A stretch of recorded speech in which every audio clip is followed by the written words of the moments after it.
going on right now is I just saw the news. I talked to Jennifer earlier today, and apparently somebody done faked an album called I Admit It and put it out there as if it was me putting it out. And I'm not putting out any albums. I haven't put out any albums. I'm not even having any interest in putting out any albums because my only focus is the appeal and everything else. But it seems like somebody wants this album out to mess with the appeal, because why would I put an album out called I Admit It? Okay, so that's right there. That makes no damn sense. So I just want people to know, and Jennifer let people know, and whoever let them know that that's not my album. I wouldn't even put an album out right now while I'm dealing with all of this stuff anyway. Okay, and I hope people recognize my voice and know that. Okay, so yeah, that and I wish they had found out who did it.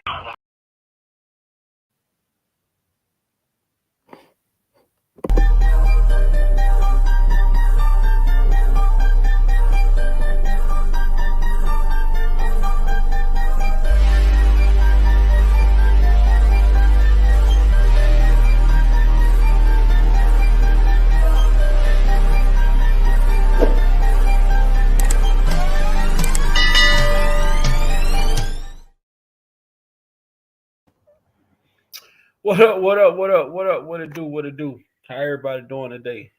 How's everybody doing this evening? Hope everybody's having a great day. EJ, what's up? Love yourself, provoked out. Derek, what's up? Netta B, what's up? What's up? Man, oh, bro. Man, when I say I had to come on here, due to man, there's somebody out here working. I mean, they working. They working hard, man. They working hard to continue to cause disruption or some type of conflict within this man's case, man, or within this whole ordeal. Jackie, what's going on, man? Uh, I uh, I was just looking today, and I seen somebody share this article earlier, and I posted it to my community wall as well. I posted the article to my community wall as well. Um, and this article states that R.Kelly sends complaint filled email to Suntime after tunes leak. Leave my music alone. Now, now, people who has been following this case and know everything that has transpired within this case, when we talk about Chicago Sun Time, when we talk about BuzzFeed, outlets like that, we know that those outlets don't even cater. Those outlets don't even cater to R. Kelly. So first of all, why would he be writing a complaint filled email to them? You know what I'm saying? Why would he complain to the same people who went along with the propaganda of bringing him down? I mean, some of this stuff is just like, it's common sense, you know. But it is somebody out here making a assertive effort, putting in an assertive effort to cause havoc within this man's case, you know, and and I'm just here to point out the bullshit. That's it.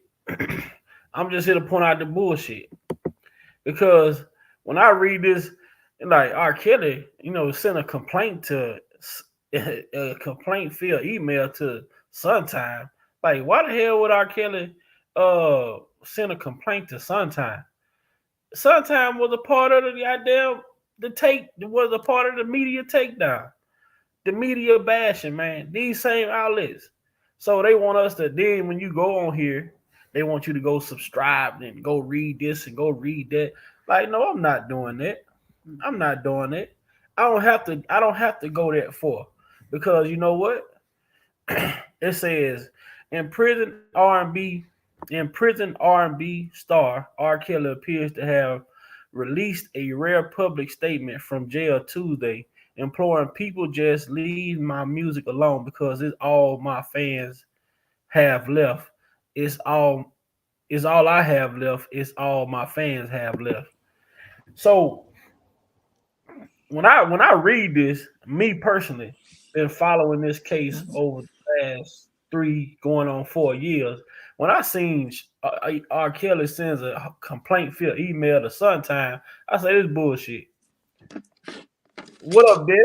What's going on, my guy? Man, nothing, man. I saw that same bullshit. I say, but you know what? I didn't see it on the Sun Times. I saw that that was posted on Facebook by Julius Darrington. And then now they want to turn around and say, see, the problem is just like with this album release, okay? Just like with that, man, like I said, I've been paying attention to the comments and I've been going in and out. Man, you got so many bumbling, fumbling idiots out here. Man. That'll sit up and say, hey, that ain't even his voice. Huh? Yeah. Nigga, what? Right. I mean, I'm like, bro, really? I'm like, you still there, Derek? Influential voices of all times. And you mean to tell me you can believe that he on a grainy tape, but you can't recognize his voice? Right. I mean, we done heard his voice more than we seen his face. Man, but it goes to that thing though. It depends on who put it out. You know what I'm saying? Now everybody acting brand new right now, and that's what drives supporters crazy. Mm-hmm. That's what make us climb the wall, because everybody been acting brand new since 2017. Everybody. You want to sit up here and you want to act like, even if you feel on one side or the other, you can't act brand new. We've been around. We heard all of this shit. You know what I'm saying? Yeah. And we brushed it off. We brushed it off or whatever and kept it moving. I didn't brush shit off. I asked the question back in 2001, where the hell was the fucking parents? Right. I've been asking that question forever. It just makes sense. For those who don't just want to hate somebody, for those who don't just want to, it's so many forces out here that I feel like is just waiting in the weeds to say something to mess up this man's opportunity. He has a viable opportunity to get out of this thing, and y'all know it. So y'all playing dirty. But the thing about it is, y'all playing with the wrong one. Jennifer Bonjean gonna catch all y'all niggas. Every last one of you. Man, what she ain't catching. Yeah, go ahead. The thing about it is the digital, man, these people don't understand digital footprints, man. That shit finna come right back that's probably gonna come right back to the fake ass manager. Mm-hmm. You know what I'm saying? But at the same time, it's been out there for so long, anybody could have did that. I'd have been impressed if I'd have heard 13 tracks I ain't never heard before. Right. There was not one track that I ain't heard over 2 years ago. Not one. That's what I'm learning. That's what I'm learning from it. That people are saying, that I didn't hear whatever was put out. But I'm learning that everything that was on there was old stuff. So I've actually heard it, but I didn't hear what they put out. I've actually heard the songs before, but I didn't hear what they put out. You know what I'm saying?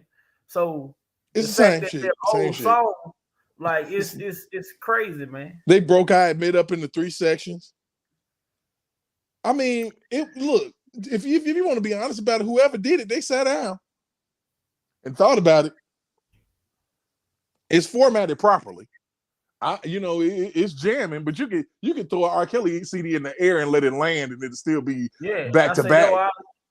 Right, I say that R.Kelly, one of the few artists, you put his album in, you ain't got to test the radio. You just let it ride. Man, you can go do whatever the hell it is that you had planned to do. You can start cooking. You can roll your weed up. You go. Hey, right. you go and invite motherfuckers over to the house and shit. Have fish fry and fry all the fish. Run the tractors back again. Have the party, and then run it back again and have the after party. Mm-hmm. That's just all how. of this shit, though, Derek, bro. To me, man, a lot of this shit speak to the fact of people have lost the direction. And hello to everybody that's coming in the chat. People have lost the direction of where this fight was going, Mm-hmm. and also put this fight upon put. They have made they have catapulted other people above R. Kelly in this whole situation. Right. That's why now when shit goes on with R. Kelly, or when it comes to the forefront with R. Kelly, people are questioning, damn, is it R. Kelly? Like, come on, man. Like, it's just that bad. How this you know what? and What it is, a lot of people took this shit personal. Mm-hmm. Too many feelings and emotions involved. Now, the way that you can get to anything, bro, because like I said, watching Surviving R. Kelly will put you in your feelings. I promise you it will. But you have to be able to, as a human being, as a black person in America, our whole problem with survival in America is not being able to strip the feelings and emotions out of shit and base things on facts and truth. Just prime example, when you look at how shit is handled in the streets, that's feelings and emotions. Anytime a motherfucker get in an argument and somebody end up dead, that's feelings and emotions. But if you base things on facts and truth, you might find out that you did something improper in that conversation, or it's a different resolution than, a permanent solution to a temporary problem. So when you dealing in feelings and emotions, you really want the problem to go away immediately. I want the pain to stop now. So you're willing to do anything, including kill someone.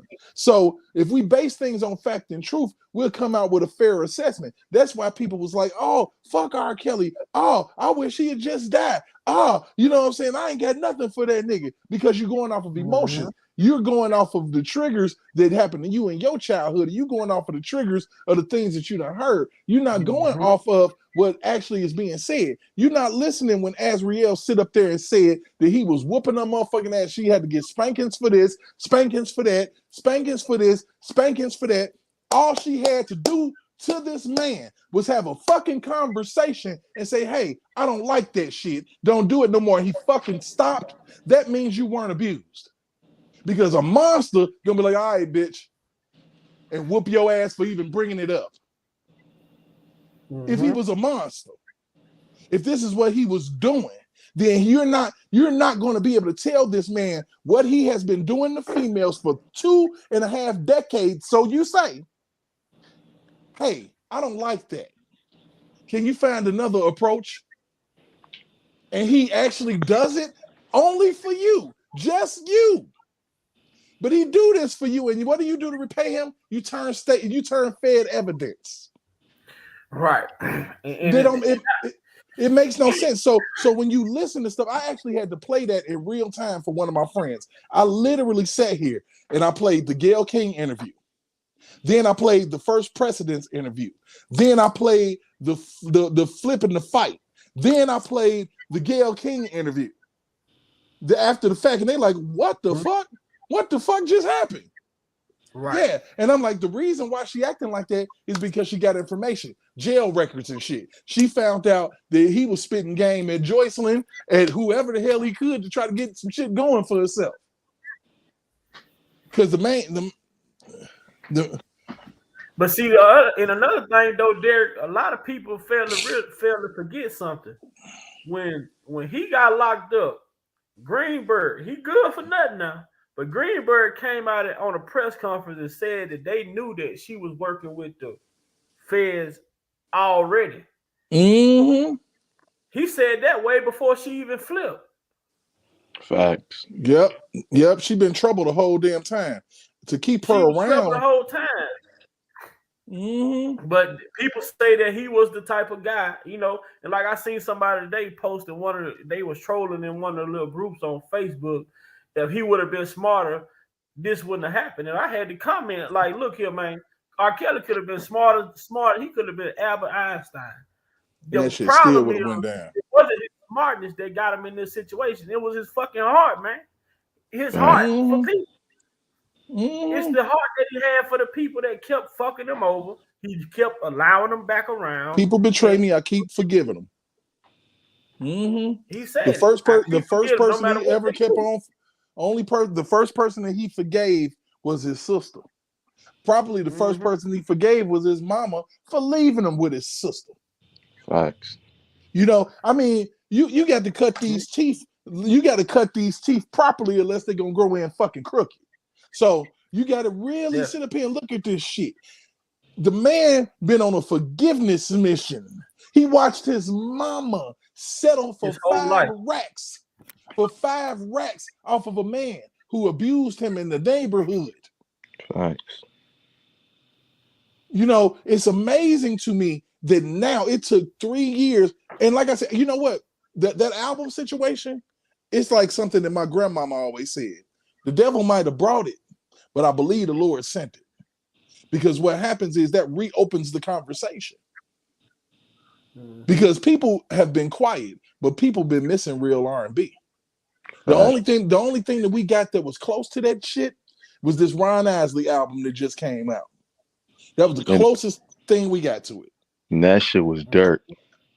And another thing is, you can tell that these people are watching. These people, when I say the people are watching, I'm talking about the opposition is watching this shit close because they see that this case is falling apart, especially when you see your accusers coming out saying that they regret taking $1,000 to act in this surviving R.Kelly. You see one of the main attorneys just sentenced to another 14 years on top of the 5 years, and they got this motherfucker on record saying that 90% of the shit of this R.Kelly is and the other 10% is whatever you make up. You know what I'm saying? So, what's up, Dean? Yeah, I just want to say one thing. The same person talking about she took $1,000, I was showing my girl. My girl always brings it up. She be like, every time she sees something pretends, she be like, she's a clown. This is the same girl that was all under his pictures. Roberto. On Instagram. Instagram, like, I'm in my head like, yo, but you get up here and talk about how this man abused you, did all of this. If he abused you, why the hell you commented on the over 10 pictures seeking him out? Bruh, like I said, the most fucked up shit was when I watched Precedence and I saw Azriel contradict the shit out of herself. How the fuck? If you a monster all day. You ain't gonna reconsider your monsterness. Like, just for you, I'm just gonna stop. Just for you, but I'm gonna beat all these other bitches' ass. No, hell no. It ain't no on and off switch when it. Hell no. Another contradictory statement is he's a monster, he's hypersexual, which means he on go mode all the time, right? But clearly these females kept saying he couldn't keep an erection this, he couldn't keep an erection that. If he on go mode all the time, he stay hard. Facts. He on go mode. You look, he can stick it right in, keep it moving, keep it pushing. I don't understand how people let that shit slide, but they just wanted to, and the reason why they did that is because every time these females said some dumb shit on Surviving R. Kelly, a psychologist came behind them to mop that shit up. That's why Dr. Phil ain't going for none of that. Goddamn, Lil Mac's fighting in here, man. I ain't seen Lil Mac in the month of Sunday. Yo, Bob, remember I just asked about Lil Mac too? Yeah, we were just asking about Lil Mac the other night, man. What the hell? And Big Vi, I got to get your intel, man, because I got to talk to you outside of this. I got to.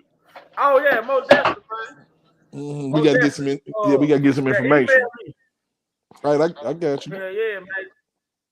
Yeah, drop that email out and because we got it's some shit in the game. It's some, like I said, we really got to be diligent, man.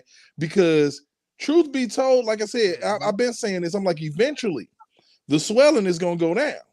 Just like when you get hit in the motherfucking eye, you can't see, but when the swelling go down, you be like, oh shit, there you go. So everybody got punched in the mouth for Surviving R. Kelly. You had people that were severely disappointed. You had a lot of hardcore R. Kelly fans turn on Kales, man.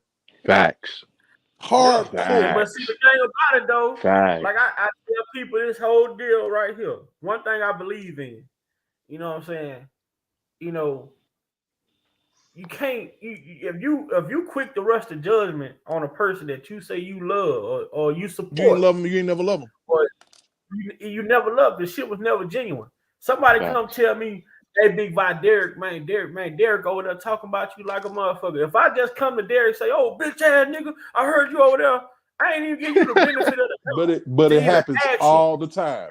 That You know what I'm shit saying? But that's happens. the problem that happens all the time. And when you, Yeah. and a lot of time, a lot of these people have hidden animosity. So they gonna tell you how they feel about you. But if a situation go on and they around, oh yeah, it's gonna come out. They're gonna run Like, you up oh in the. yeah, They're gonna I write ain't you up never in the liked that fucking bitch ass funnies. anyway. Yeah, they're gonna write you. They're gonna try to write you up in the funnies. And like I said, being from the Midwest, man, growing up 30 minutes away from the fucking South Side of Chicago, it's just the same shit, different fucking toilet, bro. You know what I'm saying? You can't sit up here and tell me that 13, 14, and 15-year-olds, every last one of them is absolute victims. When I heard 13, 14, 15 years old, when I was that age, talking about what they would do to this man if they ever fucking met him. Thank you. But not only that though, but you see how these groups, right? These these groups for women, young women of color that don't have a voice. Where have these groups been since R.Kelly? When you have these young women of color fucking still when the coming fuck up, females that are the most boisterous in this world, the most, whoa, look at me, purple hair wearing, out there for the world to see, ain't got a voice? You mean to tell me they ain't got a voice? You mean to tell me all the shit talking that I done heard black women do to black men my whole life? I done seen niggas go to jail, ain't touched the female. She just called the police and said the shit. Facts.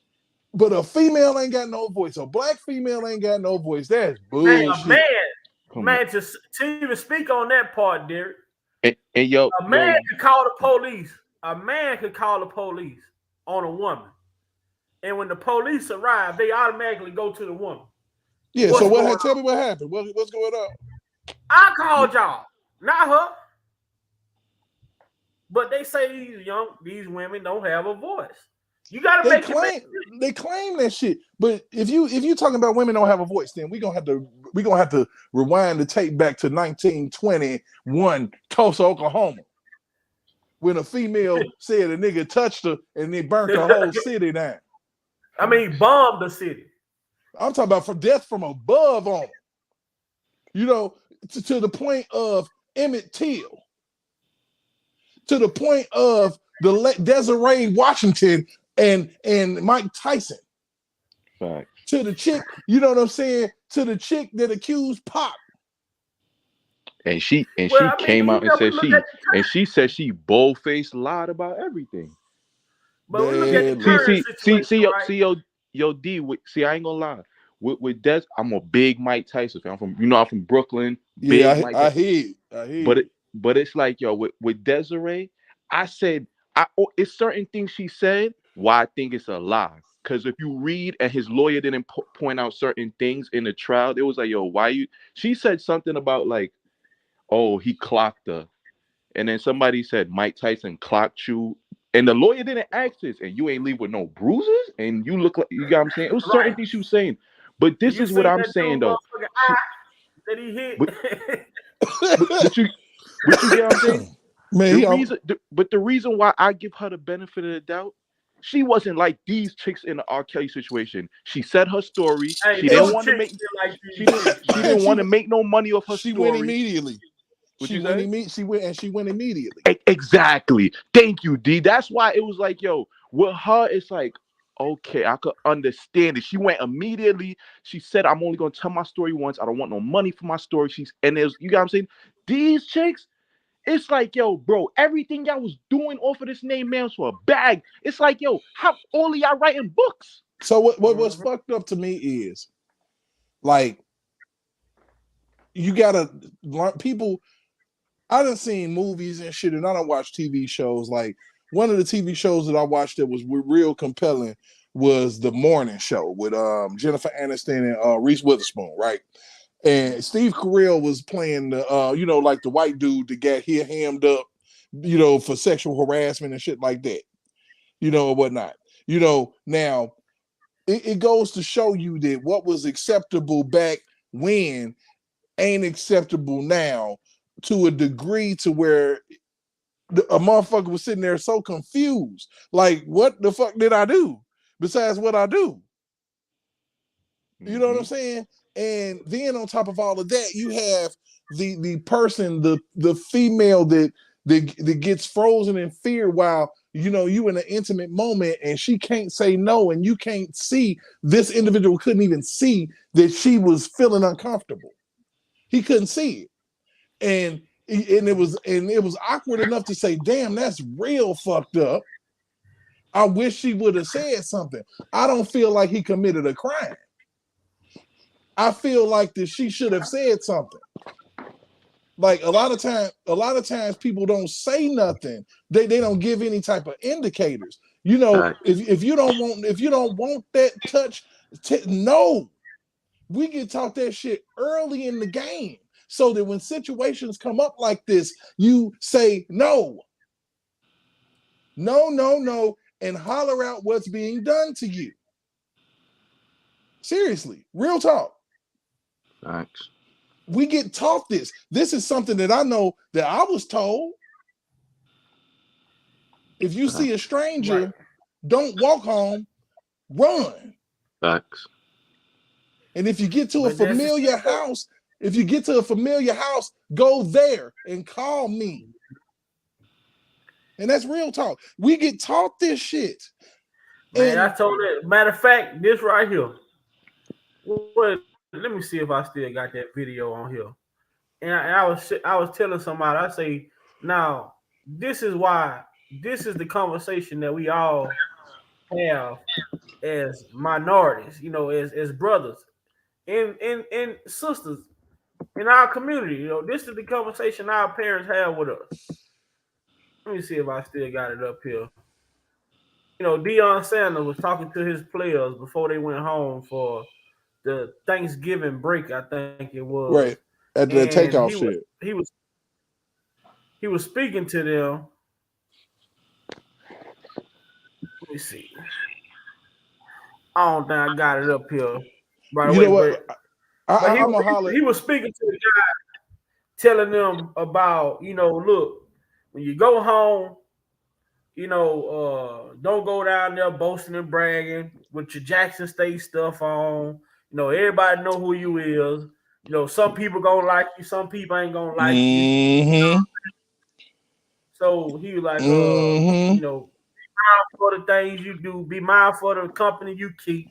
You know, and I'm like, damn, you know, I'm listening to it. I'm like, man, it's so ironic that this shit sounds just like some of the conversation like my granddad would have with me and my brother growing up. You know what I'm saying? And you know what? That's why I wish that R.Kelly daddy or some type of father figure was really around him, because a father figure would have told him that when your ass leave anywhere and become moderately successful, you know what I'm saying, you can come back and you know what I'm saying, driving a 2023 and roll up on a motherfucker that's walking, and a jealous rage will come over their ass, man. Thanks.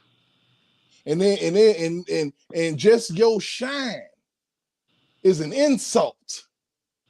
Now think about all of the niggas that stayed in the hood and was selling dope and balling the fuck out, ended up dead, nigga. Because motherfuckers was sitting there watching your comeuppance, man. They was watching you come up, shine right in front of their face, and they can't figure out, you know what I'm saying, they never really liked you to begin with. Facts.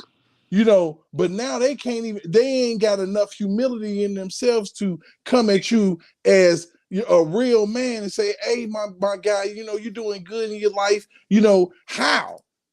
You know what I'm saying? Can you get, you know, not even asking for shit, just asking, how can I, you know, put myself in a position, you know, and look, instead of looking for mentorship, Your jealousy kicks the fuck in, and you were always, I'm gonna rob this nigga. Or I'm just gonna out and out kill this nigga just cuz. You know what I'm saying? And the females is on him too. Oh shit. This nigga done came back and all the bitches is all around. Oh, he got to die. That's what it be, D. When the females, when the it's a motherfuckers over care if you got all the ice, the money. Once they see the women start flocking, God, the niggas will spaz out. Now think about over 30 years, a man in the shot, shining, coming up, shine, super shine. I can't even see when I'm around this nigga. Facts. And all the females want him. I'm talking about my mama want him. My sister want him. My girl want him. My daughter want him. Damn. I hate this nigga. You know what I'm going to do? I'm going to call up my girlfriend, Geronda. And I'm going to tell her to go down to the courthouse and shit. I'm going to give her some fare. I already know old Derek Goddess and shit. I met him at the white bar and shit uptown. I rolled out a motherfucking narrative on your ass quick, boy. Not allegedly. And I'm going to send her to the court every day. And then I'm going to let her hop the fence at the crib and I'm going to let her right in that bitch and let her take pictures and shit. Right. But that's no lie, though. Honestly, that's no lie. That's exactly what Demetrius did. And niggas that's hanging around you that's cool with you. Look, I'm going to tell you the simplest story that ever happened to me in my life that let me know a motherfucker can be around you, try to be cool with you and be plotting on you the whole time and to do you bad right in front of your fucking face. I was living in the hood in Gary and I fucks around and rolls up a couple blunts. I was selling weed at the time, so I had to go make a play.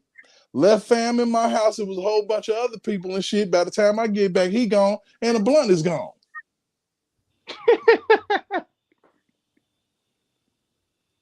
Nah, he's crazy. Like I told you, but see, you got them niggas that ride in the car with you, right? You like I told people a long time ago. I say, man, you want to know if somebody your homie or not? Lay a 20 shit out. You ain't gotta be a 20. Lay $20 down. Lay it down. Drop it on between the seat on the passenger side or something. Yes. You know what I'm saying? And get the ride and then you realize, oh shit, man, I dropped my $20 over here, and you looking, shit. Oh, you pull over, you looking, he looking, shit, he looking better, he looking better than you looking. Goddamn it, man, that nigga pulling up everything. You dropped it. You sure you dropped it over here? Shit, whole time he got the motherfucking $20 in his pocket, knowing you ain't finna find. Yo, Bob, I'm gonna tell you something. I remember one time, like a few years ago, I'm in my barber chair. I'm in my barber. And funny part, my barber a Cavs fan too, whatever case may be. So, like we just chilling, whatever case may be. He plants like $100 bills, like counties around the barbershop, but they look so real. So I said, yo, Reem, no funny shit. I was like, yo, bro, I think you dropped $100 bill, whatever case may be. Word to my mother, swear to God, I put down my dead grandfather's grave line. He was like, yo, you know you're the only person that ever not tried plot on taking that $100 bill, like whatever case may be. He said, I watch people come in, they don't say nothing. I seen people go for it, and then after, you get what I'm saying? Like, then when they find out it's fake. Yeah, you got what I'm saying? He said when they find out I'm like, yo, Reem, like, one thing I'm not gonna lie, I'm a person like this. If I'm gonna take from you in front of your face. I'm not gonna like. And they find out it's fake, and they won't even come around your ass no more, down there. Probably mad, embarrassed. You know what I'm saying? But see, one thing I'm gonna tell you something. I'm gonna tell y'all something. And this came from a hustler. A hustler. I used to hang around hustling people. You know, that used to hustle. Say, man, ain't no way if you're a hustler and you got people around you, you shouldn't have people around you feeling like they less than you. that makes you a target. You hear all these people. You hear all of these people talk about R.Kelly. Out of the thousands of hundreds of thousands of people that was around him, all up, he was an asshole. Oh, he was arrogant. You know what I'm saying? He this, he that. They got all that shit to say about him, but they ain't paying no tab when they go in the club. They paying no tab.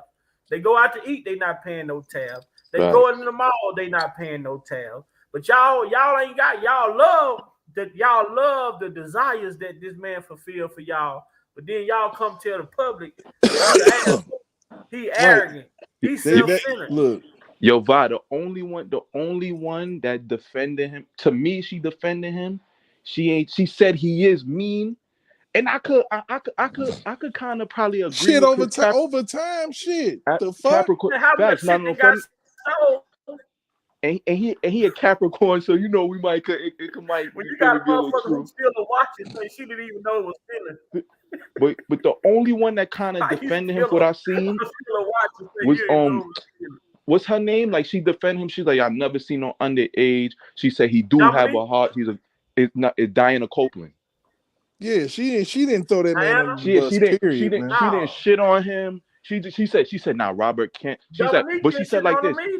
She said the only time he's mean, she said when it comes to his household and his music. She said aside from that, she said when it comes to those two things, she said he can turn into a demon.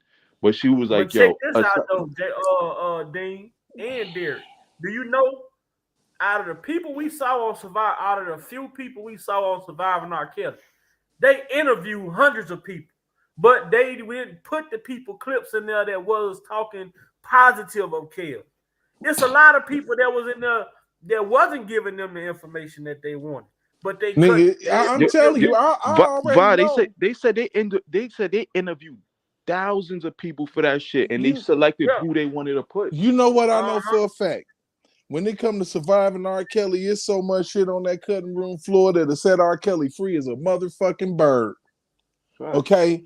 Also, in that Gayle King interview, because we only got 12 minutes, the camera was on that man for 80. Facts. Facts. I heard. The camera was on that man for 80. And that's why I tell people, that wasn't a good interview. That's why he thought he thought he did good, because he was talking to that woman for 80 minutes. Nigga, he probably brought up Barry Hankerson, Daryl McDavid, all of the bullshit that stuff popped off. You know what I'm saying? He probably ran the motherfucking Savages amok. He had to. You know what I'm saying? Come on, at that particular point, man, look. These niggas signed they signed a permission slip and sent their daughter back. I sent her away, bro. Facts. No, yo, D, I agree. I said that since forever. I said, you could tell that interview was they chopped the shit out. That shit's so bad. It's like, they didn't even make it look good. Nigga, he just japped out of nowhere. Like, I'm like, the fuck? But even with sending her back though, you still have to, even with the send back part, you still have to go back to Florida. How the hell did she? And who paid for the ticket? Who paid for the ticket? Who paid for that ticket? Because now you got two tickets that I know them parents paid for. Because I know he did. Look, he did not pay to bring her back there, dog. If he sent her away. Thanks. No. And man, they sent her man. back to fucking. They sent her back to the Cheryl Mack or whoever the woman was. They didn't even send her back to him. The woman that they was talking about that they never brought up. Like, shit, her name was on shit, and you never brought her to court. Why didn't this lady that you signed Azriel Clary over, how come she never saw court? How come she get as much props and clout as Jim DeRogatis? I needed to see that lady. Where is she? And y'all talking about this Susan Logan. Y'all talking about this Juice's mama or some shit. You know, I ain't seen Juice. I ain't seen this lady, and her name was the world saw her name. Valerie Payton. The world. Yeah. The world saw it. Thanks to my sister Prima came through with the name. Boy, Prima don't be playing. And I'm gonna tell you, I'm gonna say something about this shit though, man. It's people out here like Derek Dean, a lot of people that my sister Prima, Leo, everybody that's out.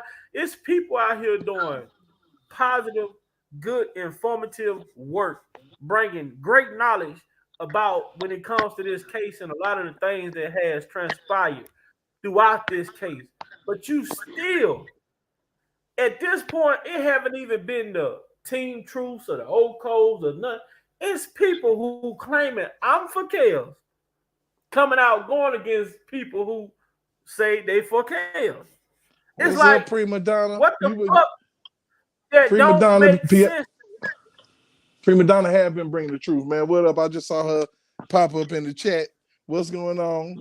But when you bring the truth, look at the people who get attacked.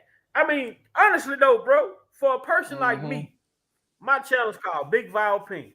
Right. I come on my channel, I say, I don't know R.Kelly. Everything I speak is my opinion based off of logic.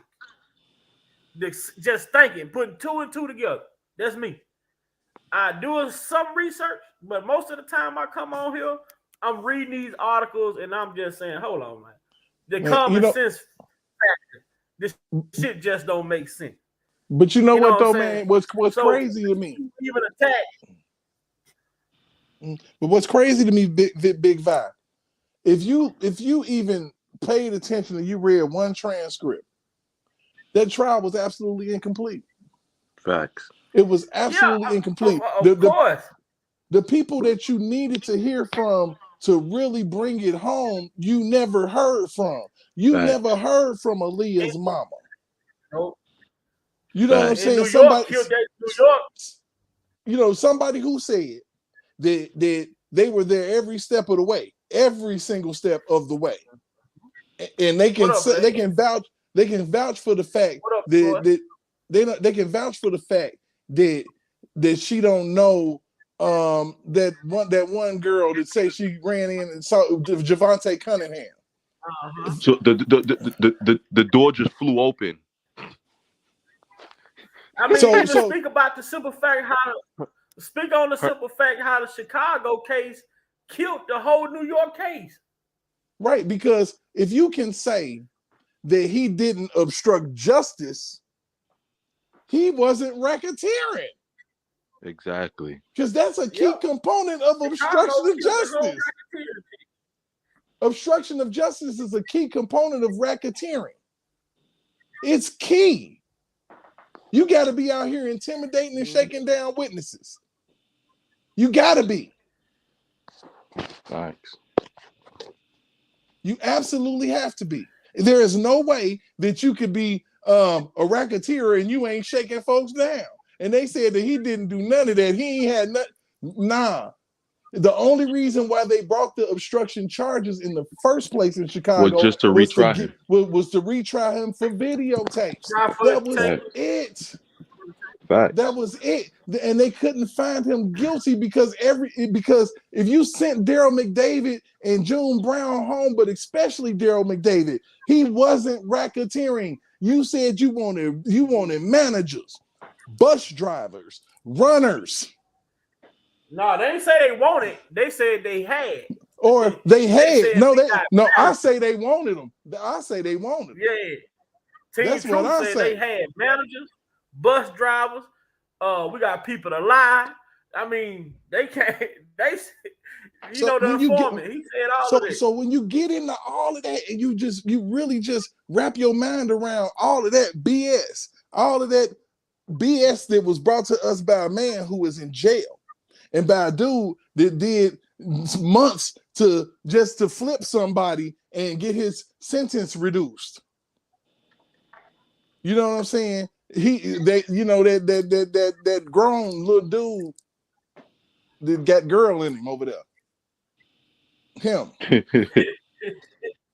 Facts. Now, facts. You see that the rooster is coming home to hash, man. You see all these people who talk bad about R.Kelly. All these people had all this negative stuff to say about R.Kelly. But Me Too is supposed to be for women of color who has been unjustly treated. But when you are in bed with people like Charlemagne the God, Me Too, Time's Facts. Up, and what do you all do when you have people like Jessica Reed? I want to give Rem- I don't Yo, really, vibe. I don't really deal with this woman Tasha K like that. She got But hers too. I want y'all to hear, yeah, because I want y'all to Still hear high. what's coming with this case that this young lady has finally filed against Charlemagne. And this, I want y'all to understand too now. We've been talking about the precedents that this shit sets when we talk about what's going on with Bill Cosby and what's going on with R. Kelly. These two cases are the statements, the statutes for men and how we are treated when it comes to the courtroom. Mm-hmm. They So gonna run. They gonna I'm gonna run it play this back. little audio right quick. Yeah, watch Mm-hmm. this. Just listen to this shit, man.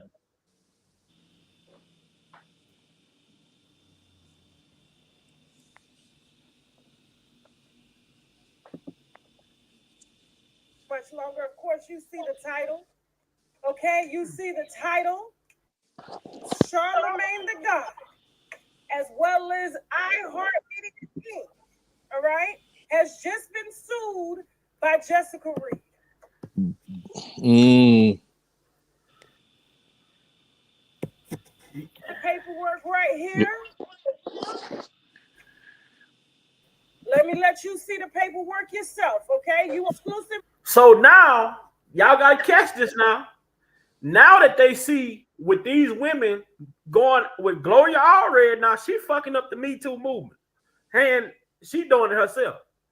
But now that these women are not just going after Bill Cosby, but they're going after NBC studios and everybody else. Now all of a sudden, Jessica Reed come with her lawsuit against Charlemagne. But not only is she going after Charlemagne, she going after iHeartRadio and other blogging Mm-hmm. platforms as Yeah. well. You see the stage being set, Mm-hmm. Facts. Yo, vibe. huh? Nah, you was playing something? If you still playing it, we can't hear it. Let me go over this lawsuit here with y'all, okay? Let me educate you a little bit on what's going on, okay? Because I know over the past few years, it's been a lot of confusion, okay? And we're here to clear it up today. We got Good a Lord. word for you on lunch today. And I got to tell you, this is the landmark case.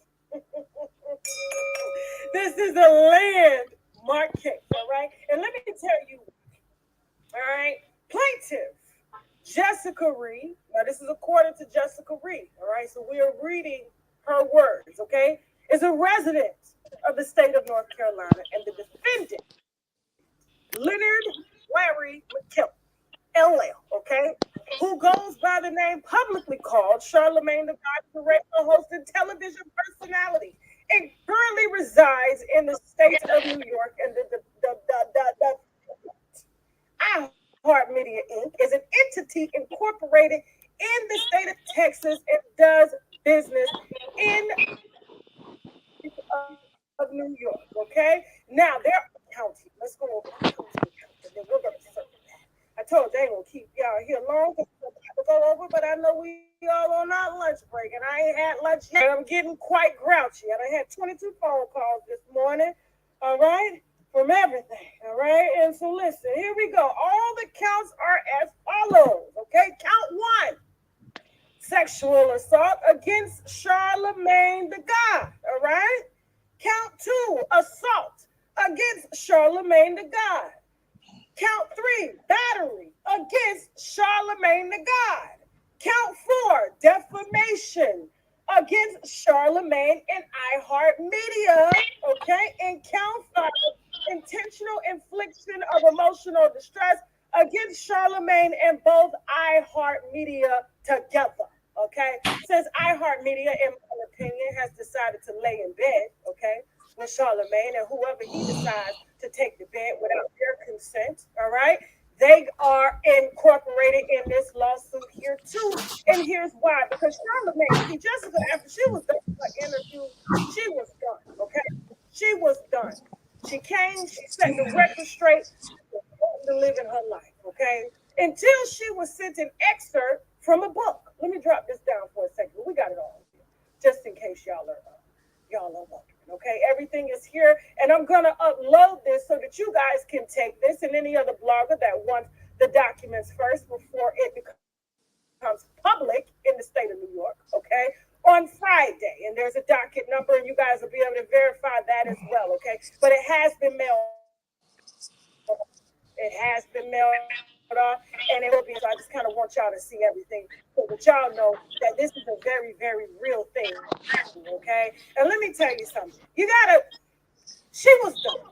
She never really wanted to sue him. She just wanted to correct the story that he told on DJ Academic's show. He was the one, meaning Charlemagne, that brought this to the internet and told a lie. It didn't match what was in the police report. It didn't match everything that was said, that was docketed, okay, by the South Carolina Police Department. It didn't match anything, okay? And so when she saw that after seeing, okay, a person that she accused of raping her at the age of 15 on television, on radio, and then he does an interview with DJ Academics telling more lies, okay? She decides to come out with paperwork to back up her story. But instead, guess what? All the bloggers that took the story were bullied by lawyers. The only one right. What y'all think about that, boy? Charlemagne got a fucking problem. You think our heart finna back him? Yo, get him out of here. Pack him the fuck up. Look at here, man. I sit up here and listen to this goofy called the king of R&B, the pedophile out here on radio for years, man. Fact. You know, get on Surviving R.Kelly acting like you ain't never did a damn thing. You know, ain't got no bones in your closet. And here you go. You know, you messed up when you called yourself Charlemagne the God. You ain't the God of nothing to nobody but yourself. And look at what you did. Real talk. Yo, D, the man basically gets on public airwaves or something and makes jokes about him sexual assaulting his wife during sleep, and people didn't see nothing wrong with that. Man. Facts. Like he was like, he was basically, I raped my wife during sleep. And then just laughing, but then Envy and them was looking at him. Envy and them was kind of looking at him like they ain't really say they was, I could tell it was like kind of awkward. Like, I mean, everybody know that a female might say it's yours, but it ain't yours like that. You know, so not like that. You know, you got to you got the nudge or something. Hey, you sleep, something. What up, little man? Yo. What's up, everybody? How y'all guys doing, man? It's been a while. What's up, little Mac? What up, little Mac, man? What's going down, man? Hey, God working mysterious ways. Man, God working mysterious ways. We were just talking about you a couple nights ago. The trails meet. Hey, man, that's crazy. Hey, I was watching y'all, man. I was watching Lil Mac live. You know what I'm saying? The other night, I was talking about.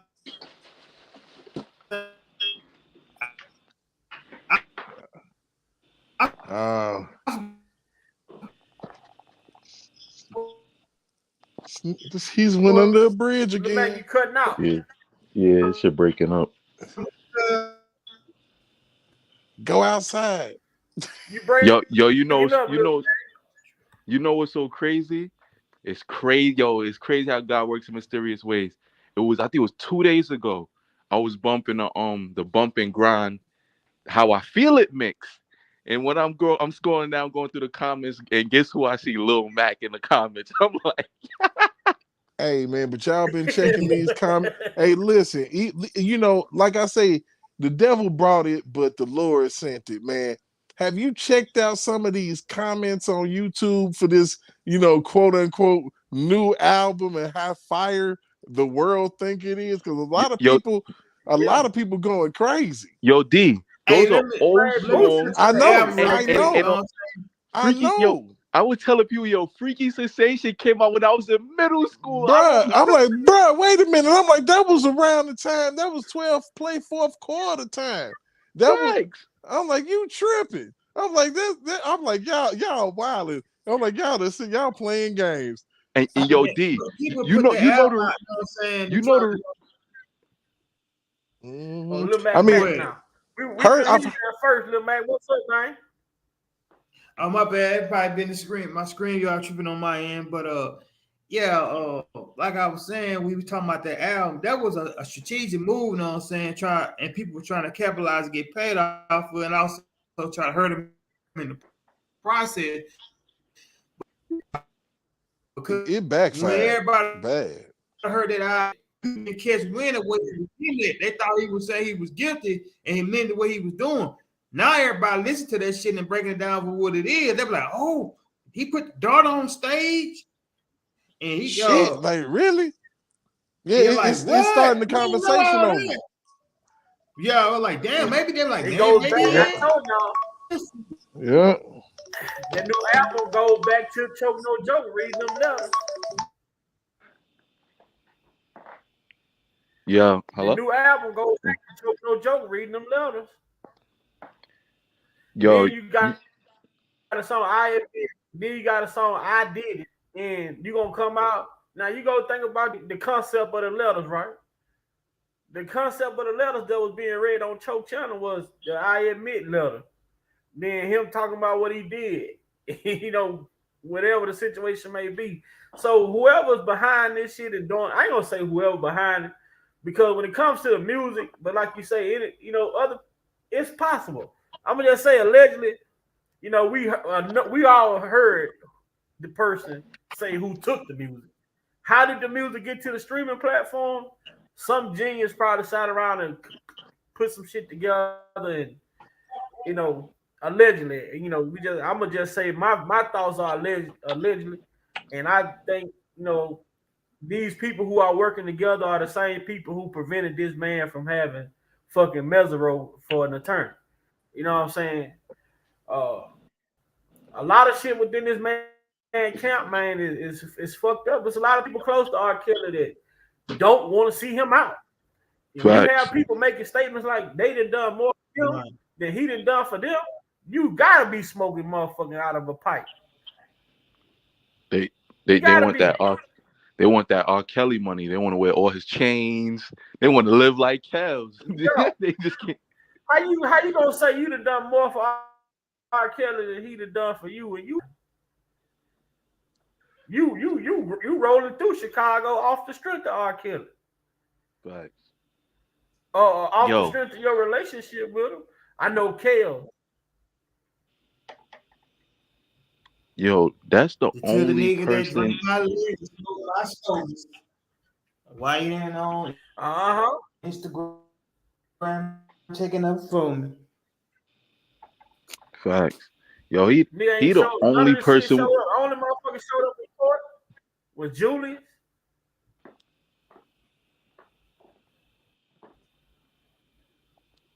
I think Will came a few times. Like this man had an entourage every day. Yo, Va, me and my girl was like, yo, why is his entourage so freaking big? Like, yo, we just like, yo, why is it so? Yeah. And you don't see none of these people coming to bat for him right now. Man, the man had 2 or 3 sprinters, man.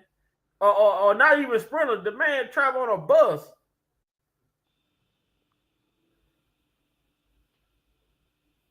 But it goes to show what I told you the other night. Everybody your friend when the lady won that $10. And she that's my friend. And then the lady won the $10, she left. Man, she a crackhead. She a crackhead. If people out here losing, ended friendships over $10, man. Imagine motherfucker who got the possibility, who got the chance of getting fucking thousands, if not millions of dollars. Right, man. What people don't realize, one of the songs that really like hit home to me, and it's crazy how a motherfucker life ended, was Mo 3 and Boosie Everybody. Real talk, man. Everybody ain't your friend, man. You can look at the Shanquella Robinson thing and it show you everybody ain't your friend. You had your homies in there with you that didn't even help you and watch you get your neck snapped. Facts. And yo, D, J Rock said Yeah, something but why else. me too? Why me too and all them different? Where they at? Facts. You heard what J Rock said. Where they at? Why they ain't allocated for her? You heard what J Rock said. He said, "Yo, the reason why they didn't step in was because R.Kelly ain't data, and Bill Cosby ain't give her no drink, and Harvey Weinstein ain't offer her no movie role." That's right. It ain't nobody with notoriety. Exactly. That did it. You know what I'm saying? It ain't nobody that, got some money that they can get restitution and all of that. Right. You know what I'm telling you? R.Kelly did. I say, man, why would R.Kelly put out a fucking album, man? This man got to pay all this restitution. And I'm gonna tell y'all, if y'all do just so happen by chance, if they by chance happen to get that money, y'all better pay y'all taxes, idiots, because they gonna throw you in jail for tax evasion over. You better pay your taxes. It's not no lottery ticket, and you better pay. I'm just saying. Hey, Azrael so dumb she probably would spend that whole 300K. I see this man case. Boy. I mean, look. When you look at what just happened, and I told people, I was like, this R. Kelly thing gonna have a boomerang effect to everybody, man. I'm like, if you sit up here and looked at what they did to Bill Cosby, it was like, oh well, and then you looked at R. Kelly and was like, oh well, because that's what people did. A lot of people went off of very minor information and just was like, all you need to hear was like, oh, this again, guilty. Facts. As they say, he came out with a song, I admit, guilty. You know what I'm saying? And they ain't listen to nothing. A lot of people just got snippets. And if you really peep, and if you peep really what they saying,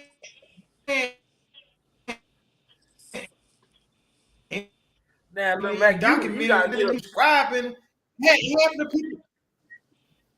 So what now, bro? Lil Mac, your shit breaking up.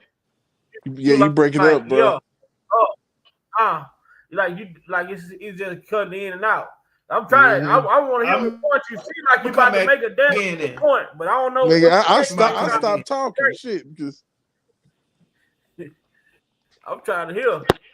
I stopped talking because he came in at the. I know he was finna take it to home. Shit. He's finna take it there, man. But I still don't see R. Kelly writing no Chicago Sun-Time. R. Kelly called home. He called. He do not fuck with nothing got to do with Chicago Sun-Times. Look at here, bro. But everything. Kelsey come home and slap Tom Joyner too. Everything that was said was true. It's true. I lost my kids. I lost y'all messed up my whole entire career. All of that stuff that they did to him, hey, can I at least, have a little something? Give me a little piece of the pie. Can you want every pint of blood? You know what I'm saying? Now you gonna just throw me out here. I admitted I did it. I ain't got no say so over, you know what I'm saying? But like I said, the devil brought it, but the Lord sent it, man. They knew that his hearings was coming up. They knew that, it's about time for his appeal to come up.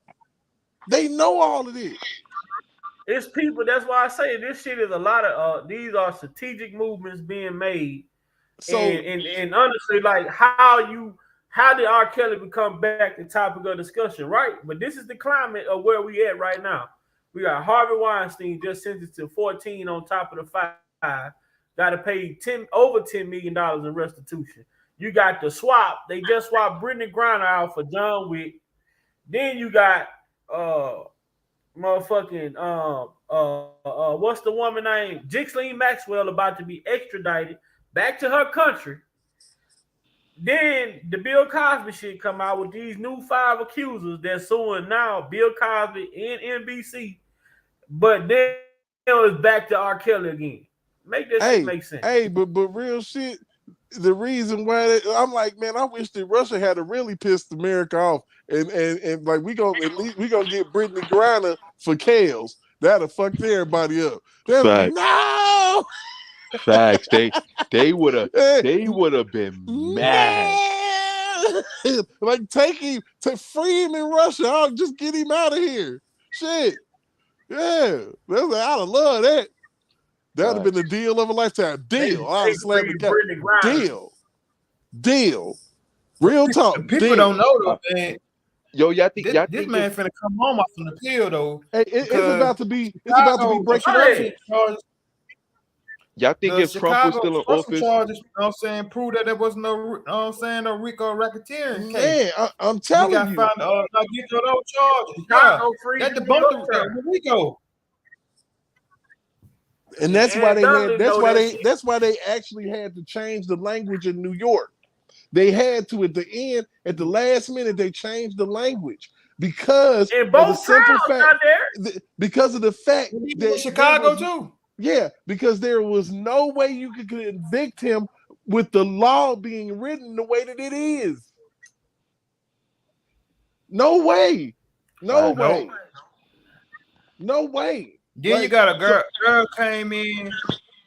He already, you know what I'm saying, went to trial for this one girl, particular girl, found not guilty on it. She comes back and decided to testify based on the fact they promised her, you know what I'm saying, a lifetime full of Section 8 and showed her that PPP loan that she got with no business attached. Testified on the tape saying it's 14. And I found a screen that didn't let Jennifer, you know what I'm saying, bring in the forensic experts in to debunk those tapes. So I got the bring in the tape from the last trial. That's double jeopardy. Because it was acquitted of that. When you talk about Roshona, though, you can't leave out the fact that they try to bring charges against R.Kelly again in like 2012 or something like that, 2011, 2012. Still not enough proof. They try to bring charges against him again in like 2015, 16. Still wasn't enough proof. So they had been trying to get him. FBI rejected the damn case. And check this shit out. Check this shit out. Michael Avenatti was trying to pretty much do the same shit that Larry McGee was trying to do. He was trying to use R. Kelly's case to get leniency because he knew his ass was going to jail. He knew that shit. He knew he was going to jail. That's exactly what he did. And Ken Fox did the same thing. She went out to R. Kelly to cover her tracks up with that Jesse Smollett. Right. Shit. I mean, straight up. I mean, if you look at it, but they got him too quick. They used your shit and then they got you. They snatched you up because they like you ain't finna be able to use nothing. Bow. We coming to get you. No leniency. Yeah, that's exactly what they did. I like watching this. I like watching this one audio clip of the Supreme of the second of the appellate court, man, because I like to show people this. I don't know if it's new people over here or not, but this is what gives me hope when we talk about the appellate court. When you watch this video and you listen to these appellate judges tell this goddamn prosecutor, like detailing what you can and what you can't do, and each and every defendant has the right to a fair trial. I will play this clip again, man, because this right here is this speak volumes to what we got to look forward to in the future when they talk about the appeal, man. I like how these judges break it down to this prosecutor about the bullshit that they did. You should have been able to prove your trial. You should have been able to prove your case with the people that R.Kelly was being charged for. Not all these uncharged acts that was brought into this case. And what y'all about to see is y'all probably see all they do is sway the jury to convict you. That's all it is. That's putting your thumb on the scale. Here we go. Let's Yeah. Oh, if he got to be guilty of this. If you got 10, 20 more people saying that he did this to them. But listen to what the court people that say, hey, we don't like R.Kelly, so we just gonna come to court and just say this. Now I'm telling you, man, the federal government, they freed R.Kelly themselves, and you finna hear it right here with the appellate court. Among our major arguments have been the fact that there were multiple prosecution witnesses who gave inconsistent statements that kept changing, and that some of these clearly had no case against the R&B king, but were nevertheless brought to trial. Their purpose was to further depict R.Kelly as the predator that was alleged to be.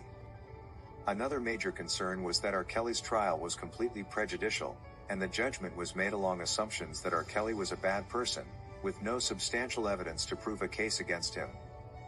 In this particular case, the Supreme Court jurors are completely unhappy to note that a judgment was made along similar prejudicial lines, making us confident that the Supreme Court will find it easy to rule out the current judgment.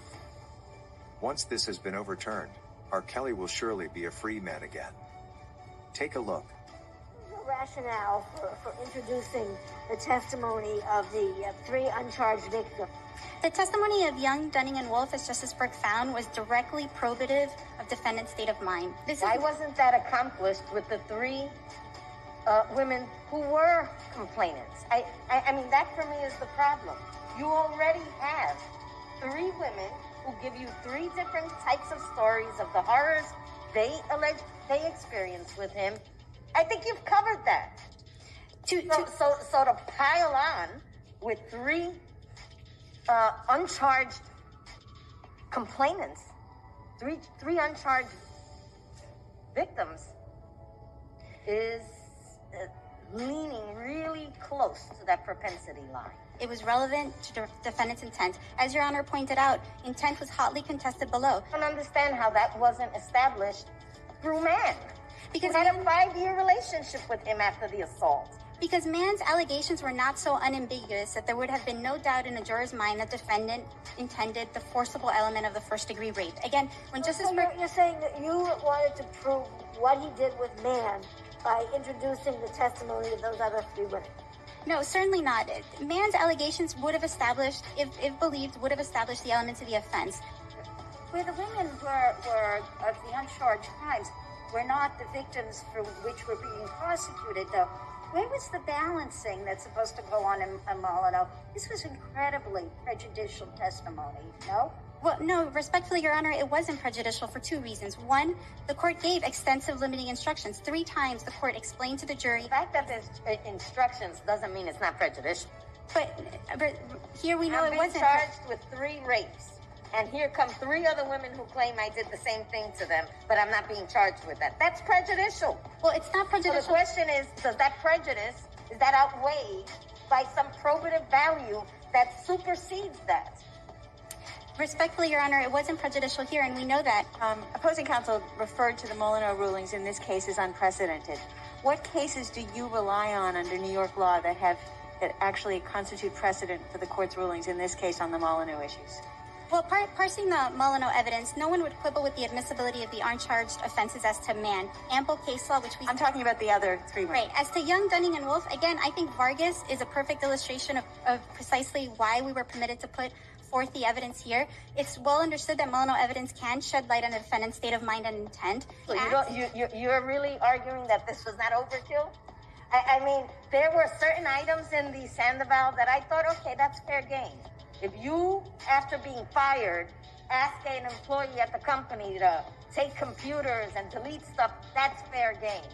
But some of this other stuff, let's inflame the jury's heart by telling them that he beat up his brother during a meeting. I don't see how there is a balance there on that. Well, threatening behavior, again, goes directly to demonstrating his ability to put his own self-interest at the expense of others, and that goes to the heart of honesty and integrity. The fact that there were many of these acts only indicated how defendant chose to live his life. Yes, and counsel, you know what? There are trials every day where we have defendants who have a rap sheet a mile long. A mile long. They'll have 20 felony convictions on their rap sheet. And I see no judge say, go ahead, go to town on all of them, because they don't let you go into the facts. They usually just let one or two in. I mean, there is a balance. But looking at what was let in relation to its impact on whether the jury could otherwise decide the case, not based on the fact that this is just a horrible person. That's really the balance, not what was let out. That's correct, and perhaps if this involved a case that had 100 or 150 allegations, it would present a different scenario. 38 non-convicted, and they're not convictions, not one of them, acts. That's balance. Well, as you point out, the fact that they're not convictions, that they're just bad acts, if anything, makes them less prejudicial. But the fact that there were so many is only indicative of how defendant. When I woke up in the Boy, Appellate Court finna have a field day with they ass. Man, that's all they did. That's everything they did. Everything they did to R.Kelly. Right, because that evidence should have been able to stand on its own, man. You know what I'm saying? But you know what I'm saying, you bring along, other disgruntles to back up stuff or tell a bad story about a bad moment. Everybody got plenty unflattering moments. He a human being. But check this out though, Derek and Big Vi. They just said they only had 3. I think in the R.Kelly case they had 20? It might have been more than that. Shit. That's shit. Oh yeah, they finna have a field. They had 60 people. They had 60 people testify in New York. I mean, they had 50 people testify in New York. Out of them 50, I think 6 of them was Jane Doe. And the crazy thing about it, you mean to tell me? Well, David J. And another thing that tripped me out, they mean to tell me that they finna get this girl $300,000 restitution money when they got them girl on mama said, sit on his lap, entice him, be feisty. You gonna be my future. He gonna be my future son-in-law. You know what I'm saying? It's clear as day that this girl and her mama was setting all this shit up in motion. I think with Angelo he didn't know what they were doing at first, but he came in on the back end to try to cover their tracks. That's what I think. But at the end of the day, y'all give this guy the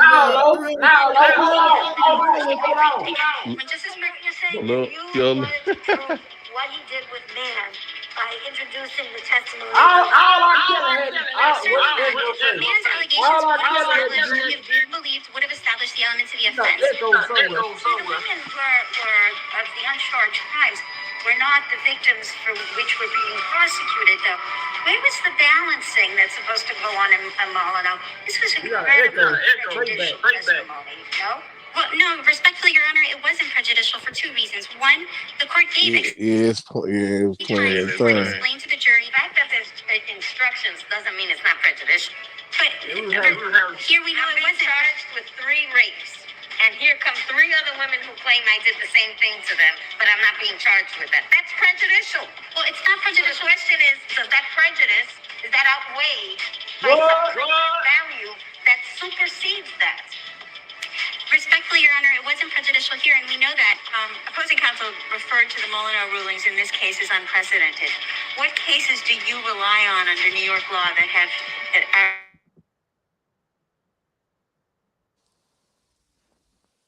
Man, that's deep. That's Dean with the echo. With the I'm talking about the other 3. Right, as to young. Yeah, but I was like, damn. But I was saying, they giving this girl 300. But you heard him say you got 3 people. Yeah, 3 people. $300,000 for losses. you didn't have nothing. How do you get 300? How do you get 300,000 when you didn't have shit when you came? Make for that make lost sense. wages. Your income was R.Kelly. For lost Right. wages, and he was giving you They give her $300 $5,000 for a lost month. wages, and the motherfucker didn't have a job. Did the victim of the Jeffrey Dahmer family get restitution like that? They probably didn't get shit. Exactly. I'm talking about this man. America's so fucking crazy. But I feel bad. I feel bad that they giving Chaos restitution, but they knocked Michael Avenatti ass across the head, boy. They knocked the motherfucking coleslaw out And his they ass. should, man. It's crooked ass. They should. Over 10 million in restitution. Plus what he gonna have to pay Chaos when Chaos he ain't got that. Ass. Oh yeah, I hope Chaos sued his Oh, he ass got too. it. Mike Avenatti got that money. You think he got 10 million? But I do Man, think did it's you time. hear how much I money he do. stole? I do think that he needs to Did you hear thoroughly the sue amount of money he Lifetime. stole? Oh yeah, he Then stole y'all it. know what saying? Daryl Johnson just got hit up down there in Texas, and this motherfucker then stole over $2 million from some old white man. And that's why the news get on here talking about R.Kelly, former crisis manager. Why y'all keep calling this motherfucker R.Kelly crisis manager? He goddamn ripped R.Kelly off too. and that's one of the reasons why that. I get sick that he talking about that damn man talking about R.Kelly former crisis manager. He ripped R.Kelly off. R.Kelly Nigga stole what, $1 million or $2 million from R. Kelly for the Gail case. Yep. And that's why that nigga latched himself on to R. Kelly, and he would have flipped on him and been on the other side too if he had stuck around. Nigga was pretending to be Andrew Wyatt. Was a goddamn crook. And then my thing with Greenberg is this motherfucker right during the trial, he gonna go on TV and say, well, R. Kelly should have been found guilty back in 2008. That way he gonna be going through this shit. Basically, you sitting there calling your own damn client guilty. He ain't no better than the goddamn what the girl, the lady name, Nicole Blake Becker. You know what I'm saying? Sitting in the middle of court, my client guilty. Man, Rob has some. If you go back and look at it, Rob has some fucked up attorneys. I just gotta keep it all the way 100. Devereaux Cannon was good. Thank you. I agree with you, Lil Mac. Let me ask you what you think about this, Lil Mac. Derek, I'm gonna ask you, and Dean, I'm gonna ask you. All right. What? How fucking lucky you have to be for the daddy to die, for Linda Mitch to get ran over, and Jack Palladino to get attacked and killed outside of his home. Man. All three of these people were key witnesses to. Those were key elements to this new trial. Those three people. You know what, Big Vibe? I'm glad you brought up Jack Palladino. Eric on the other side keep talking about some Jennifer didn't do nothing, and the lawyer name for David won the case, but we got those other charges knocked out. Bob Brindley. Palladino got down info, and it was Jennifer Botini crossing the goddamn Tracy Sampson. I also played a hand in that, and the crossing of Lisa Van Allen. The people ain't reading them damn transcripts.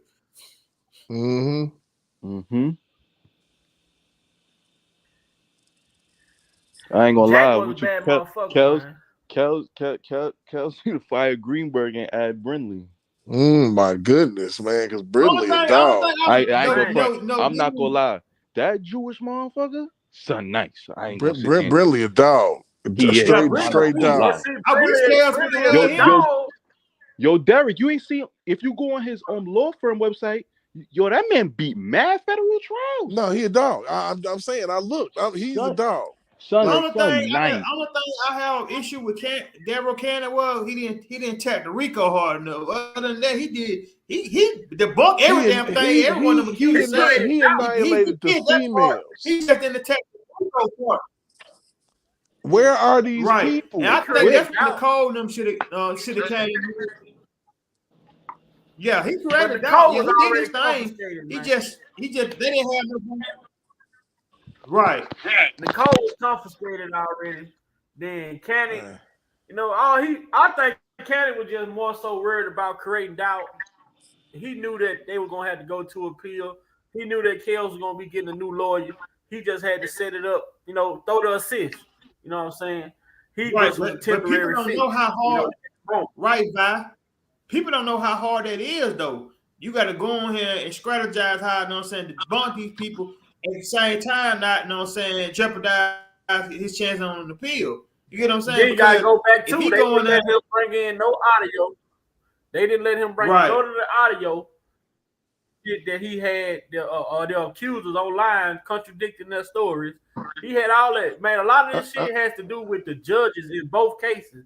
The judges y'all in both following cases Trump? withheld evidence against R.Kelly purposely. But think about this, man. Imagine if, you see how people acting about this release of this album.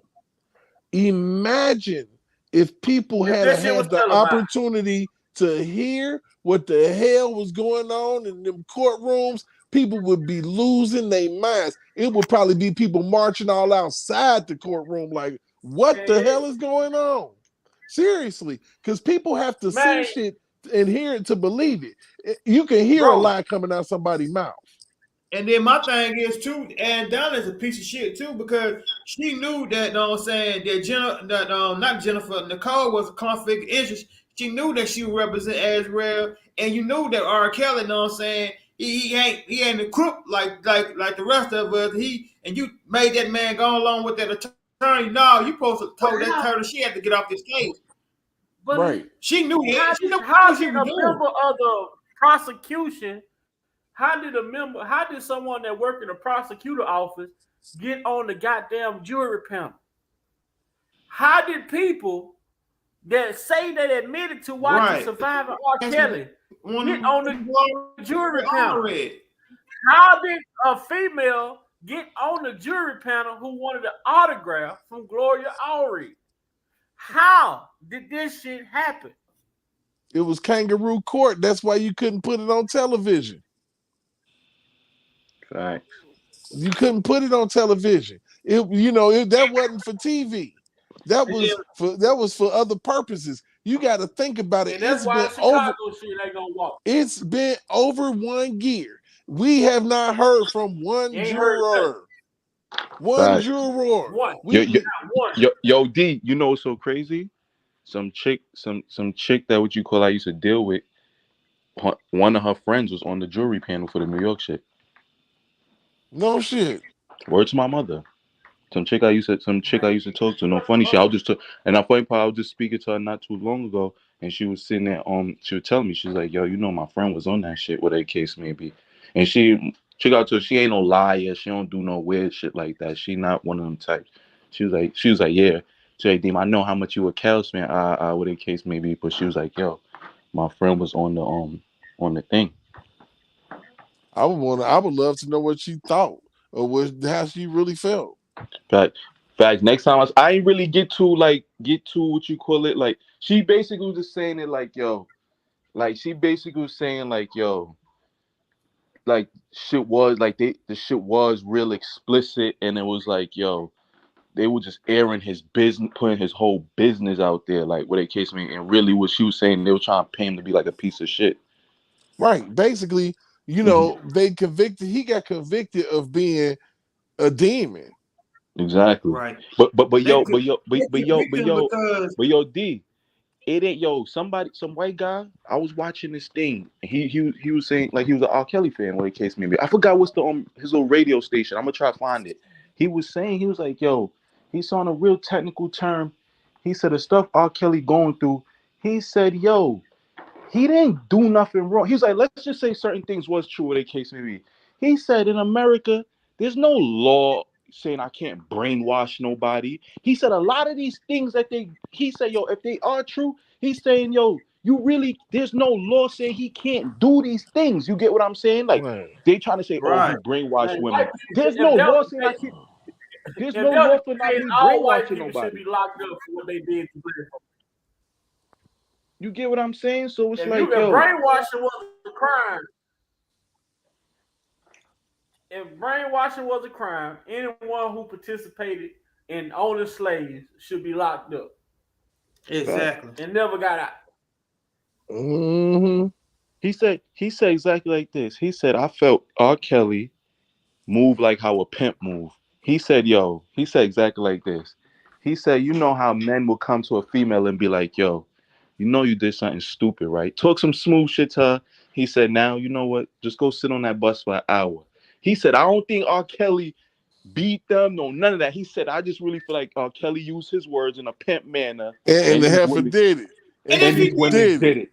If he beat them, why did they show no exhibits of these women had pictures of them with black eyes? Or Azrael said he beat her with an Air Force One shoe. What Ain't a picture. Look, ain't a picture of a bloody nose, a black eye, a busted lip. Ain't a picture of nothing. And they had phones. And boy, it's crazy. They had Nobody. phones. Nobody. I got another question. How the hell are you locked inside of a car where you open the door from the inside? Make that shit make sense. Thank you. Thank you. Yo, Bob. Yo, Bob. These are the things people are not looking at. Something McGee. You gonna say, I laughed at this shit. I said do an interview. She said I was beaten, I was brainwashed, but the motherfucker went staying for 2 weeks. How you gonna do all that in 2 weeks? Boy. I wasn't even there half of the damn time. Remember what Boosie said? Boosie said, yo, it ain't, yo, he said, they wasn't trapped. He said, you was waiting for daddy to come home. And that's exactly. For real. Man, that man, you know, I really just looked at this shit is they found a storyline somewhere and gave it to these women. And you know what it was? It didn't have nothing to do with the nigga singing. It didn't have shit to do with his personality. None of that shit. Them females wanted the lifestyle. They wanted the Birkin bags, the red bottoms. They wanted their hair and nails done. When he said he was done with them and that 5K got cut off, that's when they start. Oh hell no! I ain't going back home. To mama living on 6 and 8. Hey, Derek, bro, real back, Derek. Dean, check this out though. How the hell this chick knew how to drive that slingshot if she hadn't been driving it already? Bro, exactly. Bro, that ain't something. That ain't just like a regular car. Facts, bro. In traffic in this motherfucker, that means you comfortable driving. Right. But you saying you been hostage, right? Held against your will. Facts. Right. That's why I respect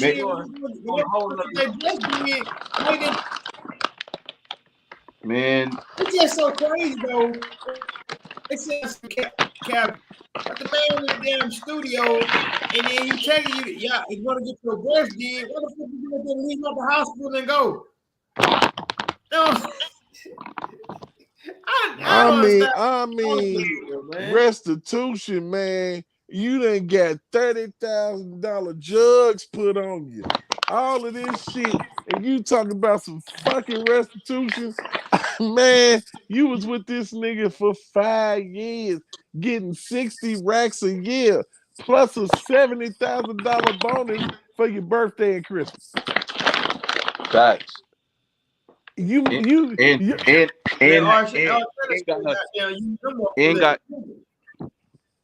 Got their breasts done up, and was getting Birkin bags. You seen him in Joycelyn just cruising through. I think it was Bloomies or Saks or Bergdorf, just chilling like they in there every day. Man. Come on, I'm like, yo, bro. You know how much a Birkin bag is, though? That shit is $10,000 minimum. That shit is a minimum. Man. And he like, and basically what happens is they get in there, they end up exposing themselves by doing some silly shit, talking shit, stealing and shit, like motherfucker don't have cameras all over the fucking house. You know what I'm saying? But how like you steal it don't know you stealing though. You gotta make that shit like that. You know what I'm saying? We just I took the card and used it one time, it worked. I just kept using it, but I ain't taking that. You know, and basically, like they did make this man defend.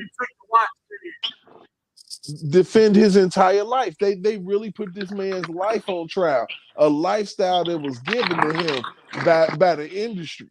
You know what I'm saying? And you're gonna put that on trial. You know what I'm saying? After they put out a documentary, you didn't even have to do the work. You didn't have to do the work because you just went and backtracked on surviving R.Kelly and found your witnesses, ran their records, and had something to present to them as to if you don't testify that this XYZ is gonna happen. Facts. That's what you did to these And people. when they took that money for surviving R.Kelly, that little,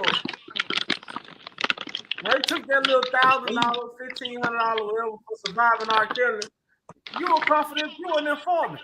You ain't no damn victim. Facts. And you know I'm talking. what, you guys, Derek, and Big Fight, and y'all know that, man, the damn case in Chicago should have been dropped because I don't know why Leonard Webber didn't do it. You got goddamn by 5 or 6 criminals in here, you know what I'm saying, got immunity to testify.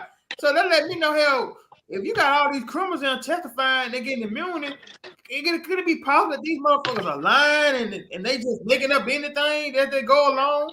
Like that right there lets you know. How you ever heard the Durskin building, right? You go to the Chicago, the Durskin building. That's the federal court building. That building is supposed to operate 365 days a year. Not open every day except holidays, whatever it may be. You mean to tell me in the midst of the trial, you have a fucking power outage to where you have to delay the trial? Within delaying the trial, Jim Derrick got his attorney put in a motion to waive his appearance. Then trial start back up the next day. You grant the motion. Then you say you need to speed the trial up. Who are you taking orders from? And why did Big Vi? He gonna waive his appearance now to go to 2 trials now and plead the 5th in the last trial. And watch he have his big fat stinking ass on that goddamn surviving R.Kelly to come out. He gonna be on that type of shit. Yo. And then even with that shit, like it's like, man, it's so crazy. Like this man say his house was shot, a motherfucker shot through his kitchen window, but he didn't blame R.Kelly for it. But then if you listen to Bo Brinley during Darryl McDavid's examination, he told you who the team was, the lawsuit team. Barry Hankerson, Demetrius Smith, Stephanie Elwes, Jim Derrick Goddard, and Susan LVA. And then another thing people ain't peeping out though. Sparkle talking about some. She went to the people baby have me to shut up, man.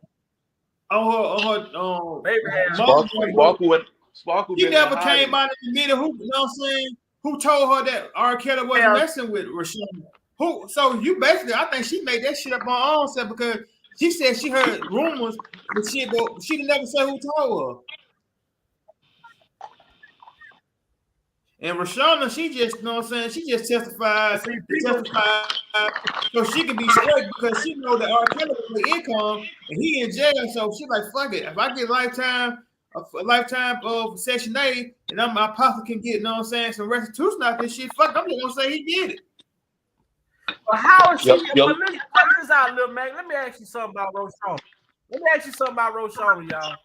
How the hell did this bitch? God forgive me, and I don't mean to call her a bitch, but in this moment, she is a bitch. How did she put $10,000 on this man's book and then she get homeless? This shit don't make sense. Facts. And then my thing is too, when it come to her, let's say if R. Kelly was on at 14. And once her and the parents start taking money and keep getting the money, kept taking the money, she ain't no victim no more. You ain't a victim. I don't feel bad for them. I don't. Man, I'm gonna tell you something. Little Mac. I'm gonna tell you some real shit, man. You can have the sorriest motherfucking dad in the world, man. That is out here. But you think this man finna sit here and continue to play in that fucking band R. Kelly, knowing that R. Kelly fucking having sex with his daughter. You hear the lie that they told, say when R. Kelly claimed to confess about having sex with her, say the daddy say I can't, he was irate about the shit. So you just ain't finna tell me that he accepted money from you to keep dealing with his daughter, but come to find out, it sounds like they say R.Kelly was putting that Pied Piper on the mama, man. Yeah. Because she was going to the studio after hours. Mm-hmm. Everybody wanted to And then the moment R.Kelly, you know what he I'm said saying? that he, It was the beginning of the end. Yo, Vi, the mama remember, immediately said he didn't expect him to go to the Bahamas, wherever they went to out of town. Yeah, the mama contradicted everything that old girl said. facts. And my They thing asked is, her, what the said, hell we were threatened, but we didn't hide? turn Let But me see, the remind world you don't that know I this am the shit. king of A lot of R&B. That's why Sparkle man, cause goddamn R. Kelly hit Susan, goddamn me. And this shit crazy, man. Now you done Yeah, introduce it could be. your brother-in-law,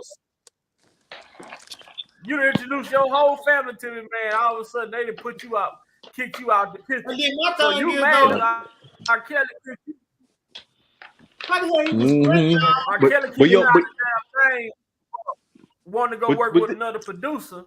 So when he kicked her out and told her he wasn't signing her, she went teamed up with Barry Hankinson and Demetrius. No, but check it out. But she tried to go back to Cows though. Hey, but check it out. She You know did. the producer. She did try to. The producer Sparkle was messing with was knocking her down. Y'all know that, right? Shit, Yeah, I'm quite sure she would get. No, it's facts. He was not. That came out. That came out. I think that came out in court. That she was in a relationship with the dude. His last name was Huff. He was one of the kids. And told her to ask R.Kelly to be her god there.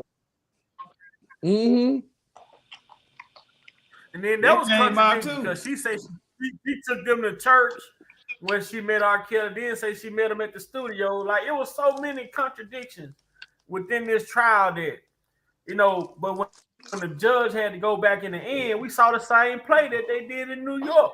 He changed the language of the charge for them to, because when they came back with the first verdict, they was deadlocked. And it would have been a home jury. The judge changed the language and sent them back. So my thing is, if they convicted him on a tape, they can't. Check this out, y'all. If they convicted that man on a tape that came from Charles Freeman, it's no way in hell that man case gonna get overturned.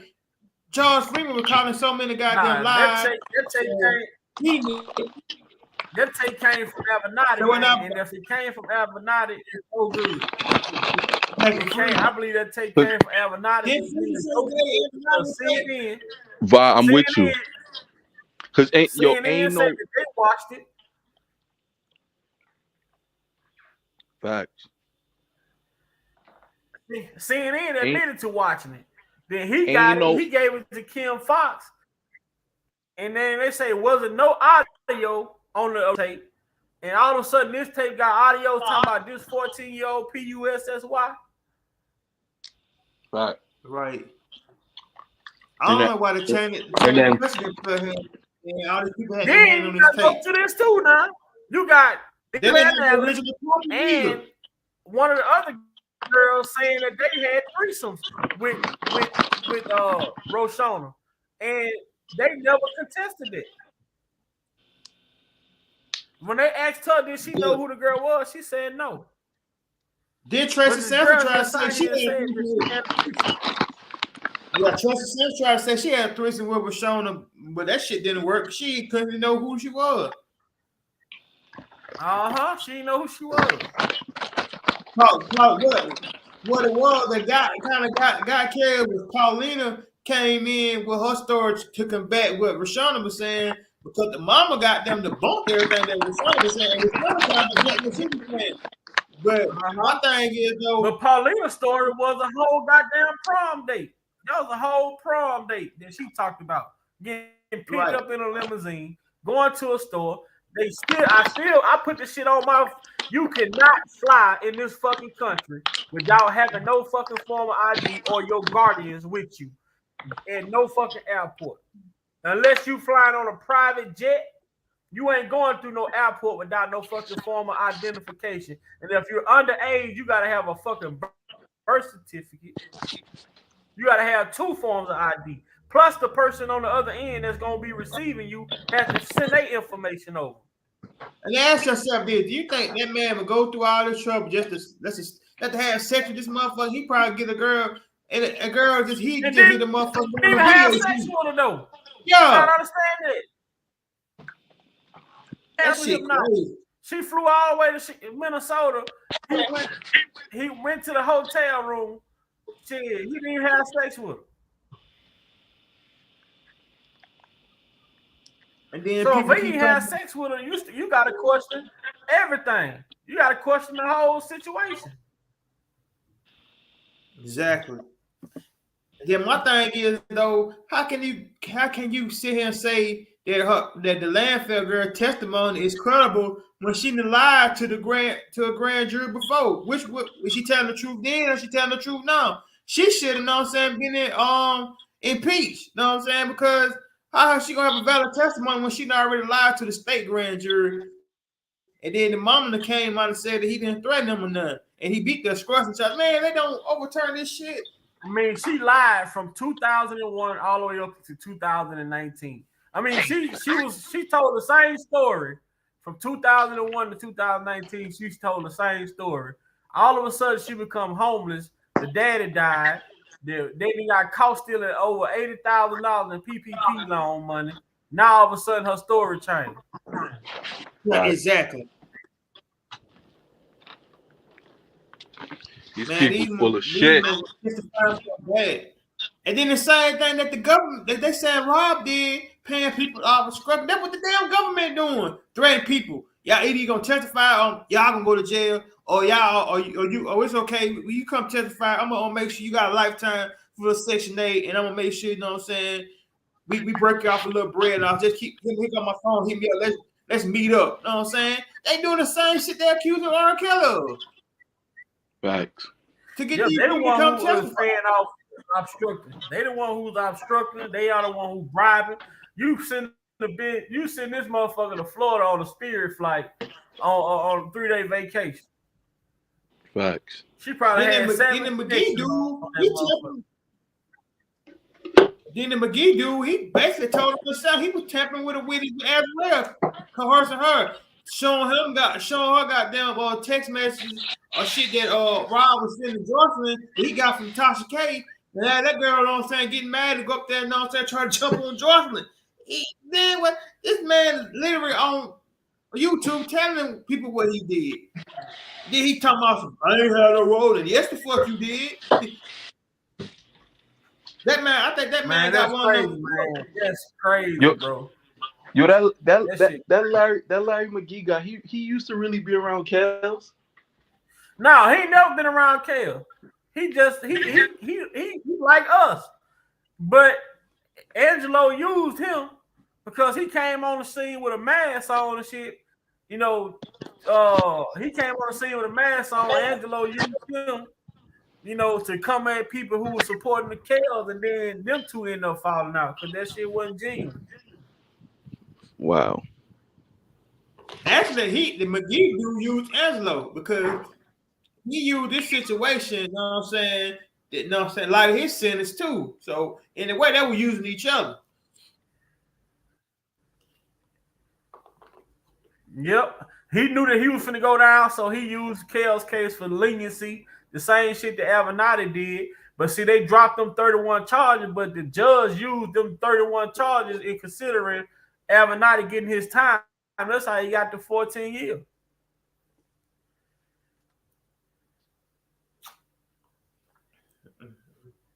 We got 14 for storming, and he got like what 3 years for. He got another 5. He got him a 20p. He got a 20p. Same man out here, y'all. The same man that's a criminal now got a tape that got R.Kelly convicted, but Man, come on, bro. I What can't happened see to this the attic happening. tape? What happened to the attic man that went up in the attic and found the tape? All of a sudden, you never heard nothing else about him again.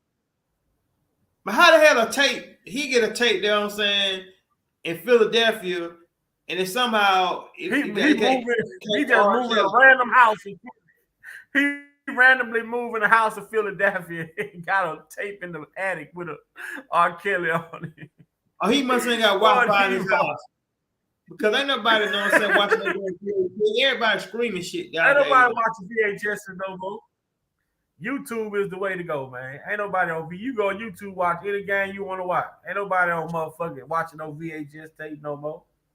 Then if you got, you know what I'm saying, cable, basic cable, you can watch the NBA Network TV. Watch a hardwood classic basketball game.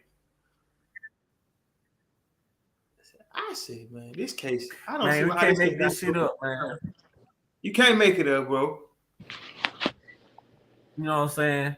And people talk about, let me see. Let me make sure I get this up here. And I'm gonna play this. I'm gonna share this little thing real quick before I get up out of here. You know, people don't want to hear certain shit. You know, if depending on who it comes from, listen to shit depending on who break the story. You know, and like I say, I'm me. I'm me. I do what I do. I try to do what I do anyway. But this shit right here, let me share the screen right quick. I gotta go find a video first. Oh, they got a person in mind who know who they think leaked that album out too. But people, fuck, I don't care who leaked it. That's, Don you got Russell. people running around talking about they don't care who leaked it.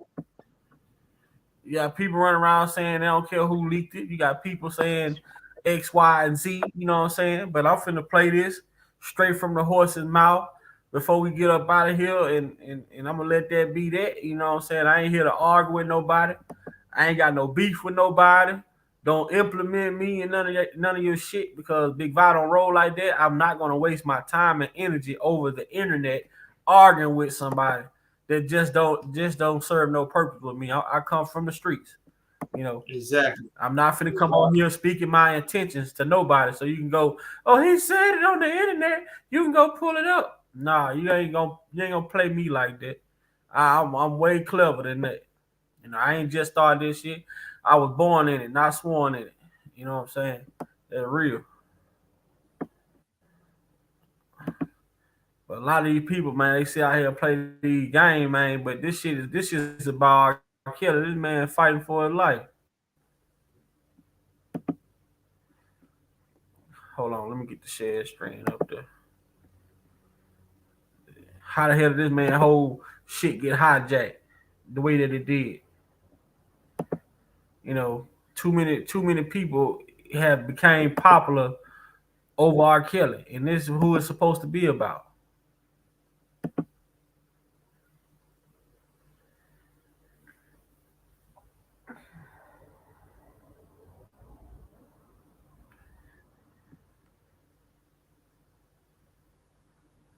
Yeah.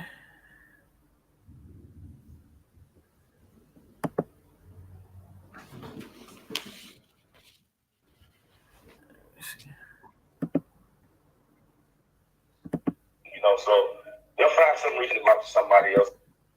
In 5, we're going to hear the story about what went down, and the media needs something else to talk about now they didn't took Rob. They always go after one or two of their own. Look what they did with Harvey Weinstein and Weinstein, you know, so they'll find some reason to go after somebody else then. They have to throw in a token every now and then, or his memorabilia, or his gold records for sale any fucking where. If I was going to put shit out, I would put it on my platform, inrebuild.com. Why the fuck would I make somebody else some money when I got a platform I can put it out there on my own?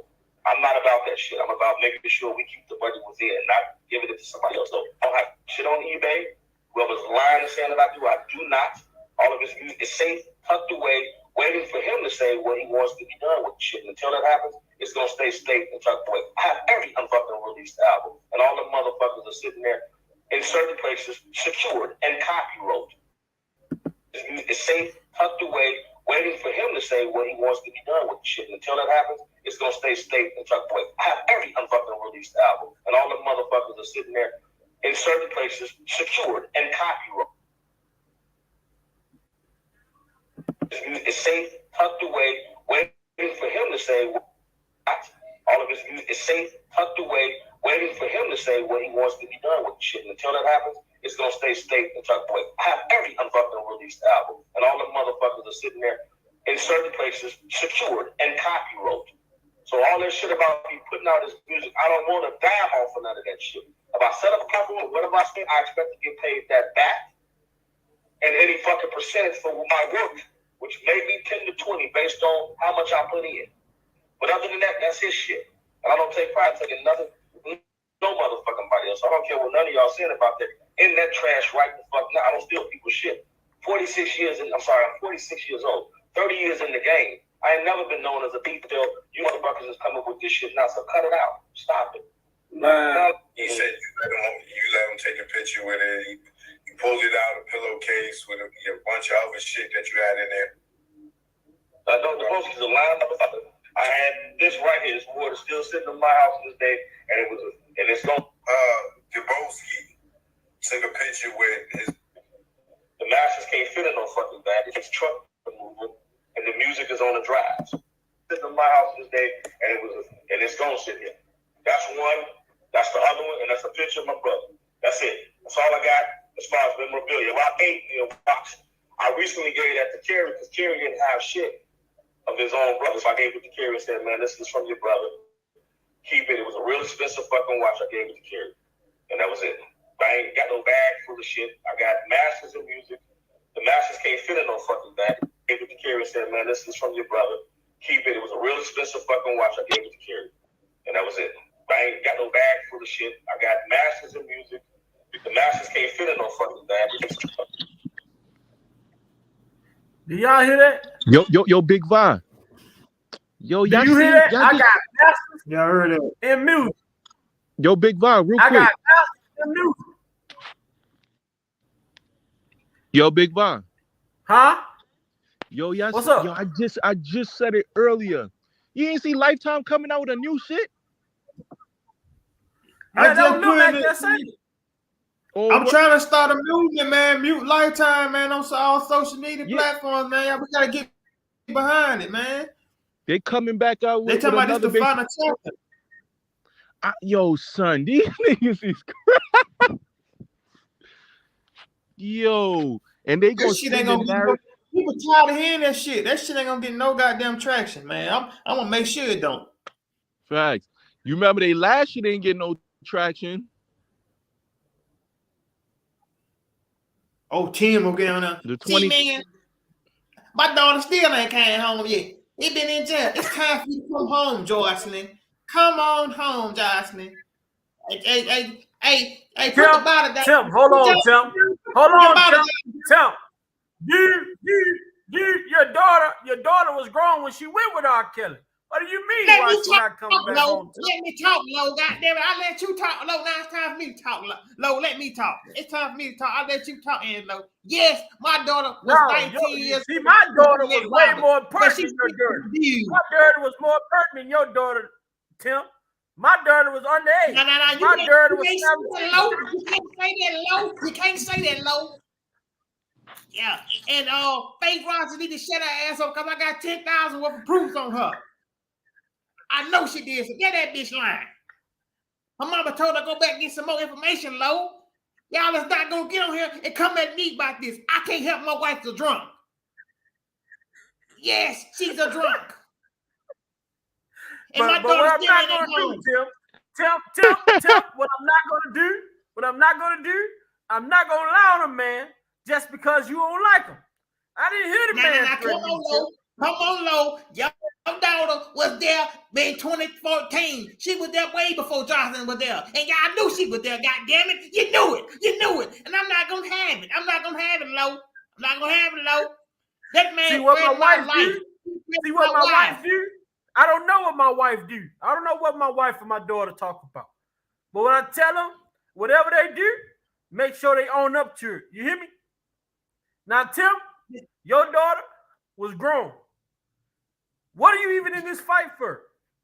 Why you in the fight, Lo? You on the internet bragging about how your daughter was the best one. He probably won. You let that predator be with your daughter. You signed it over. You know what you were doing. When you did, Lo. Don't come at me with that, Lo. Come on now, Lo. Man, you fucking Jay Griggs, and he gonna sue your ass. I got Jay Griggs on speed dial. Play with it, Lo. Fuck with it, Lo. Now, Tim. Now look, Tim. Now I ain't had enough. This did not have to go there first. Put a mugshot all over the damn internet. That goddamn what's his name? The Big Vi, the damn Dana J, and the goddamn what's his name? The damn boy from Chicago and the man that be in his goddamn car. They didn't play with our families. Goddamn enough, Lo. Come on now, enough is enough. And you sitting there getting on these goddamn platforms with these folks. Come on, man. Yeah. See, Tim, I call Homeland Security. That's a part of the play. See, Tim, you get too mad. You get mad too quick, Tim. You get mad too quick. When really, you don't even have a dog in this fight. I've been trying to tell you to calm down. Now, you give R.Kelly 120 hours. It's been 5 years. That man, now you gotta go baby prime. You gotta hit that baby prime Johnson now. Well. If it was my daughter in there with R.Kelly, I'd have drove that truck through that building. They got the madams on it. I know you in contact with the madam. I don't know the madams. Who this Lily lady is? I don't know these folks. They my daughter. What's that home? You need to come home. Send her home now. Where she's at, she's not in a safe place. She's not in a safe place. I don't know. I haven't talked to my daughter in 5 years. Even though I let her best friend come on live and make up for me. Even though she wasn't her best friend. That wasn't my idea. That was Griggs' idea. Yeah, Edlo. What about 10 minutes? Your wife. Don't worry about 10 minutes, Tim. Don't worry about 10 minutes, Tim.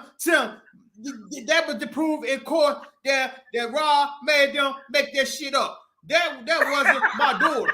That was goddamn Raw making no goddamn 10 minutes up. That was my goddamn wife. My wife don't do no shit like that, Tim. You need to check your wife. You need to put that bitch in there. Anonymous clown drinking program. Dude, how stupid you sound on this goddamn nigga. All I ever had to do. You know what I'm saying? Make up a damn 10 minutes on that man. That man is a lawyer. My daughter was 13. Even though my wild line said she was 18, she was 17. I don't know anymore. I think she was 18. I can't keep up with that. I'm lost. I'm all on Twitter. You know what I'm saying? They keep talking about over here crying with the fuck off. All R.Kelly had to do, Tim, was give my daughter a song, and we would have been good. When he didn't give my daughter a song, he created a problem. All he had to do is put his song, slap his name on that bitch, and it was a hit. And I wouldn't even came out at that minute. I was trying to work with him. He didn't want to take my idea on, man. Let me come do your life. Let me start this truck. Let me do this food truck. Let me do this dildo idea. That was a good goddamn idea, Tim. Then think about it. Yeah, the goddamn dildo and the woman used it and says, all R.Kelly had to do was give me my meeting. He would have had him a wife for life. But now, boy, what up, Denzel? Y'all so stupid. What's going on? What's up? How y'all doing? What's going on, Denzel? Don't go. Y'all fool dumb. So that basically you let the air know what you order. All you want to do is goddamn millions. You ain't got no goddamn millions. I been having millions since I was 17. Since I was 17, I had millions, Tim. I was you ain't no motherfucking man. I was locked up. Tim, you ain't no motherfucking man. Protecting me. I had my mother protecting me. I saw Allah. Hey, I had Tim. them guys out there. Tim, look here, man. Look at that. You ain't no motherfucking man. You supposed to be the man of your house. You supposed to be the man of your house, Tim. Now, I'm trying to put you in a position to make you some money. All you gotta do is contact TMZ. They're gonna be looking for you. Call them, get in touch with them, make your money, and just go on about your business. Now, that shit with you and your wife, you gotta fix that shit, man. Rob, he got a wife for life. I'm done with this shit, man. I done been into so much shit. Threatening to leave me. I'm on the phone, can the goddamn get a bathtub with her. That's like that Angelo blocking me. Angelo blocking me from the shit, man. Come on, man. You know, goddamn way up. Yeah, you and Rob don't fuck with you. I don't fuck with you, motherfucker. Come on, man. Y'all motherfuckers be playing these motherfuckers. Like this, man. Know what I'm saying? So saying y'all, you don't even fuck with y'all, dude. Until you need to fall back and go home and keep out your drunk ass bar. Hey, that little talking about my guy. Now, no more your wife. You know, once the savage says over with, it's over with. Ain't no going back. He said it's over. All I gotta say, when the brothers get the phone call, I'm going to breathe. He can sue your ass. There you go, Derek. When the brother get the phone call, it's over with. Ain't no going back. when the brother get the phone call, it's over with. That nigga say, he was like, you know my name. My name is Tim Savage. You have my daughter at your house, Joycelyn Savage. I'm like, this nigga's ill. He got these shades on. I don't know what to think. That big ass suit he had on, boy. I don't know what to think. I'll give you at that point it was about 40. It was 48 hours, wasn't it? At that point. Yeah. Y'all. Hey, hold on, D. We got two new people up. We got Denzel and we got Lex just came in, man. What's up, Denzel?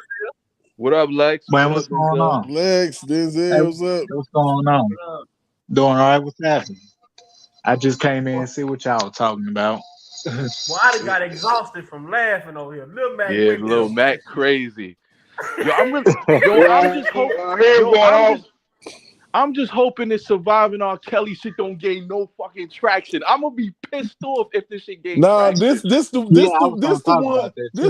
that niggas gonna watch and they gonna fuck up and they done did too much. Now you doing too much. This the one where people already saying it, man. Tim Savage with Tim went on with the TMZ talking about some shit with the handle that she need to come on. Man, I see people in the comments saying, man, your daughter grown, let that shit go.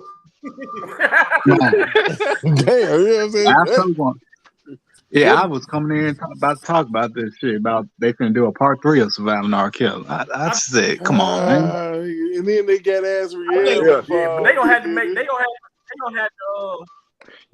For some reason, that shit gonna have to get an Oscar. It's gonna have to be an Oscar-winning performance, man. Hey, for some reason, right? See, they doing too much now. I feel like this one looking like the female Benjamin Button and shit, aging backwards and shit. Yeah, I feel like this one gonna be crazy. I feel like the second one wasn't good because the people from the first one didn't even participate. Facts. Now the second one was the second one had low ass. I'm the reason the first one was good because it came out of nowhere. Facts. Right. It was only this shit only big because whose name is involved with it. You talking about an icon. I mean, I'm trying to figure out if the man can sue. But the thing about it I hope he can. The problem with that is that I know that in the contract it get when you sign bullshit, it says that they have the right to use your name with impunity, man. They can use his name at any time, anywhere. He don't own that shit. That's the shit Prince was caught up on. You know what else got exposed with this like Surviving R. Kelly shit? That Sony is playing a part in it because there's no way that they would allow R. Kelly music to be used in a documentary that's degrading him. Right, exactly. See, Lifetime getting paid behind that shit too. They probably Lifetime. That album getting leaked too. Hey, man, look, I mean, That's crazy. think about the timing. Here we are, and on January the doggone 3rd, they finna run this again around this man's birthday. Thank you, D. And that's the same time, the same time the first one came out. Thank you, bro. Like this shit is getting me pissed off. Man, they gonna It's run getting this, too old now. running this fuck I shit think again. You know Weinstein is in court right now. People need to wake the fuck up, man. Well, they were doing the verdict part. Man. Hey, you got some people, you know, there's some people are now waking up to this shit now on what it is. They say now it's getting too old. Yeah, now. it was a lot of people Lord. last year, yeah. But you still got some dumb motherfuckers still. I mean, but falling for the Jennifer bullshit. Bonjean said it best. It hit different when somebody you love get caught in that net. Facts. Straight up, it hit a little different when it's your cousin, when it's your son, when it's your brother, when it's your dude. You know, it's like this shit. A person can accuse anybody of anything at any time, ruin their life.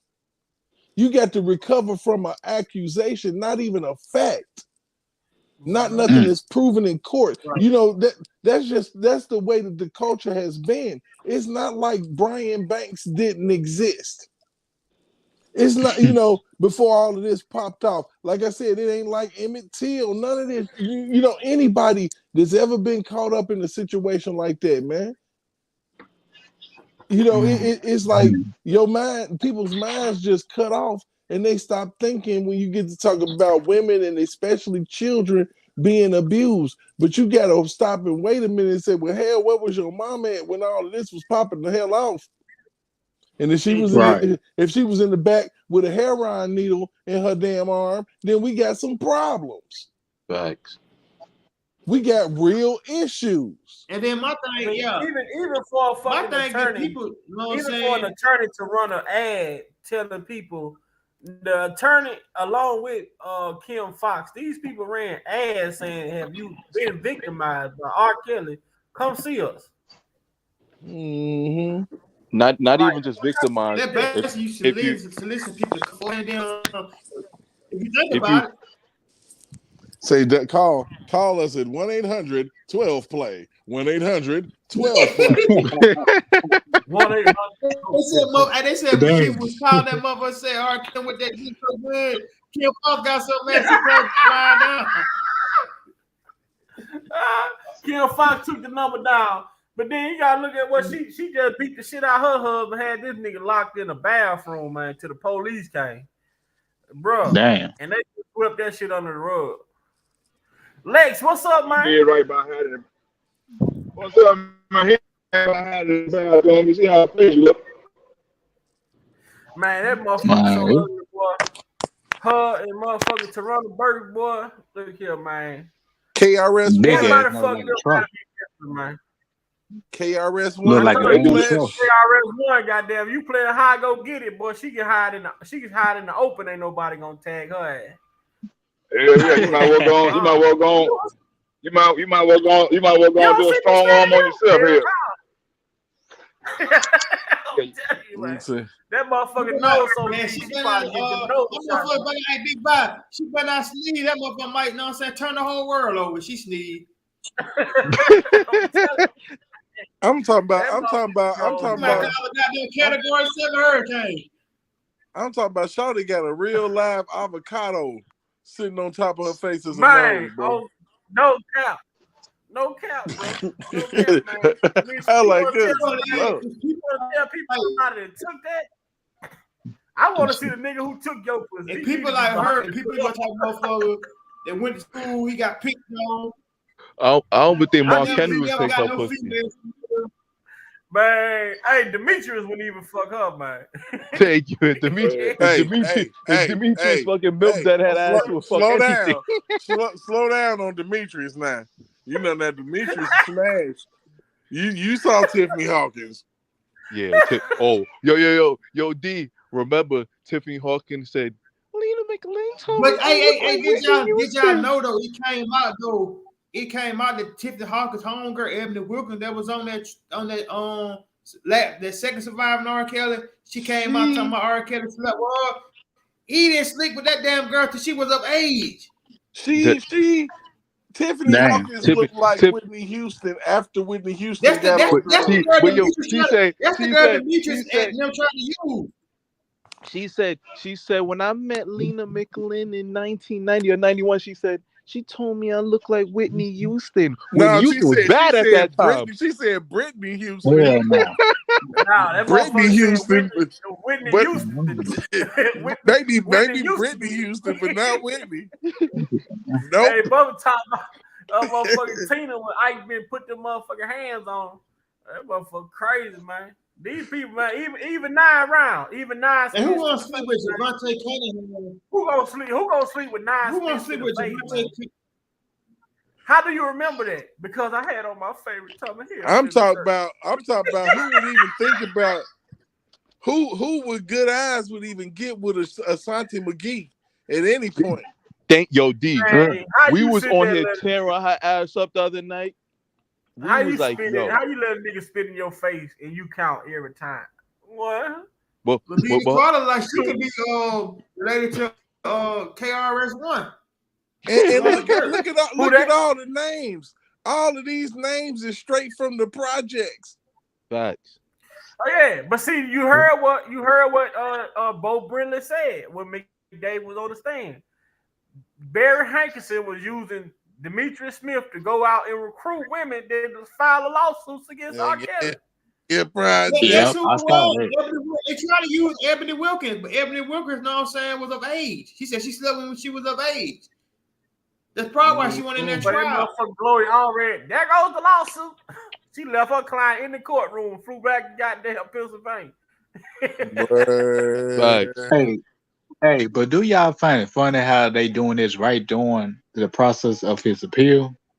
Like, along with exactly. They say, because the record. I think Jennifer is very smart, and this could be a form of intimidation and tamper. This could be a form of tampering, because, like they say, when people was talking about flying them banners and getting the billboards and all that, they say that was considered witness intimidation by Judge Joe Brown. Say putting up billboards by the courthouses and all that shit is considered as witness intimidation, witness tampering, and so on and so forth. Right. So them putting out these documentaries, around the time climate of the trial and then the appeal, then the sentencing process. See, they putting this part 3 out because the sentencing come in February, right? Mm-hmm. Yeah. The Chicago sentencing is in February, right? Yeah, the shit like February 3rd or 23rd, some shit like that. Yeah, that's slick. See, they think they smart. They think they can outsmart. It was the fight. It was the fight. Yeah. Now they got this damn documentary coming out. I told you I know how to fight.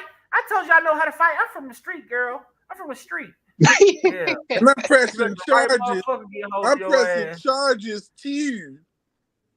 Yeah, you're going to jail because you slept with a minor. You slept with a minor. Hell, mama. Man, nope. Man, I hope there don't be that many people watching that shit. I hope not. Yo, for some reason, I feel like a lot of people gonna watch this shit. They pay. They done messed around. Hey, Lil Mac in here. You done missed Lil Mac, man. Lil Mac done went off up in here, They done messed around, paid Azriel some money, okay? Azriel probably done jumped on here and contradicted everything she said in the courtroom. Facts. I'm telling you, dog. She sat there on Gayle King and clearly said she lied about everything. But everything she said on Gayle King came out in court. In court, exactly. Yeah. I'm like, you freaking kidding me? I lied about everything. No, you didn't. It came out in court. Yo, D, I'm telling you what made Azriel flip was the government said, you could get some restitution money out of this when it's all said and done. No, but made her flip. I don't know how the hell Rashonda gonna get $1 million in restitution where she living in Section 8, either you gonna goddamn get that Section 8 to get that $1 million. So what? You can't be getting $1 million in your Look, they gonna take the rent up on them. Crazy motherfucker. Truth They gonna take the rent up. be told, they 21 Jump Streeted R.Kelly with Azriel. They just like they just you. They It's 21 Jump Streeted him. She was already fed ready when she walked in the door, man. Facts. Right. She was already, her intention was already to set him up from the get-go. But she I claimed told people that from the beginning she was a part of the setup. She knew the play. I say you just look at this shit like if me, Lil Mac, and Dean get in the car, Lil Mac and Dean get in the car, and Lil Mac and Dean say, man, we finna go rob the bank. You sit your ass in the car, watch out. Guess what? I'm a part of the fucking setup. I'm a part of the damn robbery. When she knew that she knew she was underage, she knew she was going to deal with R.Kelly. She was well aware of all of this shit. So she is just as guilty as her parents. Right. But her parents exactly. her off. And she ended up leaning more towards dealing with him, and she was like, F all of that.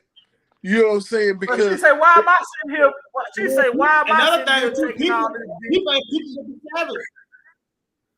She said, "What the Savage did? They took their daughter and left her with one of R.Kelly road managers. They did the same thing. If Tim would have got that million like he wanted, he wouldn't be doing this shit neither." Right. Right. Hey, look, Azriel realized she was the one who was taking the peanuts.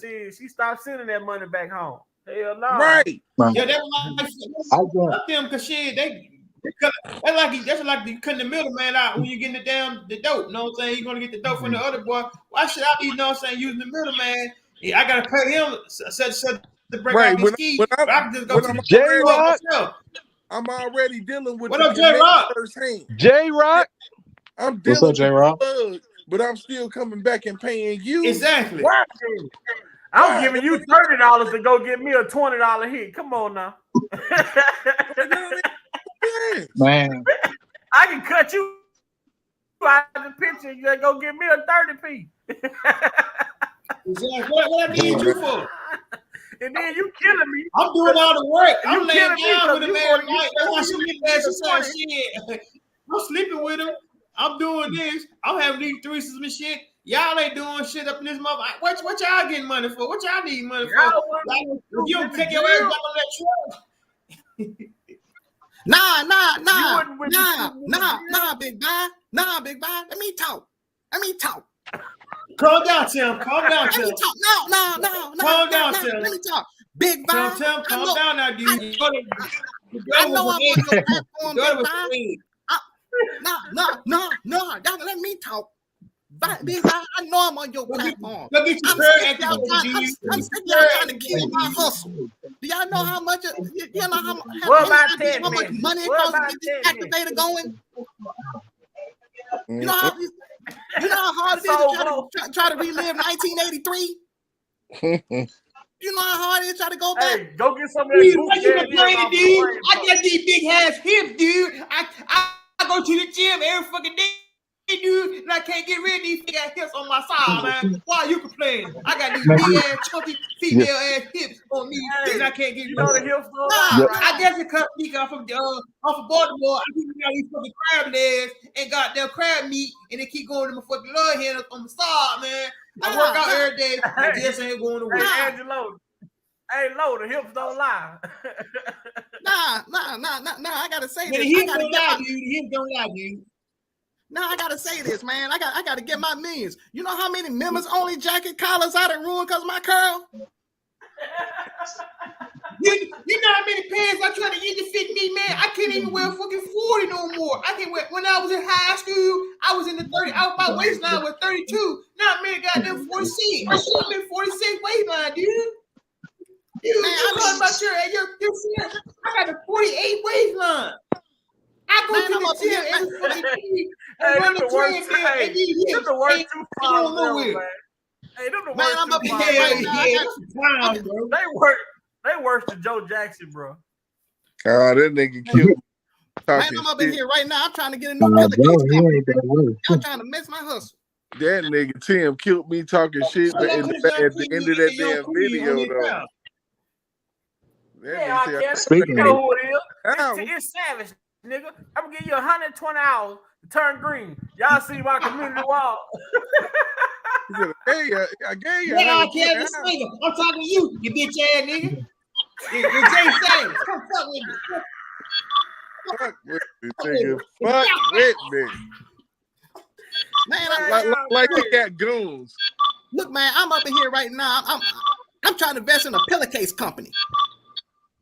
I'm trying to invest in a pillowcase company right now. Y'all messing my hustle up. Dude, my idea, I was gonna get a ride, but way better your idea. Just think about it. You flip it over and it vibrating jingle, it was gonna play, it seemed like you're ready. See, that was a brilliant idea. I didn't know why dude didn't want to accept that idea. We could have made millions, man. We could have made millions. Man, they didn't factor none of that shit in. These motherfuckers trying to get a whole dick business going with this man. Man, what the hell, man? They like, they're like, I got an idea. We gonna cash your penis. You know, that you smashing the kid with, basically, so the world can feel what she feeling. You nasty motherfuckers. Y'all ain't And shit. Angelo, he's so fucking creeped out. You taking pictures of your daughter in the baby. Hell yeah. Nigga. Hey, y'all know it. And Y'all don't remember he even was going think off the in white- that damn truck. He was talking about, yeah. Y'all see that ass on my daughter? She got that from her mom with them big cheese, them big hips, and that big ass. Oh yeah, all that from her mom. Man, what kind of father do some shit like that? Like, Exactly. Don't think that wifey wasn't right for the pickets to get hit back in 2015. R.Kelly is Hey, like Big Five, fucking. we R.Kelly. on the Shabazz documentary. He said, how he had that shit? He said, hey, see, when it come to mom, ain't nobody gonna play no me in my game with me and mom. And I try to talk to your dude, your better head. You know what I'm saying? He playing a game with mom. I told him, ain't no game with mom. Ain't gonna play no game about mom. Dude, your better half. He called R. Kelly that man, you know, like Wait a minute. Ezra better half. So you What's knew they this had something thing, going on then. Hey, what's this in the chat? TMZ put out something about who went in R. Kelly's storage room and they fled to California. Hey, they late. They late, man. Oh my gosh. They late. man, what's that? Y'all following the wrong people. Y'all need to follow me. I lead the way. Yeah, they late. They late, man. Keystone. TMZ so stupid. Pops. Good Lord. TMZ stupid. Bro, man. Oh, now that his music, Hey, don't forget the car got broke into, right? In the hard drive got stole. Oh man, this about to be stupid. Mr. Russell finna be all on display. Roscoe's chicken no waffles, man. It's gonna be stupid. Man, I gotta tell y'all, man, this shit does not seem. It doesn't cease to amaze me, dog. It doesn't. That dude has been a key component in this man's downfall, bro. I promise you, dog. It's the ones that's gonna blunt switch. That Jake ass Greenberg too. It's the ones that smoke blunt switch. See your picture, and now they want to grab the guns and come and get you. I bet you big you won't slip. Okay, you got to think about it. They go way back to the subway, man. Like I was talking about earlier. You come back to the hood, you shining, and the nigga ain't where he thought he was gonna be, tap dancing and shit. You nigga, you ain't Gregory Hines. Get out of here. Straight up. So you mad, and you talking about you heard I admit, and you turned around on the highway, nigga. You saw an opportunity. No. Hey, now let me tell y'all something. What happened now? The nigga tried to save his mama ass because his mama was supposed to be responsible for clearing R. Kelly tax debt. She didn't do that. So what he did, he came back trying to save his mama by setting R.Kelly ass up to go to jail for a long time, so that his mama wouldn't be exposed for not fixing that man debt. I'll tell you what he did. He tried to save his mama ass because he's supposed to be fixing debt with the IRS. And how the fuck is he still $2 million in the hole? Cause man, the shit that nigga was saying outside of that cigar bar, man, was so off the chain. I'm like, he don't need to be talking at all. Who is this nigga? That nigga was just the nigga that was clearing people out when Kels was getting out of jail. That's what he was good then for. You scramble and you go get Daryl Johnson with the baby powder. Who the fuck is this? They're trying to take credit. Talking about we trying to get all these. We trying to get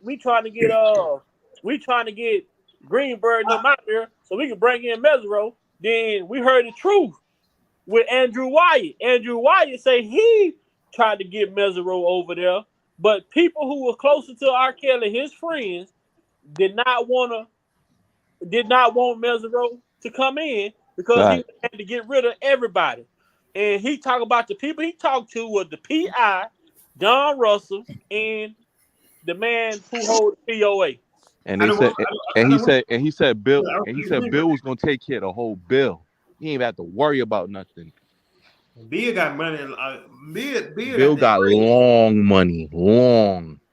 Mm-hmm. Bill Cosby got money as long as Train smoke. What make you think? Right. Think Jennifer Bonjean still sticking around? Exactly. That's Bill work right there. Yep. But you know what else? I got something else I'm thinking about right now. I mean, how bad do you think Kim Fox is shaking in her boots right now? Because let's drop this damn no. man. What's he waiting on? Yeah. No, you know, I'm gonna tell you. J-Rock, she that's hype what right I'm now. saying. She hype. Yeah, I'm gonna tell you two. I'm gonna tell you there are two reasons why I believe she is so hesitant on dropping this case. She don't want to do it, but there's two big reasons why she's gonna have to. Number one, y'all mentioned it earlier, Michael Avenatti, because those communications are still out there, and I guarantee she's trying to clean up every single communication with Michael Avenatti, especially since he's been convicted. Hell, the man got a video of him at a press conference mentioning Kim Fox's office by name, and it's already and it's still out there. That's did a press conference and wasn't nobody there. Yep. Nobody there. Did a press? Well.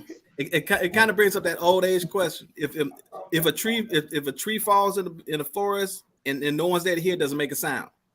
If there's a press conference there and nobody there, is it really a press conference? It make a sound. It's saying 90% of the things you hear about R. Kelly is BS, and the other 10% is what you make exaggerated.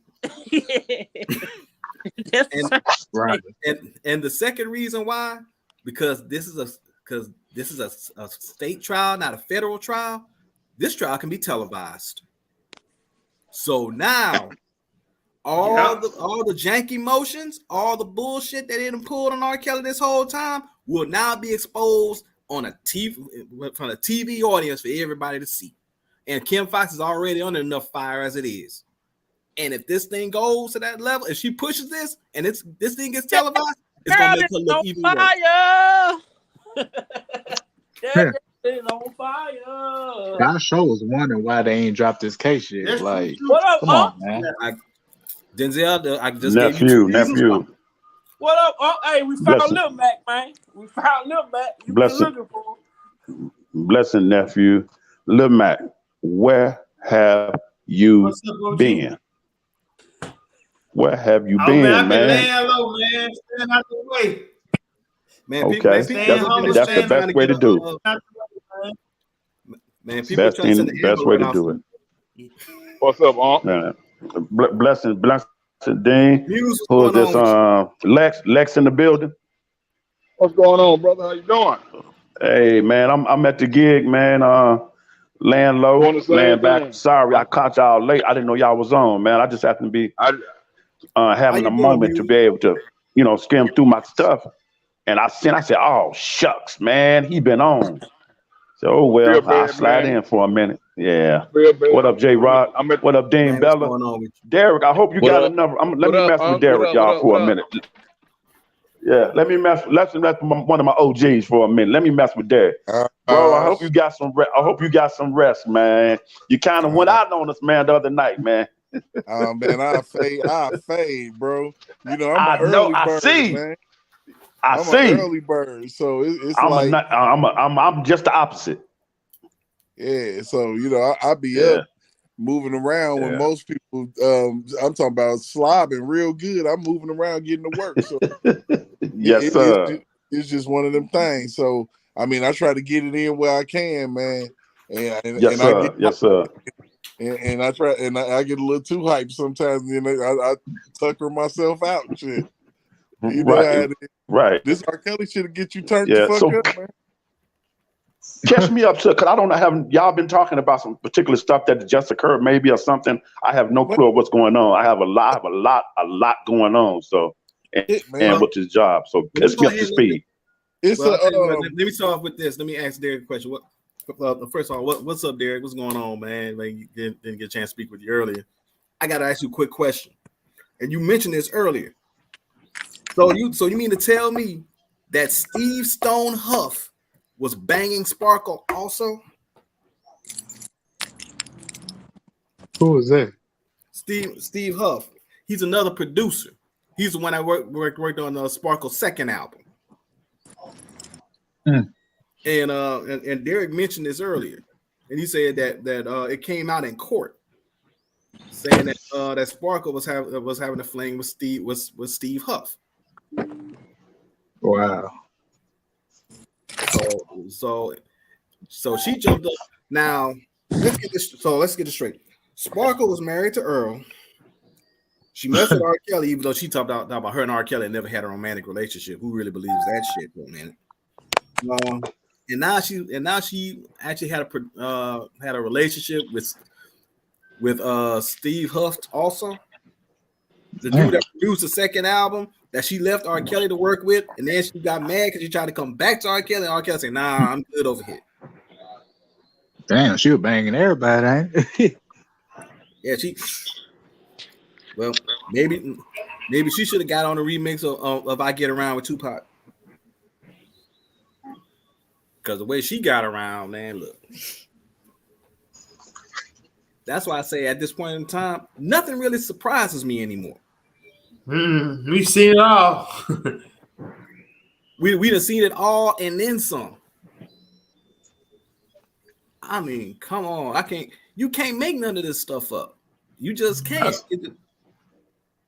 And some of these people think we just over exaggerate about all this shit.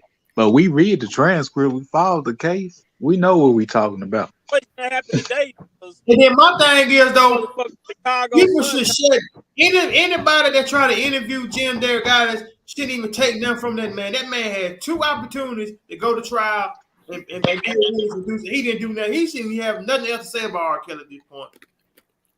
Right, because he's scared. Chicago Sun-Times reported, like they put out a report like R. Kelly emailed them personally to tell them about his music being stolen and all that other exaggerated bullshit. And I came out and said, why the hell would R. Kelly email Chicago Sun-Times after they didn't pay him through the media? They was a part of the media teardown. You know, why would he reach out to them to tell them about people stealing his music? Come on, man. Right. People don't know Jim Derrick was the one who put the battery in Tim Savage back, because Tim Savage went to Jim Derrick at first trying to figure out what he was gonna do, how to get, you know what I'm saying, this shit started. Jim Derrick put that back in that battery Tim Savage back. First off, you can't trust a man that's a love child of Fat Bass from Austin Powers and Jabba the Hutt from Return of the Jedi, first of all. You're like Peter, our family got you. So what's been going on? So what was, based on your title, nephew? Catch me up to speed, or what's been in the media? What didn't recently happen? Pretty much the stolen music. You know, we spoke on the music. I played the audio a minute ago that talked about when he talked about the dude that admitted to having the music the dude admitted to having a master's, all that shit. So you Who know, was that? That's Russell. Oh, sure. Why that don't surprise me. You know, and see the thing is, you got people out here that's Team Don Russell that's defending him and not speaking the truth about this shit. The audio that I played, if you go on my community wall, it's on my community wall as well. It's him on an interview with Choke No Joke, him talking, saying that he has all the R. Kelly music that's been copyrighted. He say he got it tucked away, waiting on R. Kelly to tell him what to do with it. And till then, say well, if R. Kelly come home, he want 10 to 20% of his work. That's his money back for whatever the work he done. And then he's also said that he has the masters, R. Kelly's masters. You know, all that shit. He confessed to having all that shit. Then he also, what y'all didn't hear on that video, he said that he got some of it and Keith got some of it. He said he didn't want he didn't want one person to have all of the material just in case one of them get caught or get picked up. Hey Derek.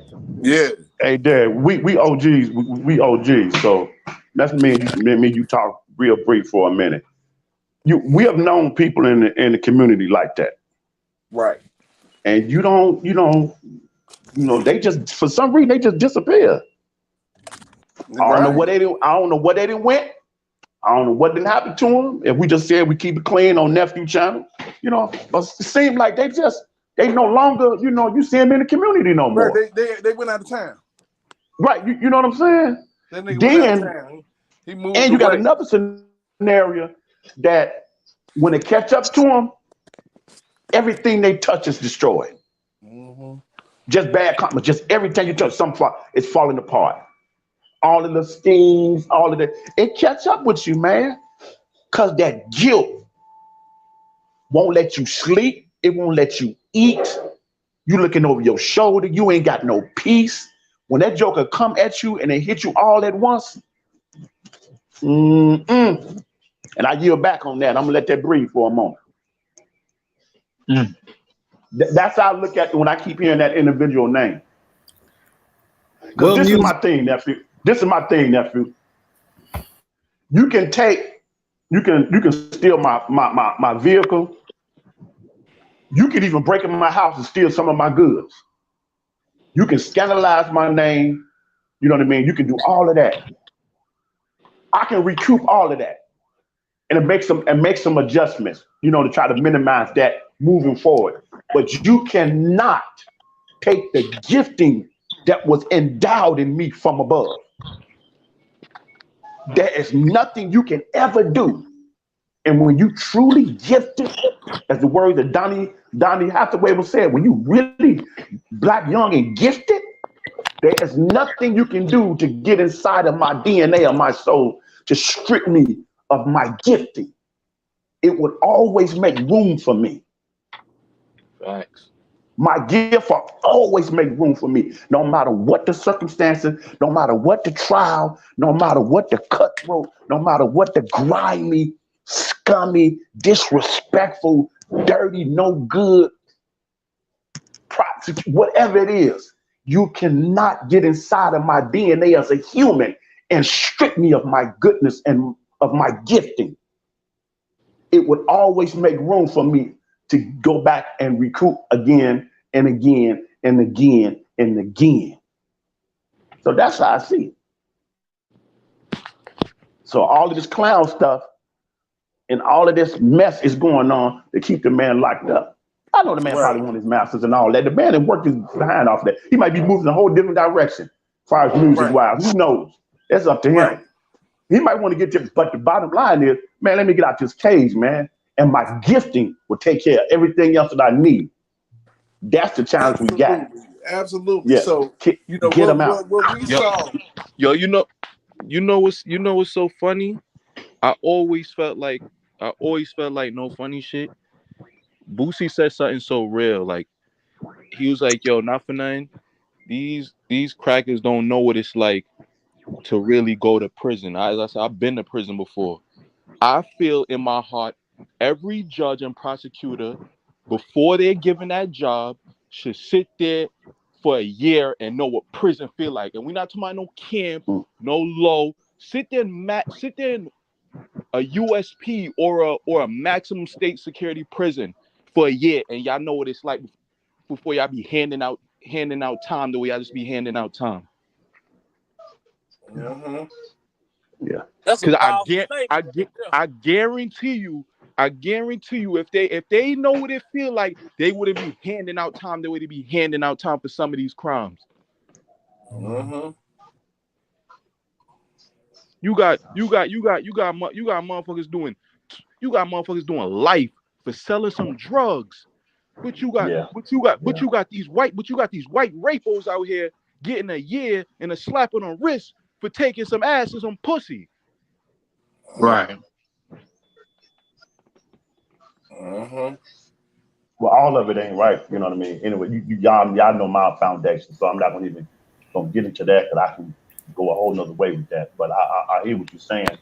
My thing is that all of us make bad choices and we screw up. You know, a lot of us, our mindset has been deceived. We in the matrix of deception, and because of that, everything we touch, we destroy. That there's places and facilities for them individuals because they're a danger to themselves and they're dangerous to everybody else. You know, that they come in contact with. When you got a person who doesn't concern themselves with prison, they don't care about prison. They don't care about being shot. They don't care about the electric chair. You got a demon you're dealing with.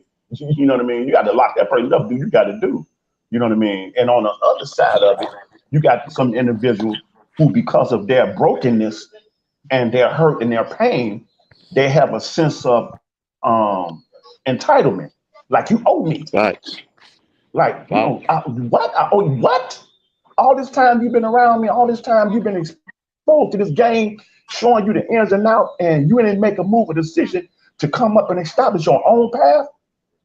Those kind of people, man, when you got them type of people around you, man, ooh wee, and you just seeing it. You know, you just seeing the results of that. Yo, Unc, I'm scared of those type of people. Yeah, I mean, really, but the reality of it is that's life. That's life.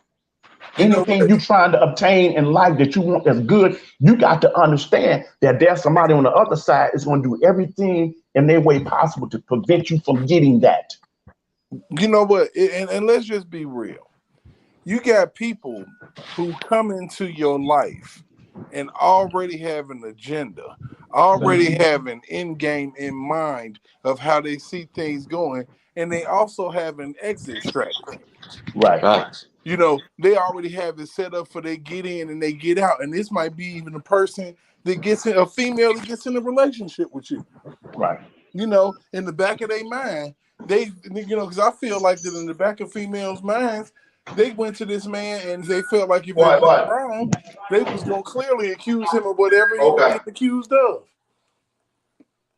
And, you know, because I just feel like nobody didn't know.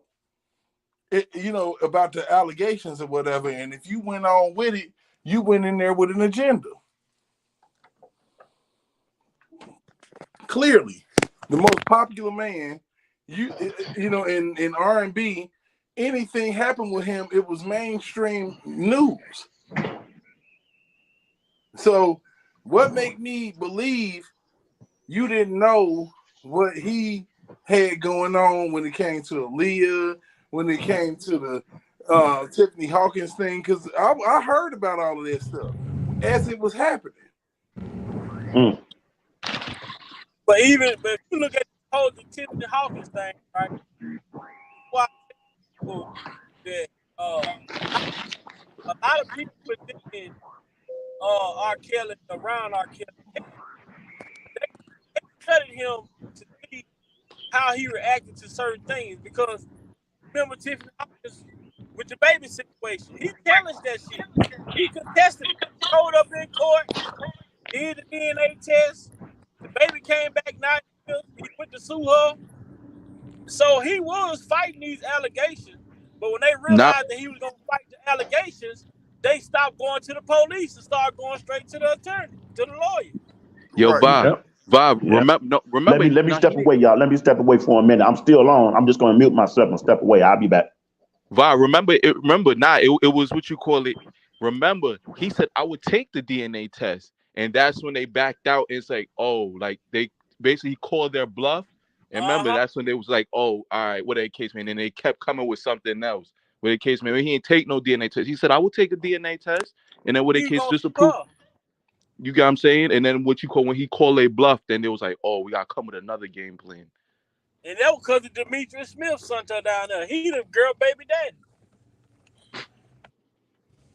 Shit crazy, man. The dude, the man, and the thing with us, and the thing with our Hey, people. yo, guys. I ain't mean to cut y'all. I just seen the damn preview of the damn thing. Angelo punk ass on there talking about his house was bombed, and he know R.Kelly had nothing to do with that shit. That shit happened between him and Cash Jones and her cousin. He's sitting there trying to say R.Kelly did that. I seen that shit too, Mac. That's what made I seen it on the on that Instagram page, and they had the clip, and I'm just like, yo, man, this one I feel like this one is gonna be so spicy. I feel like because you know why? They gonna take things out of the transcript and twist them and turn them. They finna blow the prosecution's case right now. Facts, and they definitely y'all gonna do that. Cause Jennifer Bonji ain't gonna sit there and be like, yo. And Jennifer, and they don't know when that shit dropped. Jennifer gonna act a dog on Twitter, and she gonna release a statement to TMZ. Jennifer Bonjean and Ashley and them, they gonna probably be showing everything. They gonna be posting everything on their social media, like, yo, why y'all getting up here saying this? But it says it right. They gonna have a field day. I'm telling them, Kels need to get Bo Brindley, add her with that team, man. I'm telling you, Kels he at the crib. Mm-hmm. He coming home. They can make how many ever documentaries they want to do, but everything plays out in court. Them damn documentaries at this point don't mean a damn thing. I'm just tired of hearing them. That's why I'm trying to start a little movement, mute Lifetime, because the shit is ridiculous. It's overkill. Regardless if this man did this shit, it's just too much, man. If he did it, didn't do it, it shouldn't even got this far.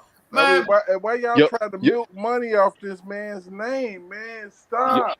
Lil Mac, my thing is, Harvey Weinstein is a movie producer / executive. Why is there no documentary coming out on him, though?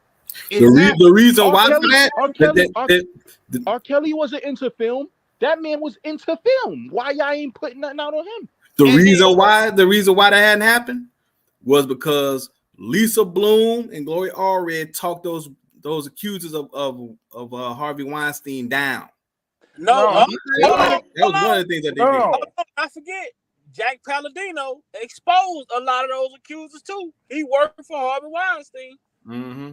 And then my thing is too, any news reporter have any sense and integrity about themselves, and they want to juice the story. This R. Kelly shit. Oh, you got Faith Rods and all these mother. They ain't even relevant. You can bring this Jeffrey Epstein shit out. You know how many people that was on that damn boat that ain't supposed to be on that island with him? But even with the Jeffrey Epstein shit, they dragging that shit too. They made like 80 documentaries on that man. The man, like, it's just certain shit. I'm like, yo, bro. But with Jeffrey Epstein, why I don't feel bad for him? Y'all have proof books, like logs of kids coming and being flown over.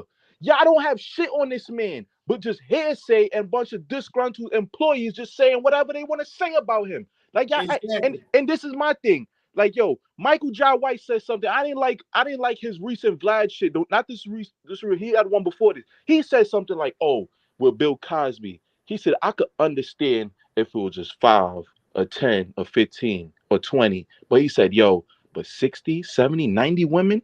R. Kelly didn't have no crazy amounts of women that came. It was only like 4 or 5 underage girls that saying they met him. And then now that they keep talking about they talking about the underage shit. And you gotta look at this back in the day in the 90s. You know how many parents and shit that conceived children that was 16-year-olds sleeping with a 25 27-year-old. Let's say like how the R. Exactly. Kelly and Leah shit was going on. That shit was coming back then. And then my thing is, like y'all know what I'm saying, condemning this man for shit that happened back in the day when everybody know what I'm saying, they had no problem with doing it. Now so now the day is frowned upon. And like Lil Mac, you know what I'm gonna tell you? I'm gonna be real honest with you.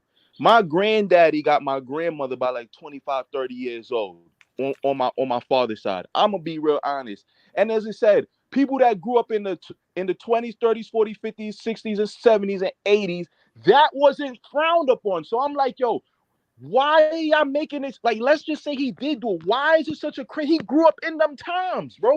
It's not like he grew up.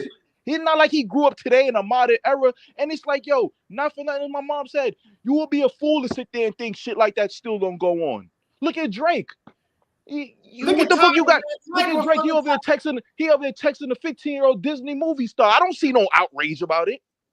Right? Why? Because Drake is generating billions of dollars right now. I'm telling you, watch when Drake is used up. He ain't what he ain't no more. I'm telling you, watch all the little young bitches come out now. You just saw him recently talking about he's fucking Ice Spice or whatever the case may be. Now he trying to hit on Glorilla.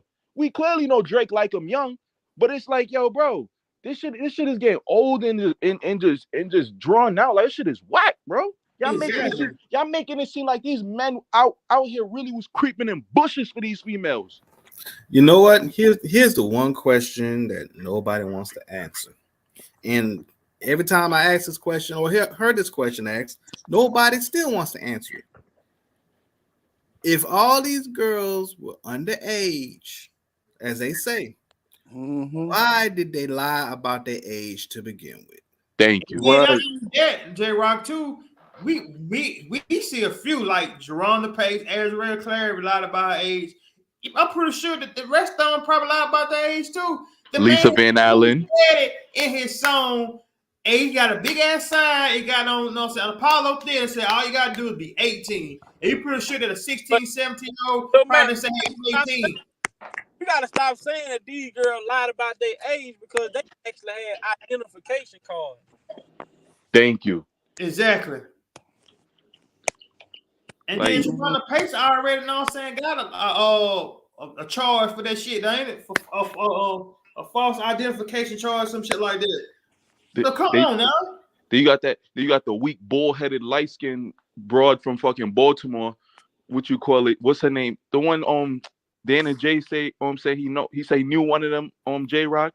You got her talking about she was 16, and then her own people's exposed her showing that she was like 18, 19, whatever the case may be, allegedly, if this shit did happen. And I'm like, yo, bro, this is crazy to me. Only a black man would get done like this. Yeah, and see the funny thing. Yo, if you look at all the Elvis pictures, right? You cannot find that man with one grown up in his pictures. All his pictures is with nothing but kids. Yeah, and the thing about that example you brought up, Dean, she and her friend and Gloria Allred was together at a press conference. And see, the reason why she said that R. Kelly supposedly sexually assaulted her in a hotel while being on tour with R. Kelly with LL Cool J, and she said the reason why she said 1995 was because at the time the concert, if the concert was in 1995, she would have been 17 years old. 96, she was 18. So she was of age at that point. But how's that possible when he released that album for that tour in 95? He didn't go on tour in 96. And see, that's the thing.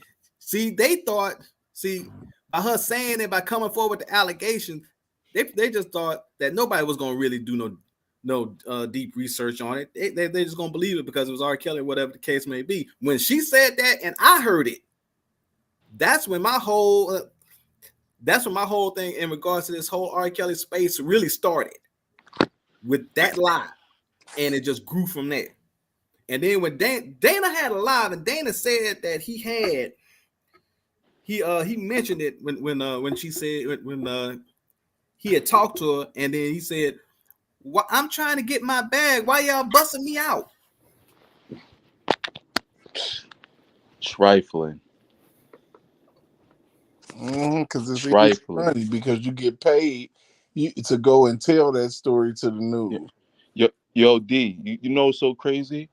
People want to sit there and say, oh, if these was white girls, he would have never got away with it for so long. Bullshit. He definitely would have. But besides the point, if these was white girls, I guarantee you they wouldn't be doing him the way they do him. See, what Bill Cosby asked was, people fail to realize a lot of them chicks was half white and half black, so they still had some black in them. That's why they asses moving the way they moving. And I kid you not, though, the only reason that these R.Kelly get going down because these black chicks, because they broke as hell, ain't got no money to do anything for some damn bread. I'm telling you, if these was white chicks, they wouldn't be coming and moving the way they moving. And see, also, I'm gonna tell you this. Another reason why is because, like I said, R. Kelly is being used as an election tool and a political pawn. Facts. You got a lot of black women trying to run for certain offices in certain cities and certain districts in certain Congress, Senate seats, everything that's on the line. Oh, my bad. Oh, and what else? What else I was gonna say also is the fact that if you come out with the nobody cares about the little black girl agenda, throw a little Me Too in there with it, with an election year swirled into it, you get one big gumbo pot of fuckery that's going on, which is exactly where we at right now. And Bill Cosby and R. Kelly are the recipients of it at this point. And it's seeping out on other people now. But like I said, if you look at R. Kelly, everything that's happening with R. Kelly, especially with his catalog, a lot of this bullshit didn't start happening to him until his album started hitting their 25th anniversary. Right. Now you go to next year, guess what? Sparkle's debut album in April is gonna hit that 25th anniversary. His fourth album, the R album, is gonna hit its 25th anniversary November next year. I kid you not. Have Michael Jackson would have lived, he would be in the same predicament as Bill Cosby right now, and R. Kelly being, probably along with Prince and Whitney Houston too. It never fails. It never fails. Because let's think about it now. All of a sudden, this man come out and say that Tony Mottola is the devil. All of a sudden now he's dead and he died of they can't even really confirm how he died. Then Prince ended up dead in the damn elevator. Come on, man. It's a lot. It's a agenda they spread. People know it. Whitney died in the bathtub. Well, yeah, exactly. Whitney Houston died in the bathtub. Then pretty sure that her daughter might have had power turnover, and then a few years later she died the same way her mother did. Exactly. Come on, people gotta wake up, man. Stop being so damn gullible. Man, when did these people start giving a damn about black girls? Black people, let alone that. They only use that shit as an agenda, you know what I'm saying, to confuse you and get you behind him to bring R. Kelly down. Actually, they using you. They using you to bring him down. What have these accusers gained? Azrael, what have she gained? Lisa Van Allen, what have they gained like that? They bring R. Kelly, they ain't getting nothing financial, but with $1,000 going lifetime to say something. But you sitting there just call, you know what I'm saying, and drill, you cost your, you know what I'm saying, kids millions and possibly billions of generational wealth in your family if he can't get his catalog back. That money could go to John Jay and Joanne. Lil Mac, that's one of the biggest And factors you just mentioned right there. I'm sorry, Robert. Yeah. That was one of the biggest factors you just mentioned right there, because the fact, I've said it before and I'll say it again. Drea turned around and sacrificed black generational wealth for white pennies. It's stupid. And then the crazy thing about it is, if Drea would have sat there and, you know what I'm saying, stood for R. Kelly, like, you know what I'm saying, like Bill White did, she would be getting a piece of that catalog. She would be set for life. She wouldn't need no money. And she said so stupid. Facts. Cause not for nothing, everybody, and the thing is, Drea still caught backlash, but everybody kept saying, "Ain't no way he doing all this, and your ass ain't no." I told her she goddamn me was jealous of her kid's position, man. She Hell yeah. You started on the Buffet album. R.Kelly put his daughter on it. She probably like, you ain't never throw me on no album. Which makes me wonder her true reason for having children.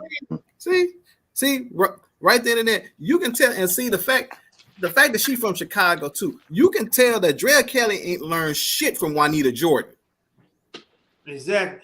But R.Kelly put her in a position. She was saying choreographing all, I'm saying, his videos and the tours and all that, and she had her own dance studio. She had ways of using his name, the venue, and making money, but she screwed it up. Not him.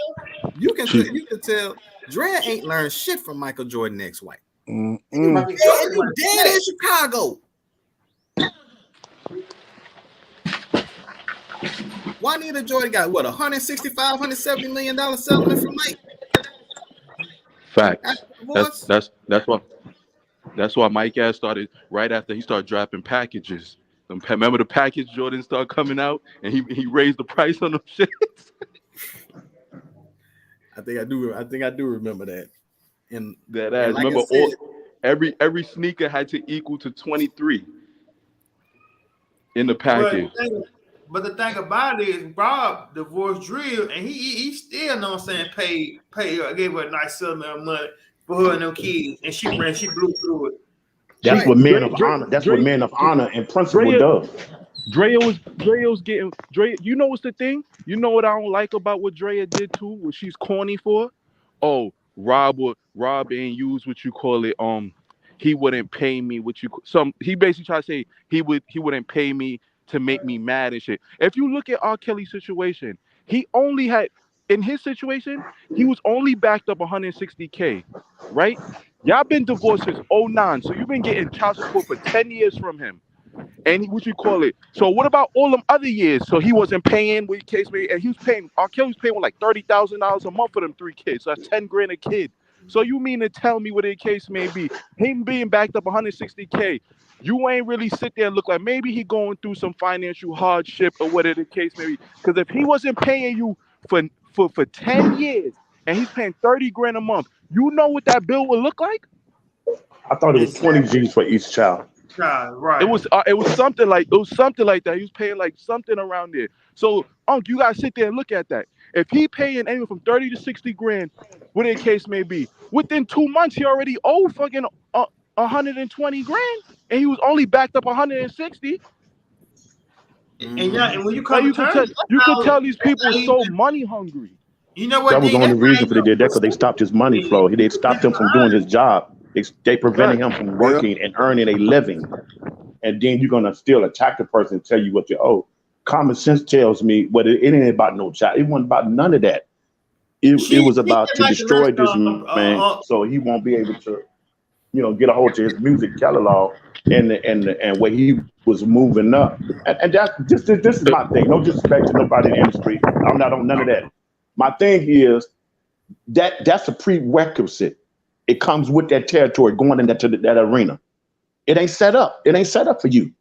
It's not set up for you. It's just not set up for you.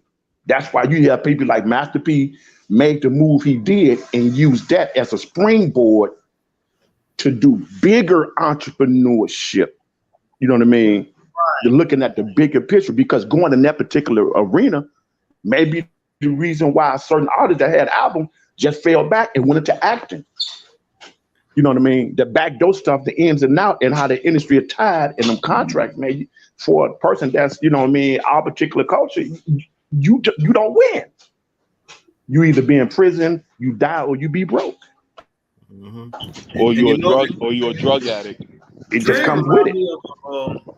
So I guess people starting to wake up and say, it's not worth it. I'm going to make some other moves and do some other things, because, hey, man, I get that's a big decision to make, man. Your gifting and something you long to do, and to, man, Man, that ain't an easy decision, man, to deal with. Bro. I can't even imagine being at Kel's level and have to deal with some of the stuff that we don't even know about mentally, and for all of those 30 years that you have. Man, that's too much for any human being, bro. I don't care how much you feel about them. That's too much for any human being to endure, bro. It's like, okay, what else do you need to do? Enough is enough. What else do you need? What else do you need other than that? Out here, man, they get murdered like Jeffrey Dahmer, and he didn't get bashed or ridiculed like the way they're trying to do R. Kelly. This man was killing people, taking their hearts, and eating them. Exactly. And then he didn't go through all the bad media press that this man went through. Like it's just sick. Even if he did do something, you know why he didn't go through? You know why he didn't go through what R. Kelly went through? We gotta look at the dynamic of R. Kelly's situation.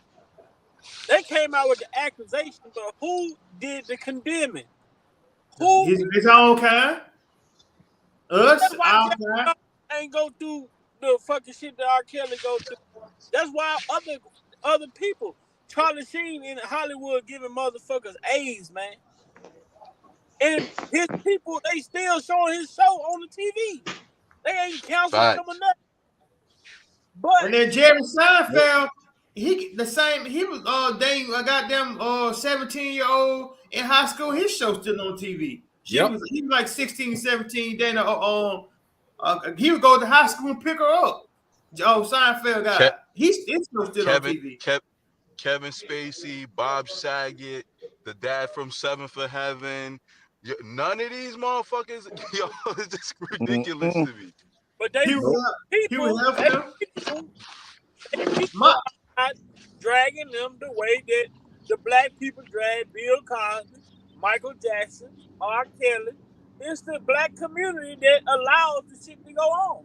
You know what, guys? You know what? You know what I'm saying? I was mind-boggling about that. The girl that said that Bill Cosby, the white lady that came out just recently got that little money where it ain't nothing. Just recently came out and said that Bill Cosby sexually assaulted her in the damn Playboy mansion. My thing is, why the hell y'all ain't suing? You know what I'm saying? Hugh Hefner, the Playboy estate. That could be another bad glory already. Yeah, and the funny part about you mentioning that, who did an interview with Playboy? None other than the founder and leader of Me Too, Tarana Burke, did a full-on interview with Playboy magazine. Her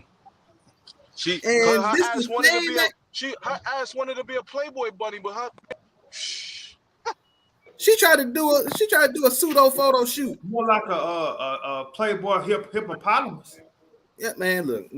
Let me go ahead and say it as is, and see what makes it so bad. And Drea probably ain't even thought about this. When Rob get out, when all this BFE go out, and he start filing them defamation suits, because you know they coming. How many of them is she gonna be listed on? Hey, J-Rock. Hey, J-Rock. Top of the list. Boy. Hey, J-Rock, did you ever get a chance to watch that movie I suggested? Nephew already commented about it. The Brotherhood of the Bell. The Brotherhood of the Bell. With Glenn Ford. I forgot the title of it. I knew it was Brotherhood or something. Yeah, the Brotherhood of the Bell. BELL? Yes, like you ring a bell. Yeah. With Glenn Ford. You can actually go on YouTube. You can actually go on YouTube and put that title in, and someone uploaded it on YouTube. I forgot. I forgot the complete title. I knew it was Brotherhood or something. Yeah, but I could, yeah, Brotherhood of the Bell. Because that Ricochet movie with Denzel and Ice-T, and when you look at that Brotherhood of the Bell and sit back, you say, "Wow." Mm-hmm. Another movie that reminded me of Rob, where he going through it. Y'all remember the boxer Reuben Carter that Denzel Washington played called the movie Hurricane.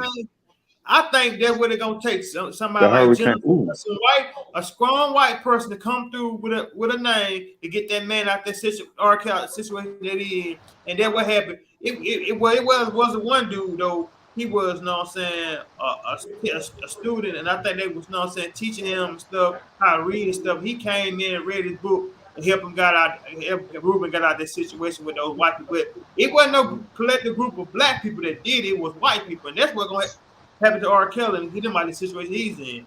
Yeah, and also people that gonna help him. And also, Man, I forgot about that movie. I forgot about that movie.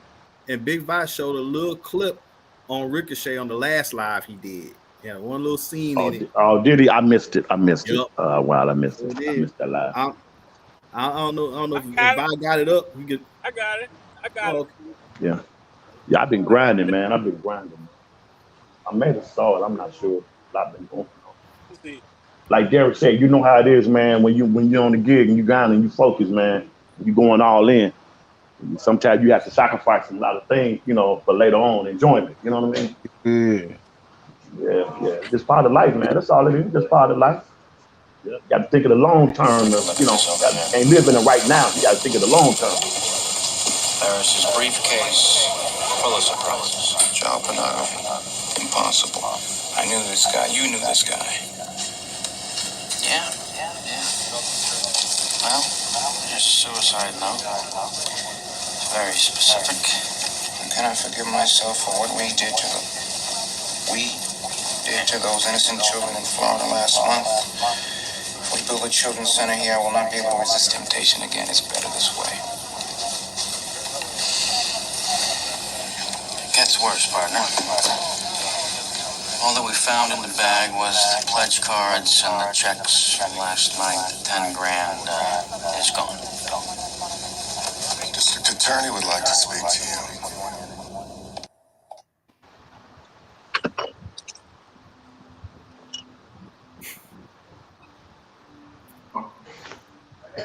I would have told that joker, man, why you up on my shoulder, man? Tell me about no turning want to see me, man. Get out my face, man.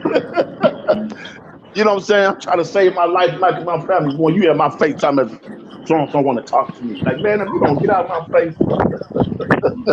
You know what I'm saying, J-Rock? And see, and see, this is the beginning. This is just before all the other shit started happening to him. But this was the. But this started the process going forward, and it then just started to become one big avalanche after that. But you know what? But if you think about that part there, the dude that died, you could almost kind of compare him a little bit to Demetrius Smith, because Demetrius Smith, who was supposed to be so-called manager, that's supposed to be talking about how glad to meet you. Talk about not yet, but will be, and he had all career these criminal, boy. For R.Kelly doing X, Y, and Z, and he got hemmed up on child pornography. You can almost kind of look at dude to kind of Demetrius Smith just a little bit. Only thing is he wasn't involved in child pornography, and you know that Smith got down. So right. Yeah, he a career criminal, boy. That joker sick, boy, man. Man, let me go to them. I remember they were going through them transcripts, boy. They was doing his part when he was on the stand. I was cracking. I can imagine the prosecuting turning red. Like, wait a minute, you told us, but I don't know. I remember that. I don't know. How you gonna out slicker, man? And all these people that try to bring a Rob down, y'all know that they very shady. You know what I'm saying? Boy, they thought they were doing something. Y'all went and got criminals, man. Career criminals. That's union card carrying criminals from the hood. And it blew up in their face. Boy, that was the funniest thing, boy, that I was hearing, man. I was like, wow, see, that's what they get. Mm-hmm. Hey, J-Rock. Yep, it's coming out. Yeah. You know what I compare that scene to? Right there? What's that? R.Kelly,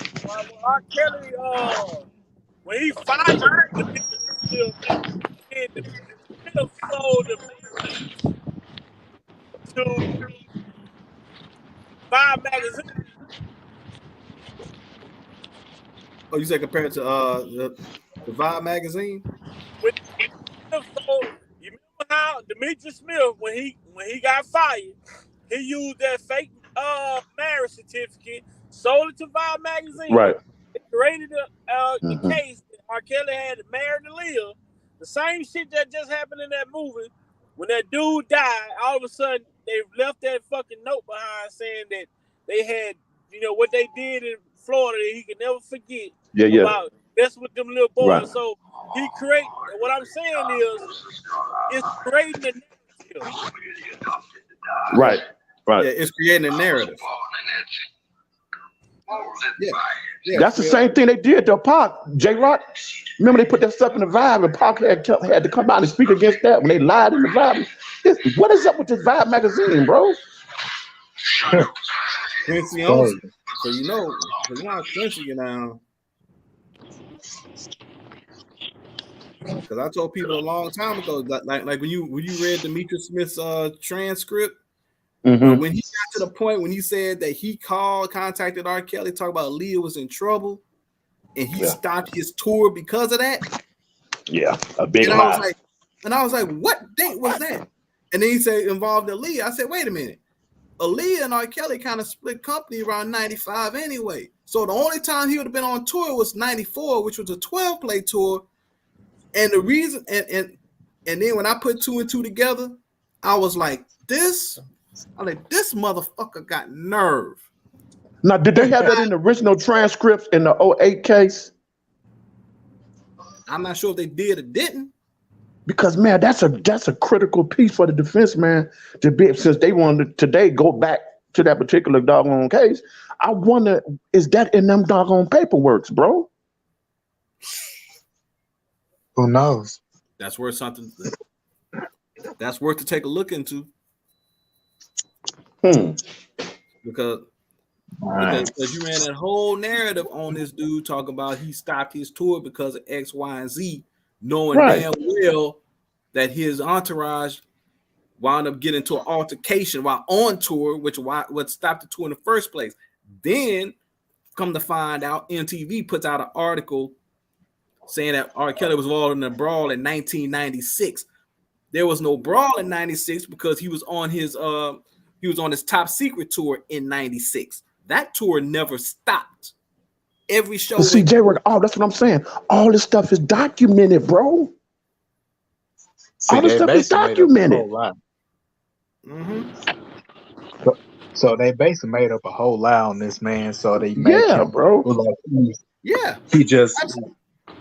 Yeah, Denzel, absolutely. They made a whole lie out on him because when I found out, and see, you probably don't know this, but when I went home for Thanksgiving, I was with my brother, and we went over to some of his friends' house.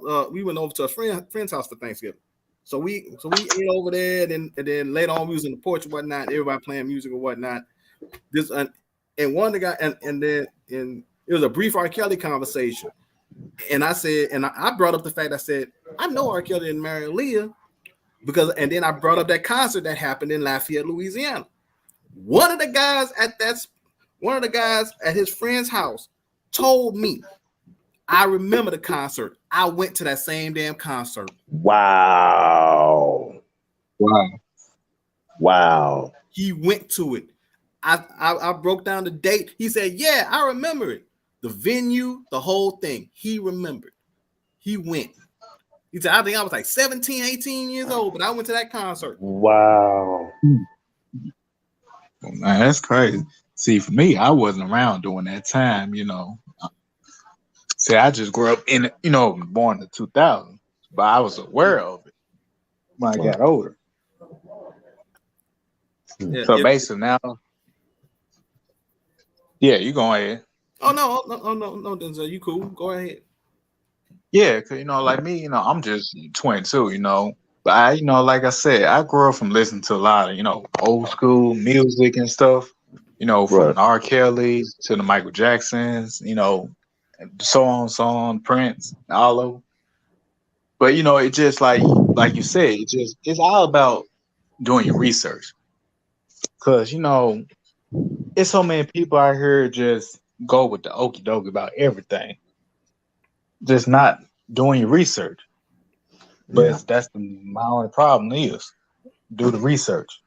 Yeah, you're absolutely right. It's a shame. It's a shame that people don't even want to put in the time and effort. So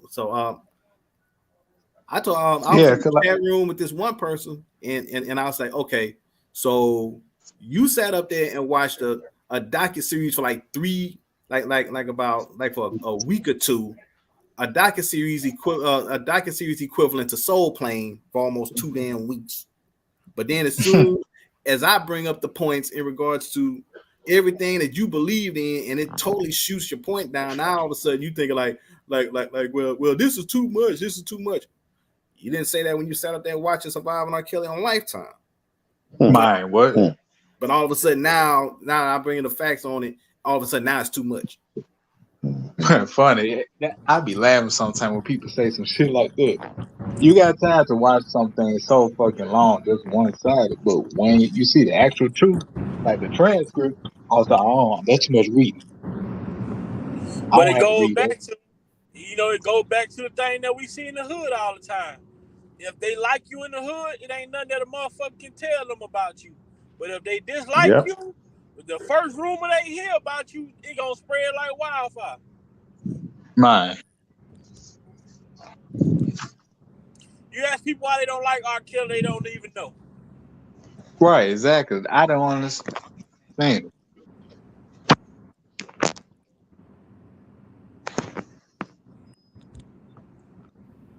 Man, it is so wild. It is so wild. So wild with everything that goes on. I ask people this question, and every time they bring up Aaliyah, I gotta bring up this question.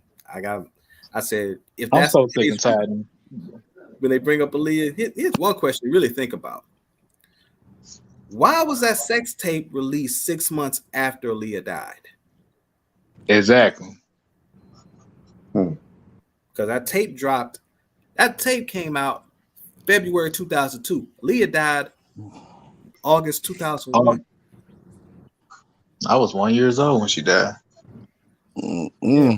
So the thing that killed me is that niggas don't think conspiracies are real until they get caught into a conspiracy. Until they get in a conspiracy, they don't believe conspiracies are real. They don't think that it can happen to them. They don't think that just happens like this. You know what I'm saying? Remember what Tupac said: everybody can be touched. Yeah. Yeah. Right, and the reason why that happened is because she had been vehemently denying that shit and was going to continue to deny that shit because it never happened. And they couldn't have that clouding people's judgment, because if she denying it, y'all must be tripping. He say he ain't on there. And then people are like, well, it is kind of grainy. You don't know, really. People would have started coming to their senses.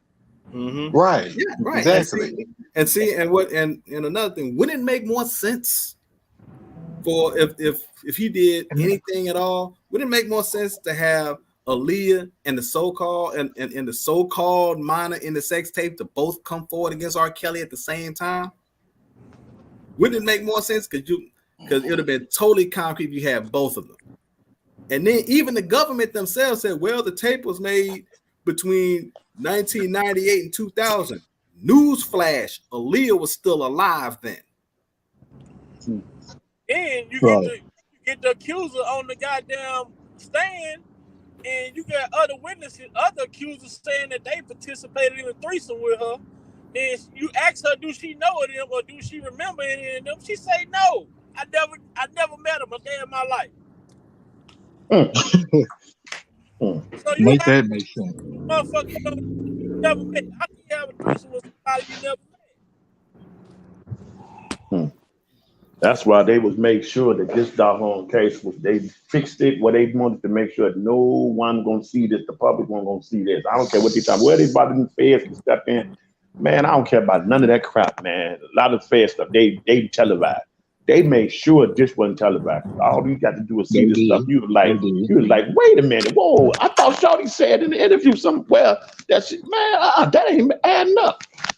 See, then that support behind that particular person, then so that's man, dude, please. And but see the thing is, there's still information and pieces of evidence and pieces of information that's out there that still will refute their point. Like I mentioned one time before, I was on another platform and I mentioned this. I said for those who I like to call the riding in the back of the short bus ass people, to believe that this Aaliyah was a victim of R.Kelly narrative. I told him, I'm so tired of them making that. I told him, I said, go to the movie Romeo Must Die. Next time you watch that movie, go to the 24-minute mark. Play 30 seconds from there. And you're going to see a big post of R. Kelly's 4th album there in the background. Oh, yeah. If she was such a victim, why would they have that post? Because they got to go through screenings and all of that. And it's shown for 5 seconds. So then, if that man did anything inappropriate to that girl whatsoever, why would the poster of that man's 4th album be in the background of a movie she was featured in? Exactly. You can't make that shit up. But this really is sad, and it's a real serious issue. And I hope our community heals, man. I hope our community really heals. You got people who have not done with their accuser in their life, and they may be grown with children. They still got some deep-seated hurt, trauma, and trauma and pain, which is legitimate. You know what I mean? Right. Instead of getting with someone to help you navigate through that process and build the courage up to try to go get yourself some counseling and therapy, and possibly, if you can, go after the individual in some type of form to get some type of closure. It boggles my mind how you have enough sense to choose not to do that. But anything with anyone, anywhere, can rise up something in you, and you jump on the bandwagon. But you have enough sense, you have enough information in your forehead to jump on the bandwagon, but you don't have enough sense in your forehead and courage to go after someone that's really done you something harm, and then go get yourself as a human. Go get yourself some therapy and counseling. My point I'm driving on is like, nowadays, victim mode is the new lick. Victim mode is where I draw 401k. Victim mode now is where I draw a retirement plan. I'm not a victim, but I see I don't have the courage nor the skills, or I'm in hurt mode, or I'm entitled. Whatever you want to, say that is. You know what I'm saying? But whatever it is you want to say, and that's how I'm gonna go through life to live and survive. Please, panel, somebody help me understand that. And it's right there in your face. Even if you want this man off the earth, you cannot tell me, you can't use common sense in your forehead and tell me something don't add up and don't sound right to you. But because of your hurt and your trauma and your pain, So I would say that it's a product of a system that's been around for a long time. And when I say that, I'm talking about the straight up welfare. I guess I'm following you. You know, the straight up welfare system, to where you really don't need this man. Yeah. You know what I'm saying? Because you can have this, and all you got to do is run the white daddy, and he'll cut you a check. Yeah. But what that does is that puts a case on that black man. Yep. He's in the system. And a case number and every damn thing. Yep, he's in the system now. Okay? So if you can't come up with the money, anything happen, the first thing they're gonna do, bow. They're gonna fuck with your license. Kinda counterproductive if the premise is for the man to work, he would really want to be able to move around. Right. So you start crippling his ass. Right. As much as you can. And then if he can't show up to court, or he come to court and ain't got no money, bam, 3 months in jail. Yeah. Straight like that. It's a whole system. So that's what they did back in slavery and on the plantation. When we owed, you couldn't pay. Black women have a victim mentality against black men, and they've always had it. They've always felt like we ain't shit because they was able to see us get the fuck beat out of us and beg for our fucking lives and get fucked up the ass by white men. And that's real. Yeah. It don't get no realer than that. So yeah, she can stand straight up in your face and call you bitch ass nigga when she done saw you get taken up the ass with no Vaseline and had to bow down, and that's having to even bow down and be humble. Yeah. In the presence of another man, or punking yourself out, and then she gonna come right behind whoever punked you out. Right. Believe it. Derek, I totally agree with what you're saying. Matter of fact, I sent an email to Big Vi on a lady with a lady on YouTube who I follow. Her name is the Crimson Cure. Oh yeah, I love her. I love her. Yeah, I love her. I watch all. She had a video recently. Yeah, I love her. Recently called she's from Professional Victims. Yeah. She the truth. She the truth. We need more sisters like her. I sat there. I listened to that whole live, man. I was like, wow. What is it again? Yeah, her name is Kendra Davis. She go by the YouTube name The Crimson Cure. The Crimson Cure. Like that movie Denzel played in, Crimson. Yeah. The Crimson Cure. Like Alabama Crimson Tide. Yeah. Right. Crimson Cure. And yeah, she the truth, Derek. She the truth. She the truth. And the name of the video is called Black Women Are Professional Victims. You can just go through her heart. You can just go through her archive, Derek. Anything you can just pick, you can just any mini mighty mo. I don't care what she's talking about. What the subject is. She the truth. Yeah, she the truth. She the truth. I like to hear some real game. She thorough. Yeah. And then on top of it, she from Chicago. Yeah, she from Chi-Town. She from No doubt. Truth be told, people call Kanye crazy. I'm like, no, Kanye overloaded with game, and he don't know how to express himself. I wish, but J-Rock, I wish she can some kind of way, someone can send her some. She might not be interested in because of the sensitivity and that's surrounding that, and all of the players involved behind the scene. That might not be something she want to address. You know what I mean? So I told Big Vi about it. Hey, but I told Big Vi about it. I told Big Vi. I sent a Big Vi email on a couple of lives that she did, and I said that's one person that's one that he definitely need to reach out to. Another one that I told him about was Nicole's View. Is another one. Nicole's View. She cold with it. I don't know her. She actually was doing the Bill Cosby stuff real heavy. She was having Andrew Wyatt on her show regular. I'm talking about for years back. Yeah, talking about the situation, whatever. And she ain't with the shits when it come to R.Kelly neither. No, and then on top of that, she also did an interview. She also did an interview with Michael Jackson's nephew. I don't know if I heard. I don't know if I came across her channel. I sent an email to Vi on both of them. On the interview she did with Andrew Wyatt and the one she did with Michael Jackson's nephew. She's a pretty chocolate. Ooh wee. She is. Good Lord, it's crazy. Man. I don't even go for dark skin like that, but boy, feeling like Chili from TLC, huh? Boy, foolishness. I'll tell you what. I can put the links to him in the private chat.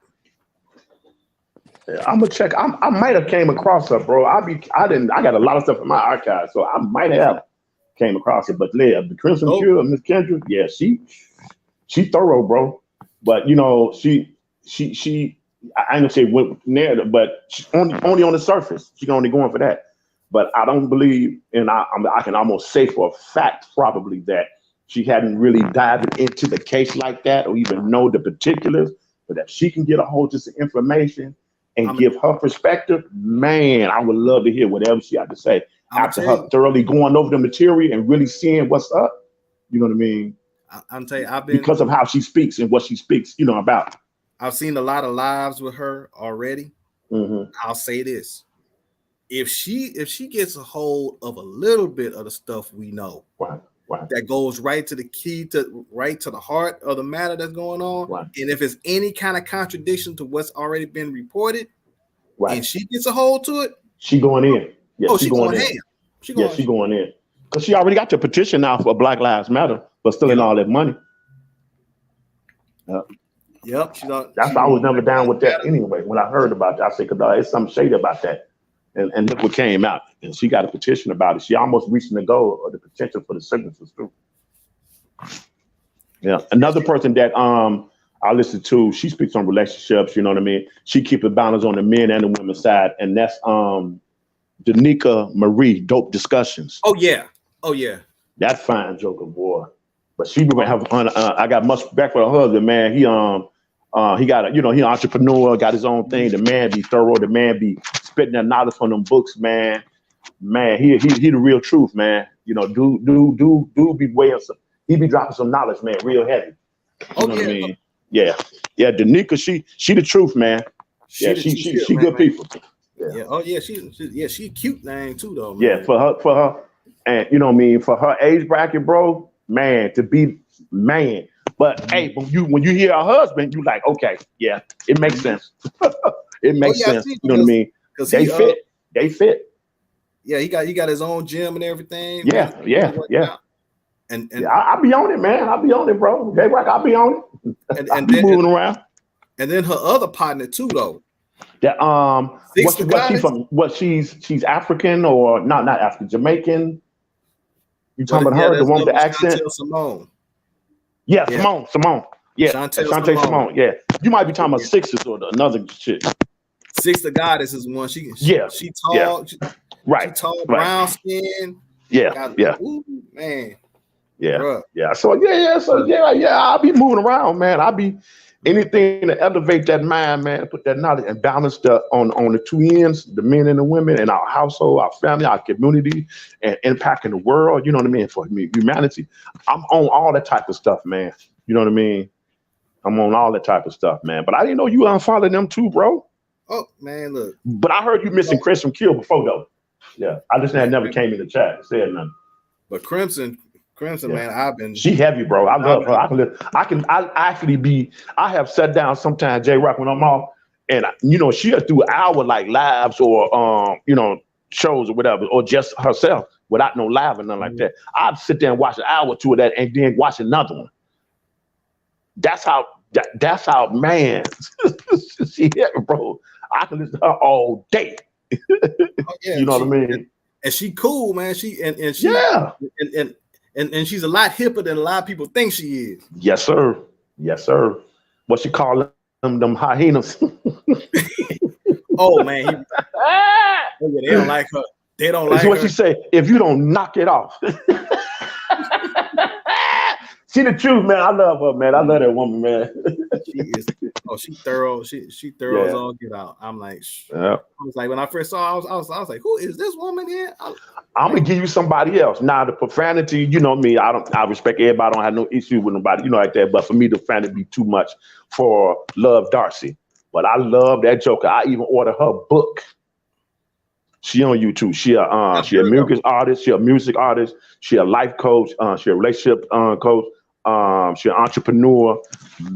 Man, when I tell you she be spitting it from the hip, that kind of language that Big Mama and Pawpaw and Grandmama and them and Auntie and them and Big Cousin them want to talk to you and give you the real game and tell you where it is, so you can reach back in your ancestral roots and break the curses. She be swinging it like it needs to be swung, and that's Love Darcy. Yeah, put her name up. Man, please. When I say she raw and uncut, she raw with no chaser. She raw and uncut with no chaser. Wow. Straight like that. I don't care what it is that she's talking about. She got a radio show she do. She mostly be on Facebook. I don't go on Facebook. That ain't my thing. I don't do that. But anyhow, people uploading her stuff. She be on, YouTube. So you can find her content by putting her name in, Love Darcy. Love Darcy. Okay. And it'll come up. But you can go to YouTube and find her. She do Facebook Live and all that stuff. Is that DRCEY or DAR? Yep. Dorcy. Yeah, CEY. Yeah. Okay, I'm definitely gonna look into that. Oh, she gorgeous. You know, she's nice looking. Mm-hmm. I mean, more than nice. Look, she fine. You know what I mean? She the truth. She come from the hood, man. She the thorough, bro. She sit in the car giving her talks and stuff. Or she been on a radio show. If you pull that up, you know how she do that. I can say be on Facebook.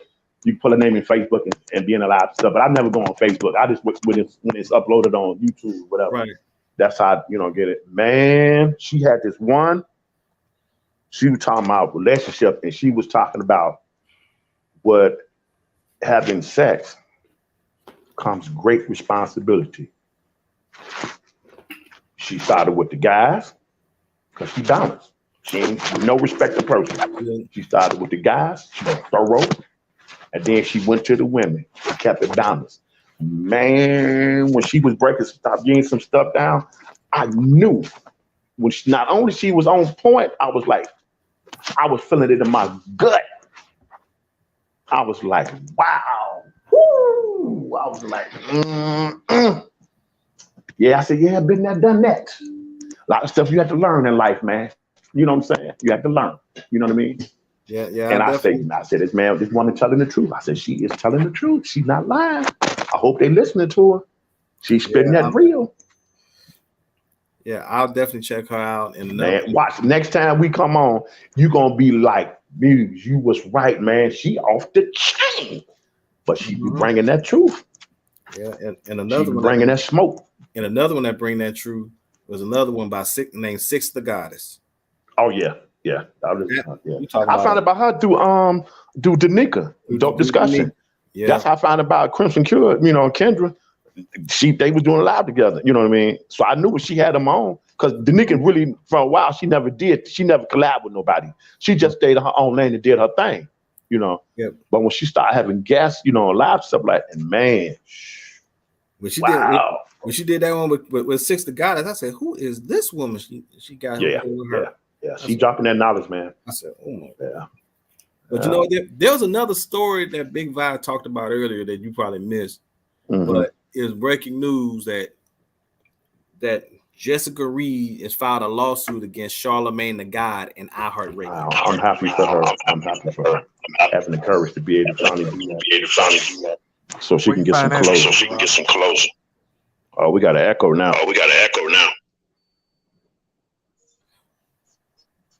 Oh yeah. What's going on? Yeah, I just came back. Oh no, I just came back. I just ate some food. I had to step away for a minute. Oh yeah, no doubt. Yeah. Yeah, we got an echo down, bro. Hey, Big Vibe, we got an echo. Gotta close whoever YouTube app out in the app.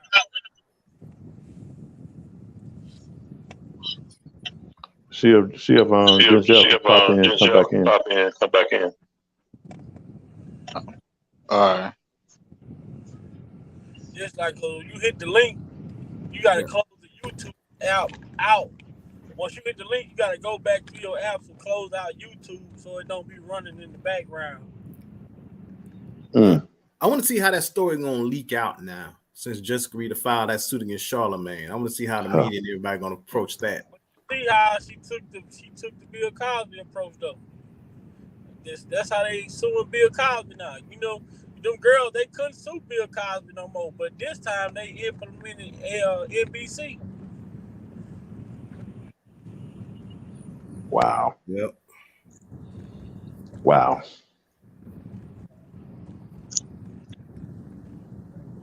Yep. So they strategic. But this gonna create a beef with Gloria Allred in the Me Too people. Yeah, and see, and they support Me Too. Yeah, and see, and Tarana Burke was on Surviving R.Kelly with Charlemagne, and I think Tarana Burke was also on the Breakfast Club.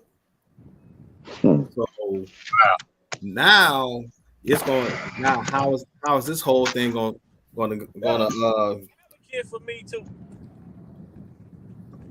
Now I wonder how it's going to look now with the way it's going to. Will this gain momentum at all?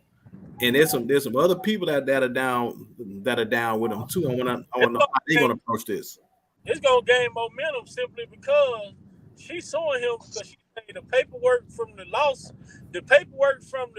the case. His story that he presents to the world is totally different than what the paperwork say. So that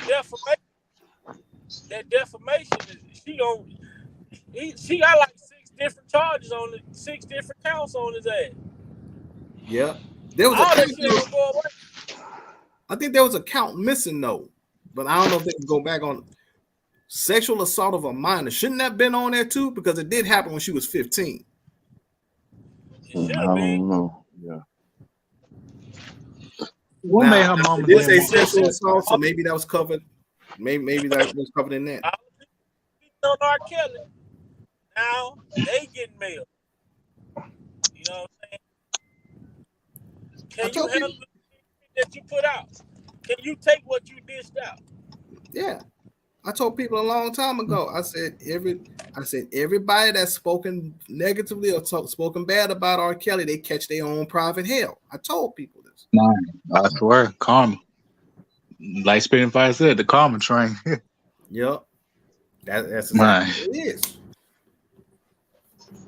I'm telling you, man, when he get out, I hope and pray to God he's starting suing the shit out of everybody that was involved. Lifetime, the woman, who was the woman named from R. Kelly? Jennifer the ratchet predator. Defamation. Jennifer came by to say she's a defamation attorney. Oh yeah. She did say that. Who said that? Jennifer said what? Yeah. That's also what she does too in her law firm. Yeah. She made it known. They just don't know, boy. When she came on the scene, them dogs was scattering, boy. Now you got a woman, Jennifer Bonjean, who's challenging the federal government, and she has won against the federal government every time. She's going against a machine. You know what I'm saying? You think they're gonna let that woman go undefeated? Yeah. Eventually, whether she won the case or not, they gonna put an asterisk on her record. They don't want this woman to have a perfect, unblemished record of coming in there. And she told you the reason why she take cases. She said she don't take no case unless she knows she can win. So she took R. Kelly case because she saw the 3 elements that she looked for. Right, and she's using the law.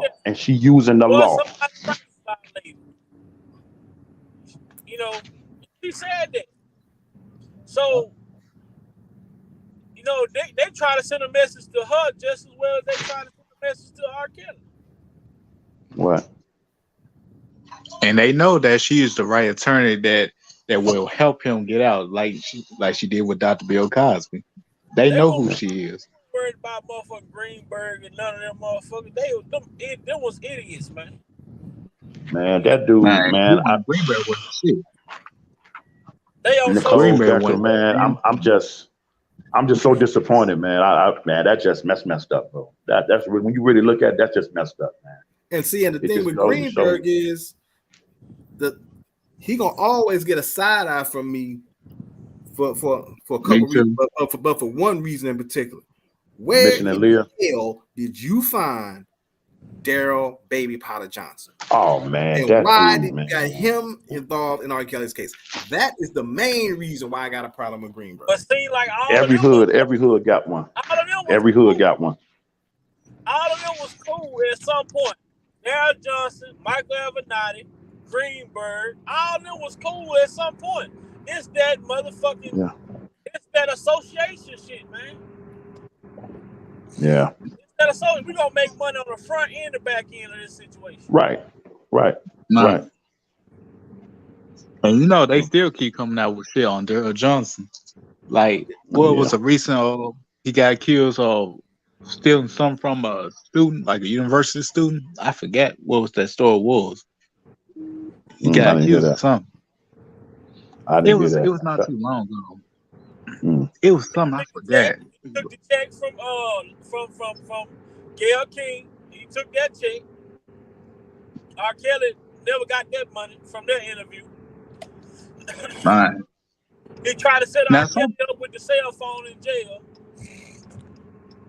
I mean, I don't understand Now, why some Kels did that interview with Gayle King anyway. Why? I mean, now some people always say that, but offered him $2 million. They offered him million. Somebody said they poured a lot of money for him to. But she's been known. It's been well known where she stands with black men in the community, especially black artists. I mean, so I would have never even thought to go to her. I don't care how much money it was. I think he felt like he had to tell his side of the story. He wasn't but prepared for that. He was emotional. He all that weight Yeah. on him, all that pressure, trying to vindicate, just tell your truth and all that. And it was so out in the public, you was already just disbanded. Nothing you could ever say would work. You needed a real publicist. I mean, somebody that really, really. A lot of people didn't like the interview, but me personally, just looking at it, I saw real emotion. So, I mean, Of course, me too. Not everything he said, I believe what he was saying. Yes, right. You shouldn't have did it, but that, I mean, I'm a type of person like that because I don't show emotions a lot. But when I get frustrated, you know, hey, it's just it come out the way that it come out. You know, Right, right. Get frustrated, but for them to dismiss him for being a victim, you know, are you a victim? You saying you're a victim, Robert? Yeah, you're a victim. Shit, I have victimized this man. You know. And see, and I think in regards to R. Kelly, a lot of people say I kind of feel like he shouldn't have done the interview either. But at the same time, I can understand because if you think about it, you've got all these rumors that have been piling on you for at least 25 years. They've still been circulating through the black community, even though you've got concerts, shows, albums been selling, still multi-platinum albums, still the what I like to call the greatest singer-songwriter of the modern era. You still got all that going for you, and you still got this cloud over your head that's still dogging you. Now all of a sudden you got additional allegations, and then you got this docuseries on top of it fanning the flames. So now all of a sudden he felt like he was jammed up.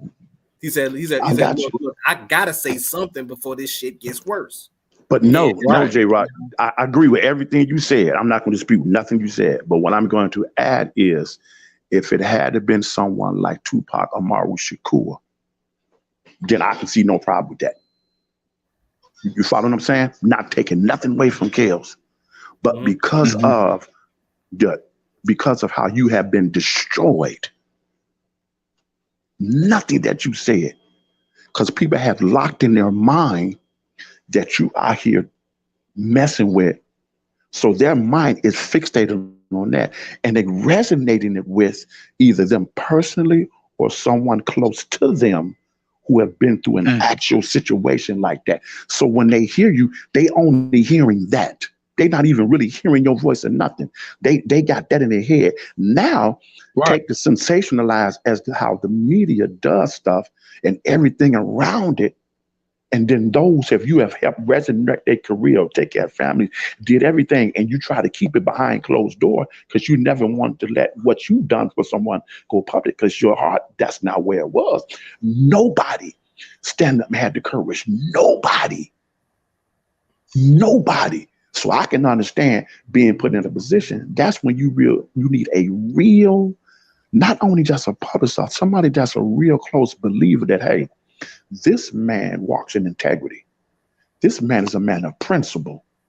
He got standards. He got morals.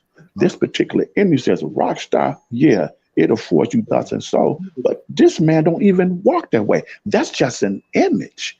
That's just my entertainment side on stage. Behind off the stage, that's not even my life. I'm not even with that. That ain't me. You need somebody who truly believes, that has nothing to gain whatsoever. They're a person of integrity and principle and justice and fairness. And they have the courage to stand up boldly like a Donald Trump and an Avenatti and a Gloria Allred wrapped in one and stand on whatever they're on. A gorilla that can take this mob of media manipulation and crucifixion and stand toe to toe like that and yet at the same time, reshape your image and let the truth come out. But look at the team you got to gather with you to do that with this machine that's been around since, woo! You need some political people in your corner like that can really stand up and believe in you and give you that support. Because look what you're fighting against. This stuff is real, bro. Pac laid it out. He laid it out. This stuff is real, bro. And I don't think he was the best person to articulate at that moment, in the height of everything. You know what I mean? Especially going to someone like her. If it was Tavis Smiley, okay, then I would say go for it. And I yield back. And see, the thing about it that gets me is the fact after the interview, it's the reactions that everybody been jumping on. They talk about, look at the way he acting. He guilty. Yeah, he acting. Everybody keeps saying the same thing. I'm like, this making man reaction. Yeah, like I said before, this man has had this cloud hanging over his head for 25 years. And now all of a sudden you say you've been told by attorneys and people several times not to say nothing. It's been bottling up for this long, and then this and everything that's happened was the straw that broke it, and the emotions came out. And I believe totally that he was in a catch-22, because if he didn't, if he would have, because he acted this way, and everybody like to say, oh, he's guilty because he acted this way. But if he didn't show emotion, he didn't act that way, he was calm and answered questions. You know what they would have said? They said, no, he was coached. That was rehearsed. Right. And it's bad either way and stuff, whether you have an emotion or not and stuff, people will still look and judge you on that. Like, it's bad both ways. I mean, so what he can't do? Like, I mean, he has a feeling. Like, it's bad though. It was sad though. I mean, then folks make memes about it on social media, laughing about it. Like, it was not funny. I felt that from him. I mean, I could not, even to this day, I can't look at that interview no more. Okay, it was sad.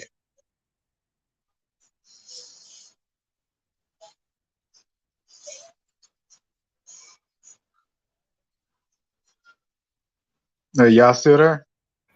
Yes, yeah, I'm still there. I totally agree with everything you said. I mean, he was in a tight situation. He couldn't win either way, which is why I probably wouldn't have done the interview, especially the way Gail King is now. So, right, and if you look at behind the when he was like pointing at the camera, you can saw the smirk on her face though when she was really laughing at him. And if y'all noticed that, when he was pointing at the camera and stuff, like he said, "Is this camera on?" And, she said, "Yeah." She had a little giggle about it. Yeah, and I just said, and seeing what else got me about it, she was calling his name like Robert, like she was trying to chastise him like he was a child. Right, exactly. Like I said, come on, man, get the fuck out of here with that shit, Gail. Yeah, and see also, because like I said, the way she gets down, I mean, at least R. Kelly's still alive to try to tell his side of the story.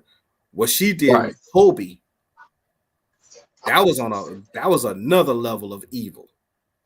Oh yeah, most definitely. That's why she got a lot of check and backlash from everybody. Yep. Snoop Dogg went on her ass and called him a dog-headed bitch. Yeah, Snoop called her a dog-headed bitch, and he had to apologize to the whole world because they was finna cancel him. Yeah, I've heard there was rumors that Tyler Perry, Diddy, and some other people calling Snoop said you need to go ahead and apologize to Gail. I'm like, what the hell for? For what? Steve Harvey did the same shit to Monique, trying to tell her you need to apologize to Oprah and stuff. For what? For trying to blackball her? Yeah, and like I said, and if you really look back on that R. Kelly interview now, also not only was she chastised him, also it was the fact that before that she did the interview, she did a little piece when she talked to Michael Avenatti. because Michael Avenatti was representing the Clarys. Right. And if you also remember, after that interview, everything else, when Michael Avenatti got caught with his extortion and fraud charges, he wound up getting interviewed by CBS again. But Gayle King didn't do the interview. They had another reporter by the name of Jerika Duncan do the interview with Michael Avenatti. But just not only that, look at all these black news reporters came out of nowhere when the R.Kelly shit took off. You didn't have white news reporters reporting on that shit. All these black news reporters, what the hell they working? Mm-hmm. Where y'all been hiding these motherfuckers in? Yeah, and see, also the fact of the matter is, like, not only did Jerika Duncan interview Michael Avenatti, when they got ready to do the discussion with the interview with Michael Avenatti, Gayle King wasn't even on set. She was nowhere to be found. That show you they was up to something. Yeah, absolutely. That's crazy. I told, and see, and that killed me is the niggas. I say this because black folks and niggas are two different people. He got to been done something. Whatever happened to a person being innocent, man? We see every day this shit is becoming popular where men are getting released from prison because they was falsely and wrongfully convicted. So that notion to say he got to been done something, that's fucked up. That's a fucked up logic. It is because do we have to go into the go into the Brian Banks story? Shit, you look at Brian Banks. Look at the dude I be talking about on my story, Vincent Smith, man. Vincent Simmons. I mean, 44 years in prison, inside in there for 20-something years with evidence to free himself. Man, it's really crazy though. You know how we live in a society today when you know you're innocent, but the people say you're guilty because of what the media say. It's bad, you know. Yeah. What did R. Kelly say on I Admit? Found guilty when you're innocent is the only task I fear. Right. Yep. I'm telling you, when he ever get out, man, I hope he, when he get everything that he's supposed to steal from him, I just hope he probably leave this country. Yeah, my thing was that too. Is number one, get away. I said just move out of the United States. That was my mindset. Move out of the United States, man, and get somewhere where you can get your head back, get your mind right. And I'm hoping he got, you want to settle down and just, I believe he already had that mindset. Now, once he got to have it, just that one person, that one woman, not sure who it is, but I will move out of the United States. I definitely would do that. Me too. This country is not set up for us to prosper. Right. I'm not gonna say it's not set up for us to prosper because we can prosper. It's the fact that when we overachieve their expectations, then we become a threat to their plans for us. See, they okay with us having a little bit of the pie, but it's a problem when you bring in the whole goddamn pie. Yeah. We can eat from them, but when they have to start eating from us, that's a whole different problem. Right. See, jails, like Michael Jackson, they never thought that R. Kelly would realize that I don't have what I'm worth. You know what I'm saying? So we need to renegotiate. No, we're not going to renegotiate. We're going to get rid of you. It's easier for me to silence you than to deal with you. Right. That's J. Rock. I want you to also. I'm willing to take the losses. Right. I'm willing to take the losses. Y'all not willing to give me a piece of the pie, though. I know I done lost for 30 years. I'm okay to accept that. That was on me. moving forward, I want it to be this way. No, you can't move that way. But nephew, it seemed like that's the whole thing. Look at what happened to Jimi Hendrix. Look what happened to Donny Hathaway. Look what happened to Sam Cooke. You know, I mean, just it's just as James Brown. You know what I mean? I mean, it's Teddy Pendergrass. I mean, man, you can go on, Prince, Michael. I mean, bro, it's all of our man, bro. all of our great entertainers died. What can I say, man? What can I say, man? And see, that's the deal. But you know, I said this before, and I don't agree with the method that the looters did across the nation. The frustration, being fed up, and wanted to fight back. I can get that sentiment. I think it could have been directed in a more constructive and positive way to not to deface and destroy your own community, where even Big Mama and Big Auntie can't even go to the pharmaceutical, you know, place that they normally go and get their own medication because y'all didn't destroy it. You know what I mean? I don't think that was counterproductive. I don't think that would have helped. But look at the thing that a lot of people miss, along with the Million Man March. Look at what that unity coming together. But even if you want to look at President Obama when he first came in, it's like the country was ready to the point that across all demographic and ethnicities, cultures, was saying, okay, a change has come. You know, I think we need a change. And they were coming across all ethnicity to come together and, you know, all shades across the globe and say, you know what? I think this is the direction to go. And look at that kind of one mindset and unity. And yes, you're going to get some opposition. You're always going to get that when you're trying to do something for change and you want to disturb, and I yield back, J-Rock, the status quo. You know what I mean? You have to get ready for that. You know what I mean? Because it's going to happen. And a lot of people buckle up under pressure when that attack happens because they don't never prepare for the worst case scenario. You can't never just look in one way. It's like they say when you go on the box, never underestimate your opponent. I don't care how many success you got on front of your belt. I don't care what your background, your name is. I don't care what your pedigree is. Never underestimate your opponent. You know what I mean? Stay ready so you never have to get ready. You know. That's true. And I'll say this also. Let me step away for a minute. Y'all keep talking. I'm gonna step away.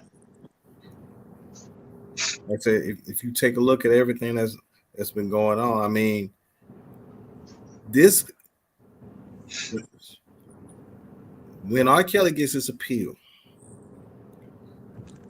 they don't see, these people don't understand the type of domino effect that this is going to have. We talk about all those movements. The Me Too movement going to wind up having to take a black eye. Mute R. Kelly's going to get sued lifetime. These organizations, the media, certain individuals, and I said it before. I said, don't be surprised if R. Kelly may even sue the NAACP. We've been talking about them motherfuckers. Man, that's gonna be big. Don't get and see, and I'm gonna make a prediction on that. If that happens, the next course of action going to be the Congressional Black Caucus is then gonna want to hold a special hearing. They're gonna want to hold a hearing, and then they gonna want, and all of a sudden they gonna want to talk to R. Kelly. And I'm gonna be honest with you, if I'm R. Kelly, I'm 50-50 whether I even talk to him. I would say, look, you had all this time to come talk to me. When the time and the docuseries going on, even before all of this, even when you heard the rumors about me, a lot of y'all went to my shows. Some of y'all could have talked to me back then, years ago. Now all of a sudden, if I sue the NAACP, now all of a sudden you're gonna want to come talk to me. Now you want to play the Jodeci role now. Who plays that? Man, look, I'm telling you right now. Look, Look at the people you got involved. You got Jamal Brown want to put weed in his church. You see that? Then you got, we're gonna see now you're gonna get John Jalen drunk and high in that church. They ain't got no perks in there. Mm-hmm. Then you got Tim. You know he got how it's you know he got to keep that activator allowance going. Speaking of y'all must be talking about 120 hours. Y'all must be talking about Mr. 120 hours. Yeah, and also the great Gazoo from the Flintstones. Can't forget him. So you know what it is. I mean, you got all those people been going. I mean, media, CNN going. you would put that up. 120 hours. You know what you need to do, Vi? You need to put that up, but also you need to put a timer on it. On what? On time on what, J-Rock? A timer on 120 hours. He got the 120 hours posted up there now. Don't do you put a 120 hour timer. Don't do that. You put a timer on it. You ain't heard from man, Tim. I tell you, man. You got 120 hours, Tim. Dude, what was the bet for and dropping the bet? Like, what was that for, bro? See, he thought he was Joe Clark from Lean on Me. He fighting to get his curls right. Why you talking about him getting the bet? He's not gonna do nothing with no bet. Man, I tell you, boy, these characters, man. As you may know by now, man, bro. I'm Tim Savage. he said it like he was serious, a heart attack. He meant that. He was serious when he made that statement. By no, you should know who this is. What? Boy, you need some therapy, man. See what he tried to do. He tried to be a cross between Joe Clark from Lean on Me and Al Capone from The Untouchables. Oh, man. You should call me Crazy Joe. Now you can call me Batman. Oh, you must have came in late. You gonna die laughing at Lil Mac. Me and Lil Mac were doing the Angelo and Tim, boy. Bruh. Man, I was crying. I heard that shit. That shit was funny. I was crying tears, man. Man, they went at it so hard they had me coming in there. Then I jumped in. Man. Yeah, man. But it been a great conversation today, man. I really enjoyed it. You know, man, I hate that I gotta go punch in and hit this clock. But you know, we just gotta stay vigilant, man. Keep our eyes open and, you know, keep on keep standing by Kels and keeping them relevant, you know, because we know the distractions out there trying to discourage everybody, trying to keep up the mess, trying to keep the drama going. You know, I cannot be a part of it. I'm not a part of it. You know, I don't stand for the internet shit. I'm not a current street guy, but I came from those streets and I understand you don't internet beef when you talking about doing something in the streets. You know, you gonna do what you gonna do. I'm not finna make no air threats so you can have documentation. Well, he said he was gonna. No, it ain't none of that, man. I don't have a problem with a soul in this world, and don't implement me in no shit that ain't got nothing to do with me. You know what I'm saying? And that's why I understand, like, a lot of people, you know, a man is a man. A man talk directly. All that indirect shit, that's for somebody looking for help, man. You know what I'm saying? You're looking for an outlet. You know, so with that being said, man, I love what I do when I come on here, talk to you guys. We have great conversation, intelligent conversation, making shit make sense, bringing the logic to the channel. with laughter, even though we be serious, but we still get our laughs in and shit like that. That's what I come on this platform.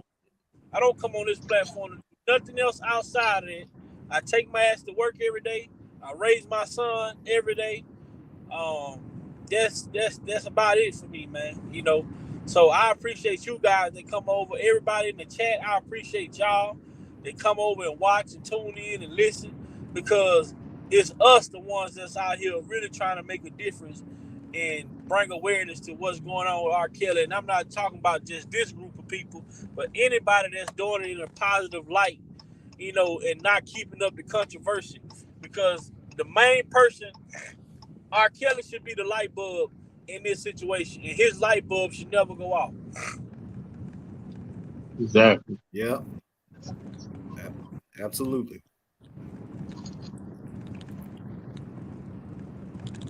And what we have seen over the last going on 4 years, R.Kelly light bulb is on sometime and it's off sometime. And that should have never been the case.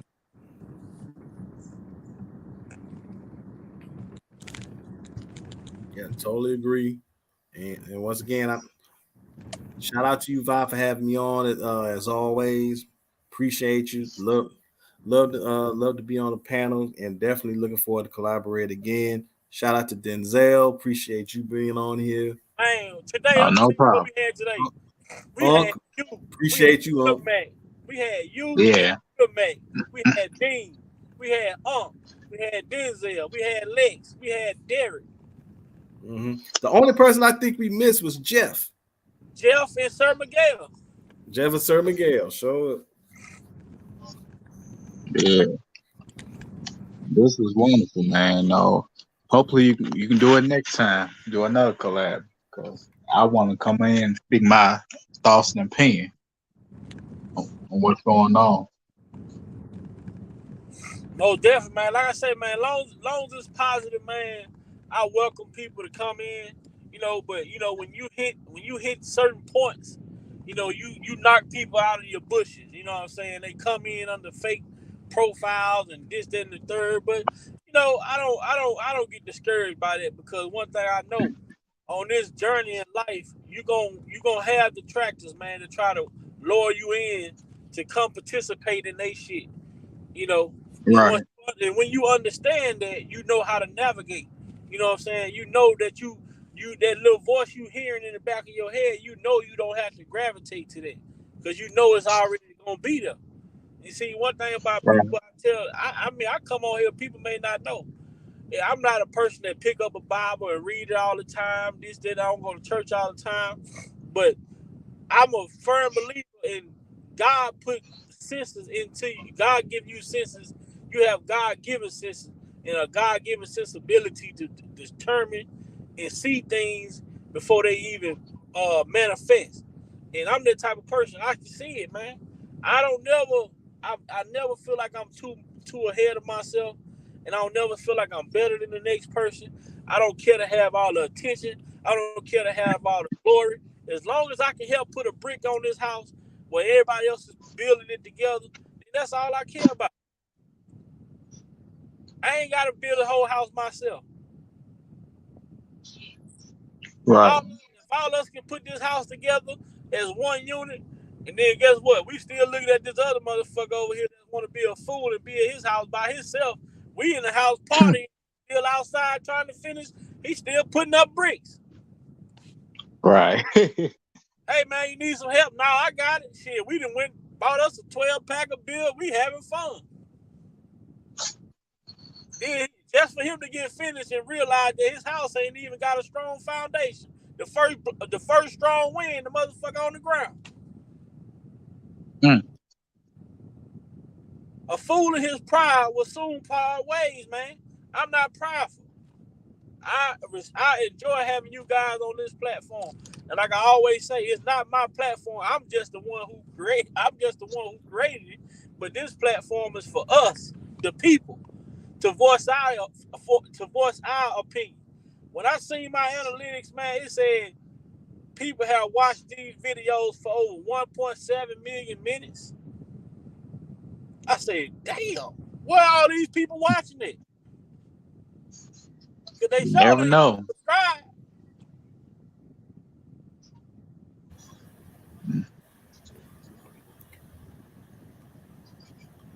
Wow, that's a lot. That's a lot of time. That's definitely more than 120 hours. Yeah. Most definitely. Most That speaks volumes. That speaks volumes, nephew. That speaks volumes. You know, I'm like, damn man, I'm looking at these analytics. I'm like, but I understand though. You know, the people gonna support you, and people gonna support you, but they ain't gonna support you moving ahead.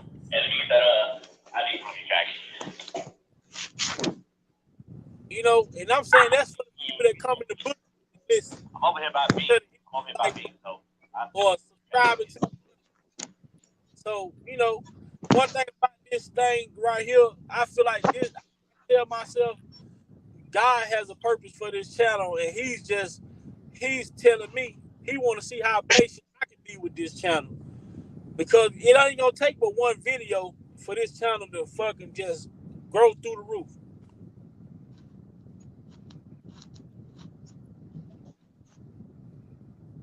This my thing. This my thing, nephew, and I'm a year back and mute myself again and step out again out of my work post. I can't no longer, and this is what this channel and some Crimson Q, the Nick, you know, all the other good channels from entrepreneurship, relationships, cooking, just, you know, all the good stuff. I just cannot sit back on the sideline of life, have something within me, some encouraging word, some support of whatever the sort it is, and just watch my brother or my sister from all ethnicities, from the human race family, just go perish and just be hurting, whether it be physical pain, psychological pain, emotional pain, economic, social, you know what I mean? And be just, I just can't just, and not do nothing. When I'm just blessed with information, even that's no more than just information, an encouraging word. And yet I realized that to stand up and do that, the people who are deceived and brainwashed, who got hatred in their heart and their soul, that got bitterness and unresentment and trauma that they will not choose to deal with and be free from, I know that's going to be a battle. I got to stand up to help my brother and my sister. I owe it to humanity to do that. I just can't stand by and just watch you be hurting, man, and not do nothing. So people who jump on the bandwagon when somebody's been torn down like this man has been torn down, what more do you need? What do you want? You have to be a demon. You got to be from the pit of hell to see another human being go through so much atrocities, and you just get off on that. You have to, but I can't even be mad and hate you because then I join the bandwagon. So I must pray for my brother. I must pray for my sister, deliverance, and their mind to be open and awakened from what they have done. And I got to keep speaking that real, that truth. And that's what Pac was talking about. That's what he was talking about, what America has done. So I'm going to create the acronym Thug Life. The hate that you gave little emphasis, F's everyone, America. This is what you have created. Now, America, all those who joined this bandwagon, you got to deal with that reality. And I'm going to let that breathe and yield back. I'll be back. Amen to that. Facts. No lies detected over here. Man, that's powerful. It's preaching. It's powerful right there.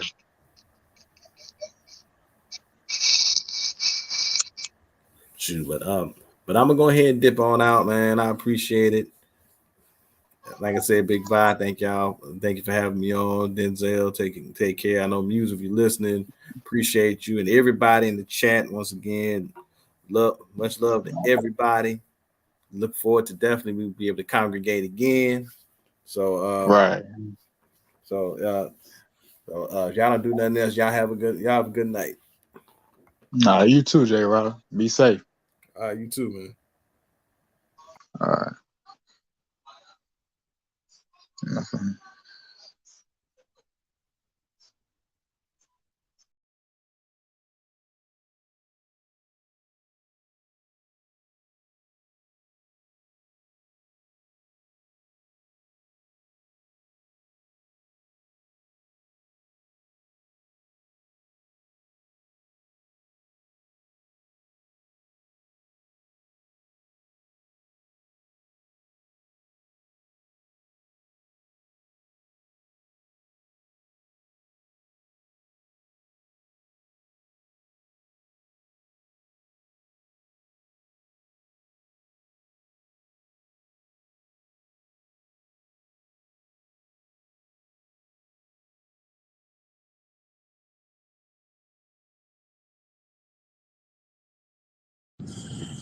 Everybody gone. Let's see who's still here.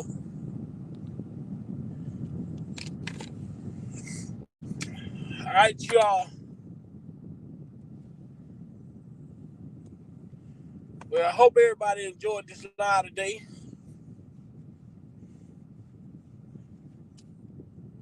Until we meet again, I salute each and every one of you.